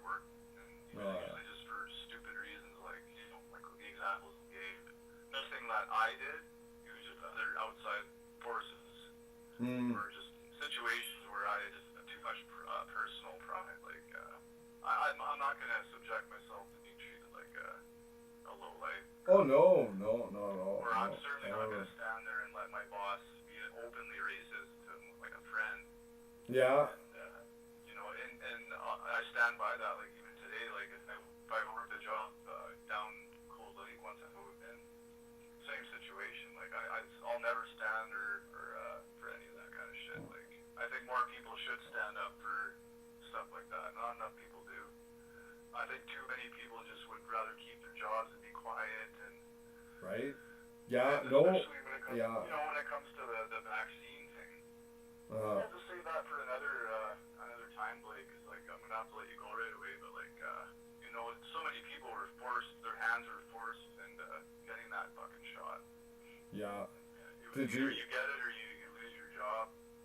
Yeah. Right. Either you get it or you face the wrath of your girlfriend or your wife or your significant other. Sure. Why didn't you do it? So it's no wonder why everybody decided to go and do it. Yeah, I didn't know why people got so hot-headed and shit, but yeah, I could see. I got it. I got it because I wanted to go to Mexico with Lauren and Tracy and Tracy's daughter, and we ended up going. Yeah. But, it turned out to be a pretty shitty trip in retrospect, but that's why we even went and got it. And Tracy still says, "Oh, I never should have got it," and I said, "Well, no one was ever forcing you to, like." That's right. Yeah, you're not wrong there, man. I mean, actually, her trip was bought and paid for, and. Okay, well, you got it, Corey. Can I ask you, like, you feel any like adverse effects or anything? No, luckily so far I've lucked out, and we're going on over 3 years since I got my shots. That was in like June of 21. And no change in your physiognomy or like. No. There were points where I was almost like bracing for it, going, okay, like something might happen. I'm ready for it. But I'm in good health, and to be fair too, I was stoned out of my gourd for the last 3 years since during getting the shot. Yeah. I only recently decided to cut way back on my marijuana intake, but maybe that has something to do with the whole the shot not affecting me. I got a couple of buddies who got it, and it hasn't seemed to like impact them in any which way whatsoever. And like I didn't get it, and I never got COVID or anything. I don't think I never got tested. So yeah, my parents like straight up refused to get it, and did they? We all ended up catching COVID at the same time. And interestingly enough, this was like maybe 6 months after I got my shots. Yeah. I ended up getting way more sick than they did. Like they got over it way faster, and they were unvaccinated, and also they were like quite up there in the years, like much older than me. Yeah. And that's the example that I give to like people that bring it up, like, oh, but that's just anecdotal, bro. That's just anecdotal. It's just, trust the science, bro. Like, shut the fuck up, bro. Yeah. Well, I'll tell you anecdotally. This is an anecdote, Corey. Is my dad got it and very soon like fell ill, like really? turbo cancer. Yeah. Well, there you go, man. That's you know what? That's a big thing even right now. A lot of people are getting turbo cancer, man, and we wonder why. Well, I'm thinking too, like maybe they staggered, like some of the shots were just salt water, some of the shots were full of who knows what, Well, I think this is just my own theory, is that there's something in those shots that say you're already predisposed to getting cancer, it's already in the stage where it's going to happen. There's something in that shot that's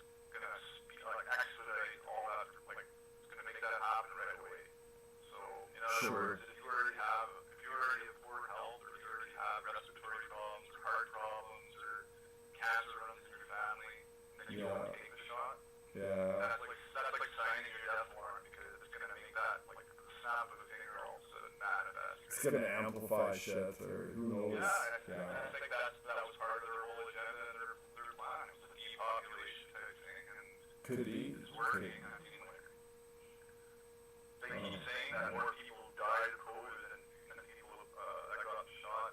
I question that, man. Like, when COVID initially hit, they were showing pictures of all the mass graves in Italy. Turned out that was a file photo, archive photo taken from years and years ago. Oh. What does that tell you initially, right? Yeah, that they're trying to hide something, and Not only that, trying they're to scare people Right. from the very get-go. And fear mongering. Yeah. I smelled the rat from the very beginning. But Yeah. the Well, thing is, me I too. choose not to even bring it up anymore, because the last time I did, one of my friends, who's no longer a friend of mine, he was in a band with me even back when I was playing. Like, you even took a video of us playing our last show. Do you remember that? Do you vaguely remember that? Like me taking the video, or Yeah. yeah, guillotine falls. Yeah. You remember Joey there, right? Yeah, of course. Yeah. Yeah, like we kind of went our own ways for a good decade or so. He went and had started a family basically. Got a new girlfriend and then had a couple of kids with her.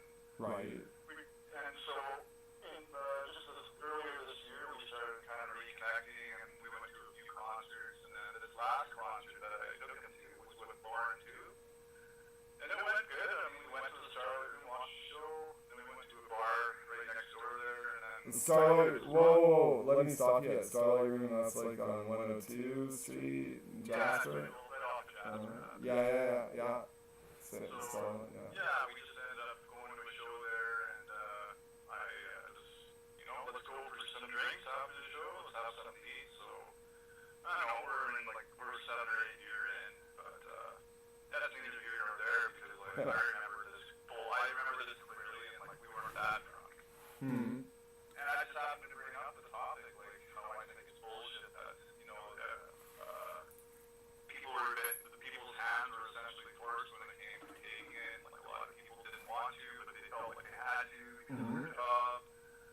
Yeah. And I can't remember how I framed it, but I basically just said, like, I think I said, hey, like, Joey, like, did you feel like any of that kind of pressure with your job? Like, did you feel like you were being forced? And like, he went from 0 to 100. Like, he just Oh, really? I fucking did it for my fucking family, okay? Like, he's got my face. Like, he was looking at me like I was his worst enemy. And I'm just like, whoa, man. Whoa, like, where did that come from? Yeah. I'm not criticizing you, man. Like, that was just a simple question. Like, just out of sheer curiosity, right? Like, I wasn't, like, accusing you of nothing. I wasn't, like, but he just came at me like I just, like, murdered his family kind of thing. Like, holy shit. Like, Good lord, eh? Yeah, I know it's. yeah, like, Warren was sitting right there. He saw it all go down. He was trying to, like, de-escalate it. Like, Yeah, that's Lauren. Lauren's he was wound up like a, he went to the bathroom, stormed off, and I could just tell, like, yeah, we gotta wrap this up. Like, and then he came back from the bathroom, and I could just tell he was just really amped up. So instead of, like, bringing it up again, I just basically said, like, man, I didn't mean to, like, offend you. Like, I'm sorry. And, like, I can't remember exactly everything he said. He was just, you keep hyper-focusing on all this stupid government bullshit. And, like, just put me down, right? So after that whole thing happened and we parted ways, I was like, it's not even worth me even bringing it up to anybody. If I'm gonna have a friend of 20 years plus, Yeah. all of a sudden go from 0 to 100 just because I randomly bring it up and I don't even say it in an insulting way, Right. then who's to say that the next person I bring it up to is gonna get even more, like, hostile, like. Yeah. No. Personally, I don't talk about it unless it's with someone like you. I know that you're not gonna, like, No. you're very well temperamented, right? Like, I know that. Yeah. He's had a history of always snapping, like, but I didn't think he was gonna fucking snap over that, like. So Yeah. unfortunately, I just decided No, you struck a nerve. That's all you can say. Like, you struck a nerve because he's probably thinking like, why did I do this? Like, Well, instead of just admitting, like, yeah, you know, I didn't really want to date either, he just decided to double down on the fact that, oh, well, he convinced himself that he did this for his kids, right? Well, good for you, buddy. You want a gold star for that? Like, yeah. your kid, by the way, you know, your kids are the least susceptible to that virus. Oh, and by the way, what's the survival rate? Oh, was it 98.5? Oh, yeah, we won't talk about that. You keep telling yourself that you did a good job by doing your duty and getting it. Yeah, and that's, like, god damn it, I perfectly understand, like you said, like, earlier, like, you're doing it because you're in a position, like me, it's easy to say no, right? Yeah. Like, fuck that, like, I don't need any mystery juice or whatever. Yeah, and But then when kudos to you for not taking it. I'm like, why should you? but when you're in a position where it's like suddenly, and it's disgusted me, that they're pulling this shit, like where you're like, if I don't get it, I might, I got a family, I got kids, I got wife and stuff like that, and then they're making it think if you don't get it, like all that could, your whole income source come to an end. All that, I think, I hope, here's my hope, Corey, is that whoever put that shit in place, like there's a class action lawsuit, and that these people who took it, if it so happens to turn out, well, either way, it doesn't matter. It doesn't matter what the fuck, whether it was salt water, whether it was like experimental alien fluid, whatever the fuck it was, that goes against like every sort of freedom. Oh, that's a human rights violation too. It really is. Yeah. I don't think we've seen the end of this. Like, I think this is still a developing thing. But what I do know is that there are class action lawsuits. Again, this is something that the media does not touch or report. But there are things going down where they're trying to get to the bottom of it, and they will get to the bottom of it. There's so much money fucking stolen, like, out of this. If you really want to get down to the just the things, then you're gonna see like a lot of people got rich off this whole thing. Oh, and especially Pfizer and Johnson & Johnson and The whatever shareholders. the other main ones were. The shareholders, the financiers mainly. I think even our Prime Minister, Justin Trudeau, and all the other government leaders encouraging people to get them. I think they all got some kickbacks too. To keep them quiet, right? And like, don't kid yourself. These videos you see of Justin Trudeau getting a shot, like, how do you know it's not like a fake needle or like a placebo? You don't know. You don't know. And but if you suggest that, people look at you like you're an alien. Like, well, huh? here's the thing. If he's so confident, like, he's really got to do a press release of him getting it. Like, it's just like. Well, you know as well. I think the only reason why they do that is to try and encourage more people to do it. Like, well, if you do it, then I can go and do it. I feel safer doing it, right? Like, Sure. that's the only reason why they do that. Yeah. It's just to like instill public confidence and like. But either way, It's working. tell you what, Corey, like either way, like that, it's like, okay, well, if you gotta go on a trip, something, okay, that's sort of extraneous. Yeah.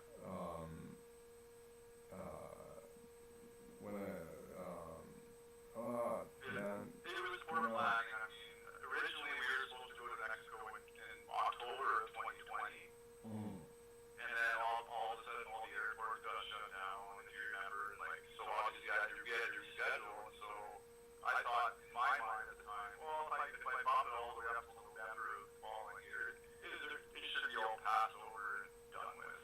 Right. Silly me for assuming that, because obviously it went on for like 2 years after that. But yeah, I mean, like, it was something that we still wanted to do, and obviously I sent an email to Tracy, Jasmine, and Lawrence vaccinated, we can't go. So if anyone in this party of four Yeah. don't want to do that, you Yeah. don't have to. Like, I made it clear, like, I'm not trying to tell you guys what to do. Yeah. And they all ended up getting it anyway. And then Tracy tried to frame it in a way at the end that, oh, well, this is basically you're doing, Corey, like, basically, like, influence me. I didn't influence you to do shit, Tracy. Like, Yeah. you tried to trick me into, like, oh, this is why I got the shot, because you were basically saying I had to go get it. You know? No, I told her that. Like, it was like you know, it's like it was your own petard. You did, you know. Yeah, and that's what I told her. I said, like, you have nothing to lose. Like, you didn't even pay for this fucking trip. So if you don't want to go and you don't want to get the shot, then don't go. Don't get the shot. It's Right. that easy. Yeah. Oh, no, Corey, you know, I'll take my chances. And then she flips it around on me after the fact. Yeah, because there's no way she could have gone without it. No, but she Right. chose by her own volition to go and get it. And then she tried to frame it in a way Sure. after. Yeah. And trying to make me feel bad and, like, you know what, Yeah. like, I don't need that either. Like, Right. Yeah. not No. only that, it was acting Chicks. like a bull. Like, she was acting like a 15-year-old. Chicks are trouble, generally speaking. Like even my own family. Like I have a nice, peaceful, like quiet life, and my cousin, she's about my age, 6 months younger. Much older, she's got like candies on you, like. No, Tracy does, but yeah, my cousin came like to stay with me, and don't tell, don't tell my family I'm coming down, blah blah blah, and like I had no idea like her level of fucking like what she was into and shit. Fuck. Yeah.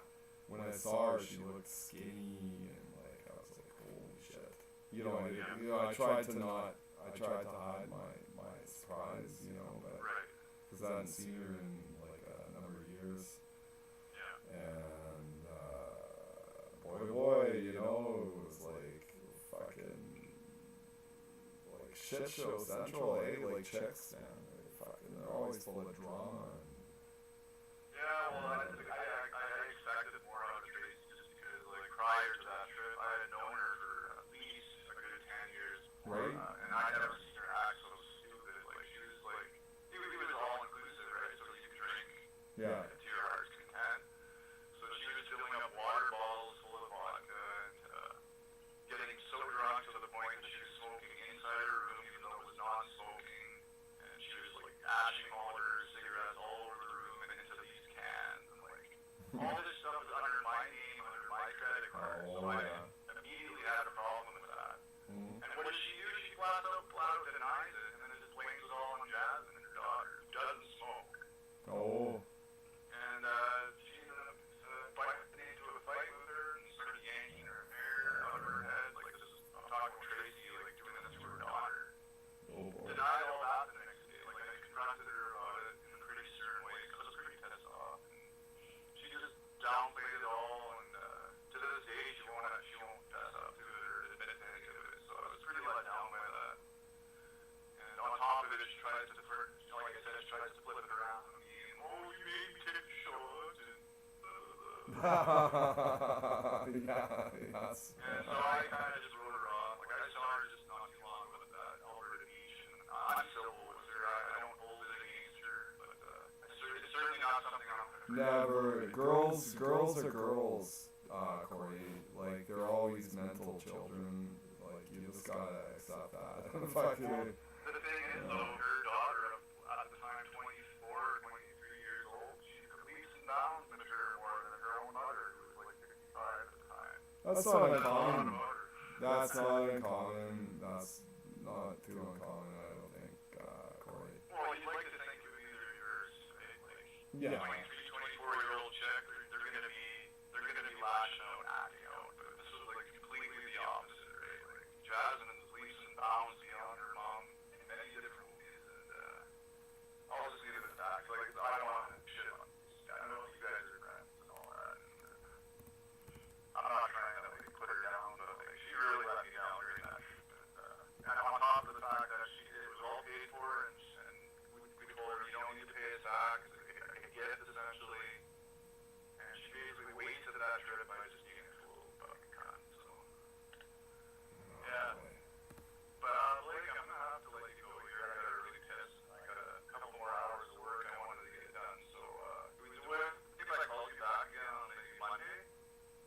Monday. Let's see. Monday. That's when my parents are gone for the entire day. That's when they look after their grandkids. So I'll have more freedom. I'll be able to. You can get away with talking loud. Yeah, then I don't have to worry about just sitting in my basement, like making sure I'm quiet.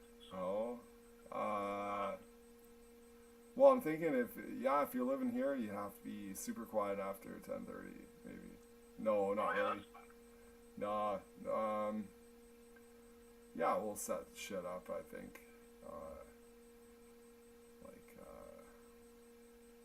I got a lot of work to do. In terms So of. you guys would it be cool if they call you on Monday though, or like during the day? Okay. Yeah, you betcha. Okay. Yeah. Yeah. So and again, I really, really appreciate it, man. Like you have no idea. Like it's weight off my shoulders to know now that at least I have a plan. And If you'd like, Corey, I could even write a letter to your folks. no, that's not necessary. Well, they're your parents. You think that now?